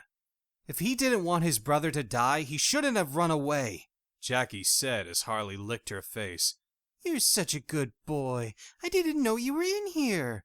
"Do you think he'll try and follow us?" I asked, looking in the rearview mirror as we pulled away. Dwayne watched us leave, with murder in his eyes. "He can't. You destroyed the truck." "True," I replied, relaxing a little. "Plus, we weren't going back to Jackie's either. Yeah, we'll probably never see him again." "If you want, we can go back and finish him off." "Nah," I said. "I doubt he has enough bullets left against the zombies. Let them handle the douchebag." Chapter 32. Dwayne watched the dump truck drive away and vowed that he would avenge his brother. Maybe not today, but it would happen, and he'd do just about anything to see Jackie and her new boyfriend suffer. He walked over to Drake and pulled the 2 motionless zombies off his brother.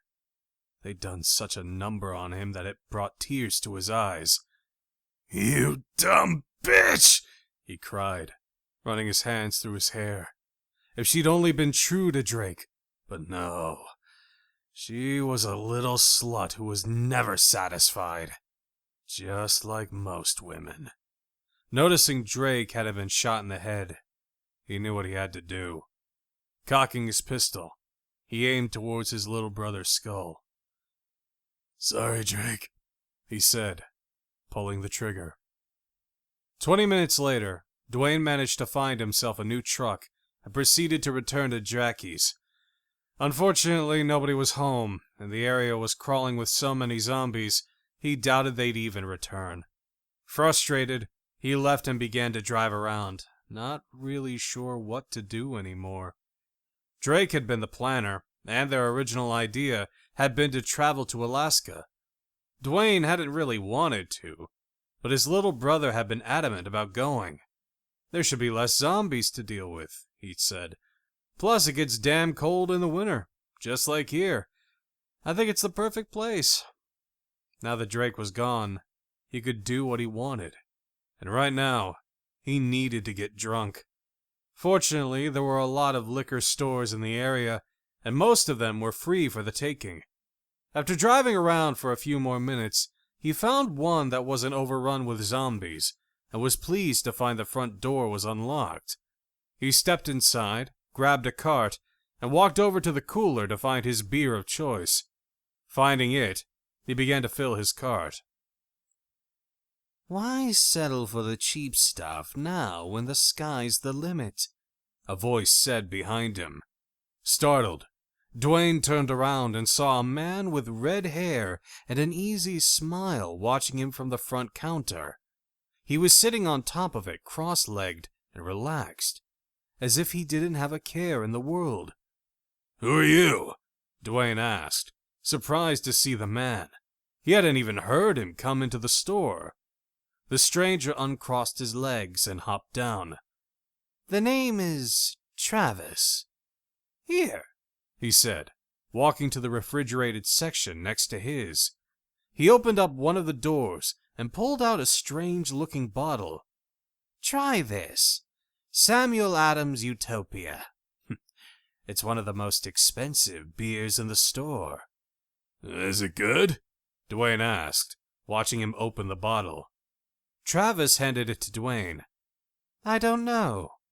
You tell me," he replied, chuckling. Dwayne raised the bottle to his lips and frowned. "You own this place?" he asked, lowering the bottle. "Yeah. So do you now." Dwayne liked that answer. He smiled and took a swig of the beer. It was good. Real good.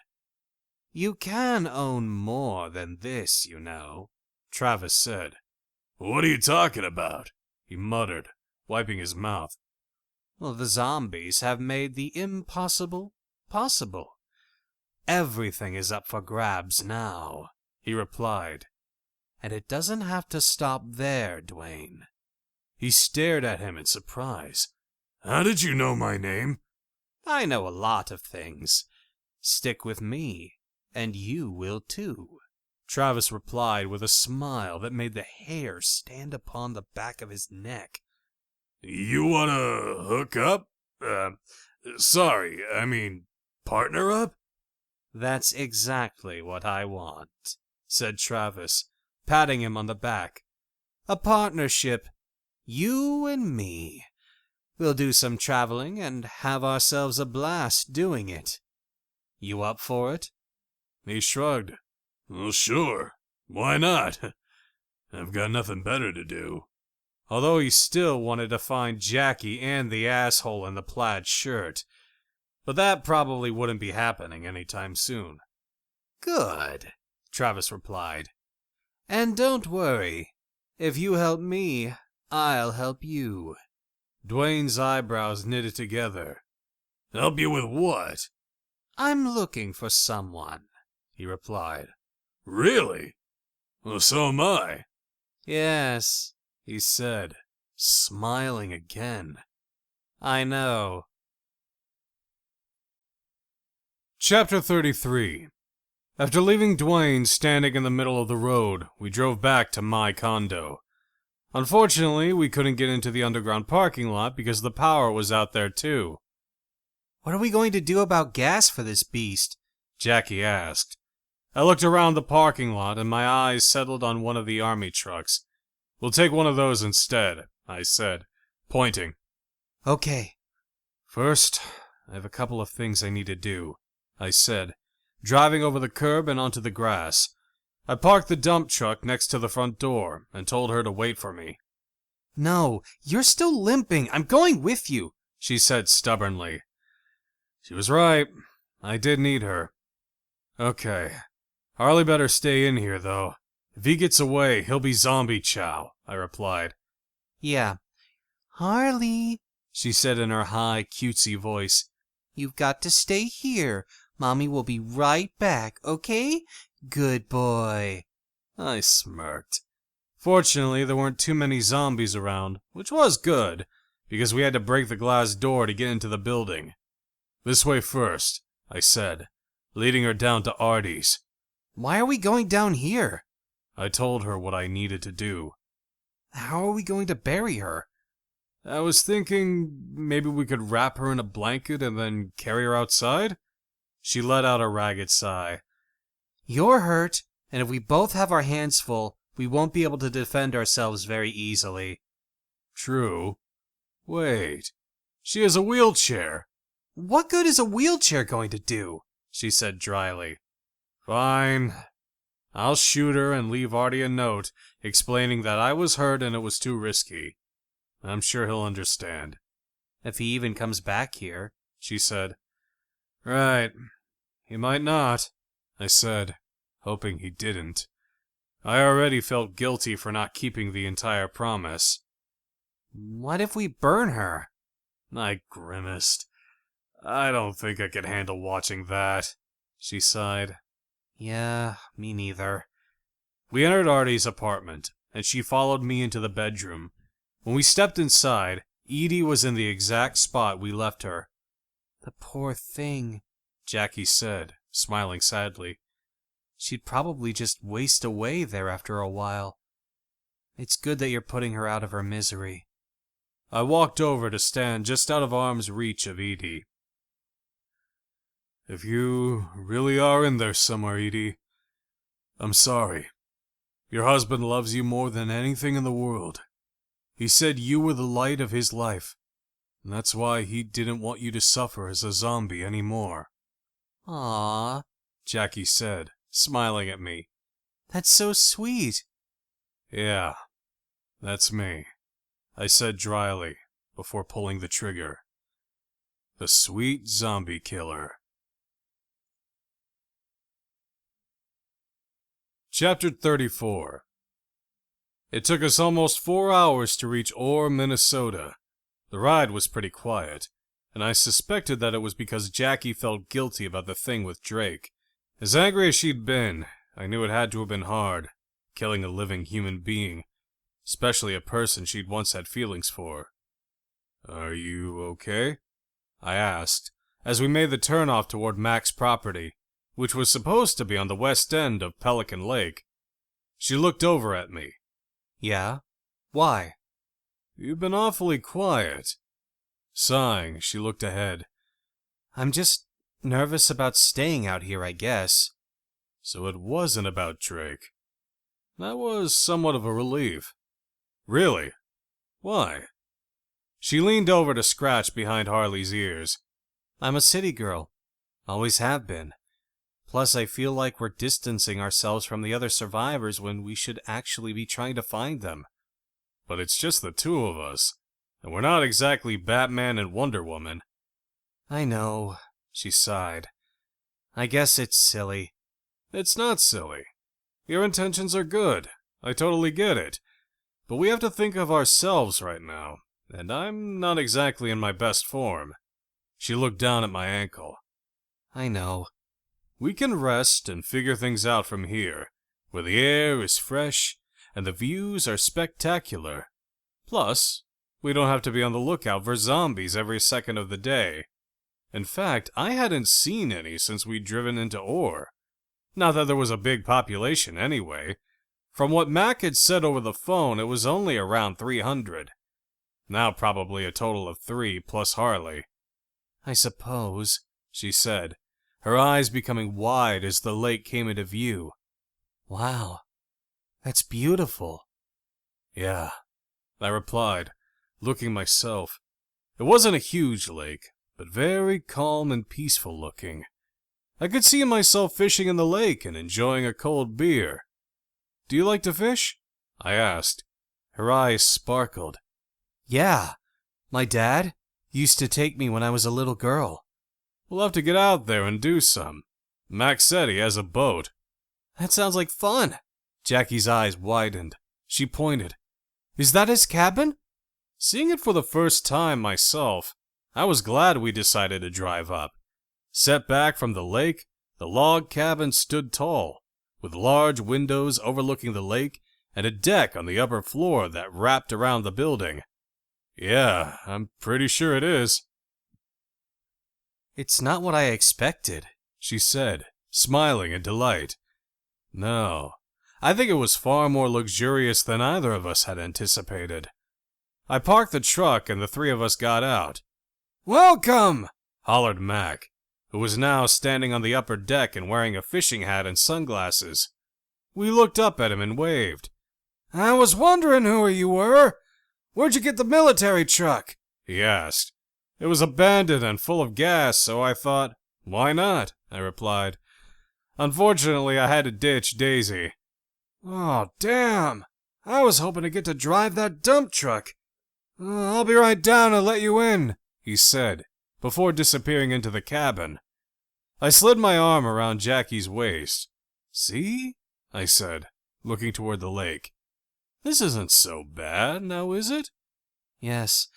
Let's just hope the zombies don't sniff us out and show up here later. I didn't see any. This is a small town, so at least when we do, they should hopefully be manageable. Yeah, hopefully. I'd hate to be in New York, California, or even Florida right now. Can you imagine the numbers in those areas? It must be crazy. I suddenly remembered Marissa, and kicked myself for forgetting to call her back yesterday. What's wrong? I explained. Well, no problem. I'm sure Mac has a generator. You can charge your phone and try to call her. That's just it. I don't know if she's been able to charge her phone. Jackie sighed. You can't worry about Marissa. She's a grown woman, and I doubt she's waiting by the phone right now. Still, I felt bad. She'd been there for me when I needed someone to chat with online. She'd been my best friend for the last year, which was kind of pathetic, but true. I still have to try and get word to her that I'm okay. I made a promise. Jackie nodded. Yeah, I understand. Max stepped out of the cabin. His face was tan and he looked so relaxed that I almost didn't recognize him. You've got some sun, Jackie said, as Harley raced over to him. The dog had been running up and down by the dock, obviously excited about the place. Mac bent down and began petting him. I've been fishing. So, this must be your dog. Yes, she replied, grinning. I think he's already loving it here. I'm glad you brought him. He'll be able to warn us at night if we get any unwanted visitors, dead or alive, Max said. Has anyone tried breaking in? I asked, frowning. No, but they might at one point. Looters, you know? They'll probably give us more trouble than the zombies after a while, I reckon. Jackie and I looked at each other. Neither of us had considered that. We're pretty far from the cities, though. There are a lot of places to steal from back home and nobody to stand in the way. I'm sure it'll be a while before anyone makes it up to these parts, I replied. Well, you'd think. But some will get the same idea as us and decide it's safer out here. Which it really is. Hopefully those people won't be stupid enough to try and steal from us when they do show up, I said. Let's hope you're right. Anyway, do you two like walleye? He asked. Love it, we both said in unison. Good. There's plenty of fish out there, he said, gazing at the water. So we won't run out of food anytime soon. The lake water is almost clean enough for drinking, too. So if we do run out of bottled water, we won't die of thirst at least. We can boil it, too, added Jackie. Yep. My pantry is also stacked with enough canned goods to last the next 6 months. But now that you two are here, well, we can start searching for more. We also brought some food from my place, Jackie said. I packed up the things from my pantry and refrigerator. Excellent, Mac replied. I'll help you unload everything. Thanks, she said. Paxton is still limping quite a bit. Mac looked at me. Yeah, I see that. I looked down at my ankle and winced when I moved it. Worst time to get hurt. Well, could be a lot worse, he replied. Yeah, for sure. Anyway, you've thought of everything. What about a generator? I asked, looking toward the cabin. He grunted. Look who you're talking to, boy. Do I have a generator? Does a bear shit in the woods? Of course I have one. I grinned. I figured you would, but Jackie made me ask. She socked me in the shoulder. I did not. I winked at her. Okay. We were both curious as to whether you had one or not. Well, I do. Anyway, what the hell happened to your ankle? He asked, noticing that I was limping. I explained. Oh, that's the breaks, kid. At least you made it. I just wanted to make sure you haven't been bit by any zombies, he replied. No, haven't seen many around here either, I said, looking toward the lake again. I noticed other cabins farther away with boats and jet skis docked in front of the homes, but they looked quiet. That's because I cleaned house when I first arrived.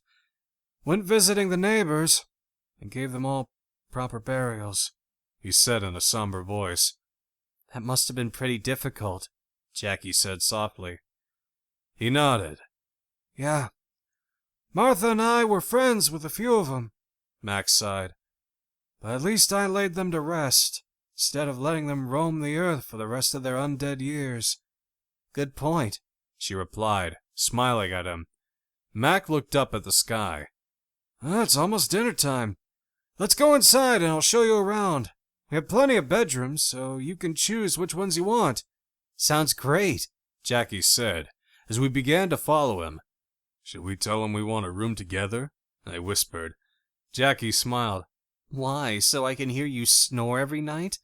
Maybe I would like to get some sleep while I'm up here? I pouted. She laughed. I'm kidding. I think we should. Or at least get 2 rooms next to each other. Of course you two can stay in the same room if you'd like, Max said loudly, turning around to smile at us. You heard that, huh? I asked. Just 'cause I'm old doesn't mean I'm deaf. Although you'd better take the room down the hallway from mine. I don't want to hear you snoring either. Jackie giggled.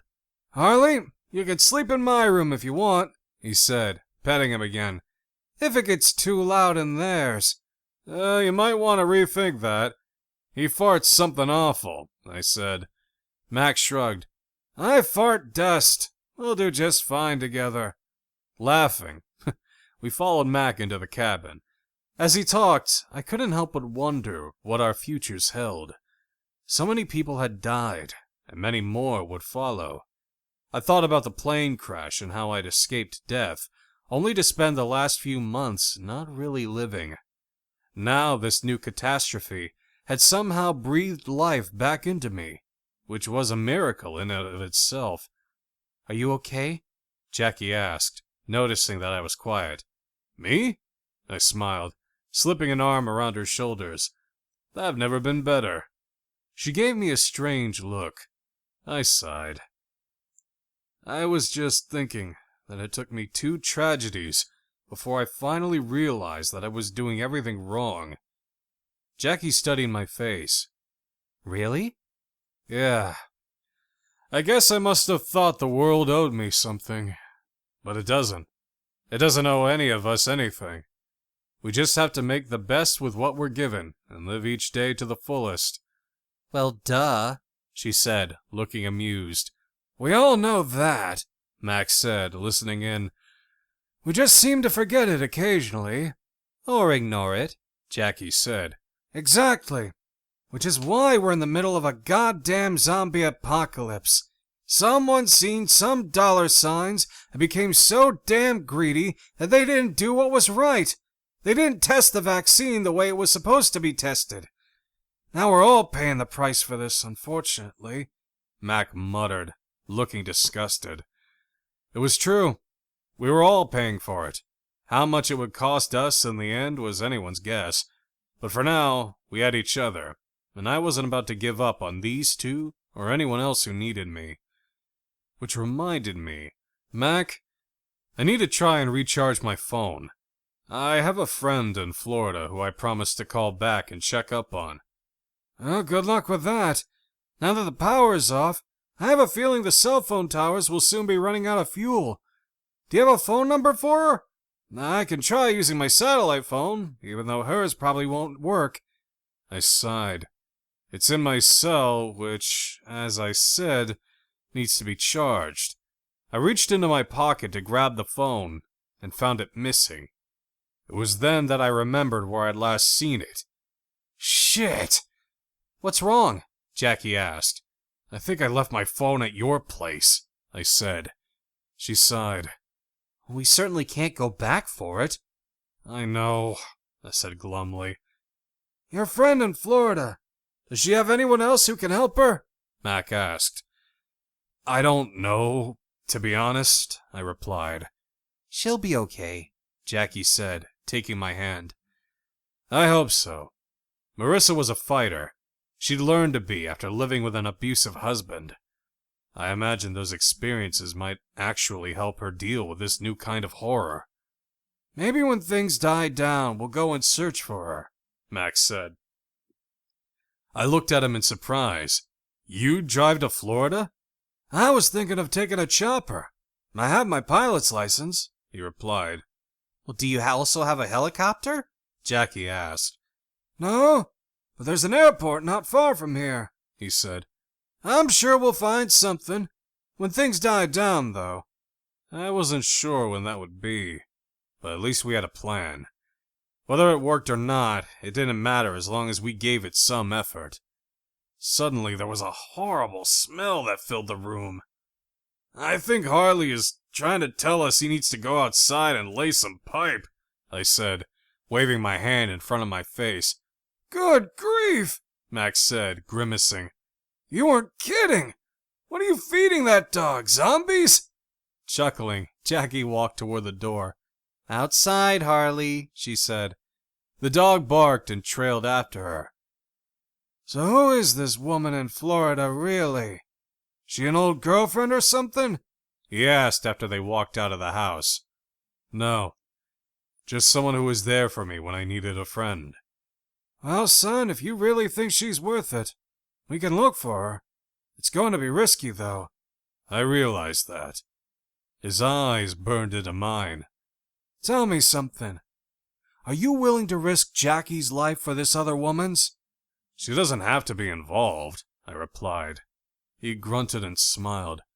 You really think she's going to stay back here while you go gallivanting across the country in search of Marissa? He snorted. Right. I highly doubt it. I sighed. Mac was right.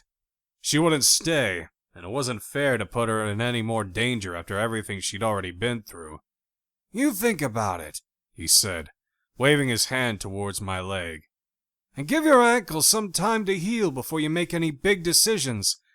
If and when you want to go, I'm in. Hell, I've got nothing better to do with my time. I smiled. I appreciate it. I'm proud of you, son, he said, his eyes shining brightly. You've come a long way from the scaredy cat that was shitting his pants back home when all this started. Thanks, I smirked. I guess. He laughed. I shouldn't be giving you a hard time. Hell, you've been through some crazy shit. Well, we all have. Yeah, but maybe not quite as crazy as yours. He rubbed his lower lip. I'm thirsty. You want a beer? Sounds good. Make yourself at home. Mac walked away, and my mind returned to Marissa. He was right. I needed to make a rational decision, and not jump into anything that could get us all killed. For all I knew, she wasn't sitting around waiting to be saved anyway. And if she was, it would probably be like finding a needle in a haystack. Especially since I'd forgotten her address at home, too. This has been Paxton vs. the Undead, Written by Kristen Middleton, K.L. Middleton, Cassie Alexandra. Narrated by Chase Johnson. Copyright 2018 by Kristen Middleton.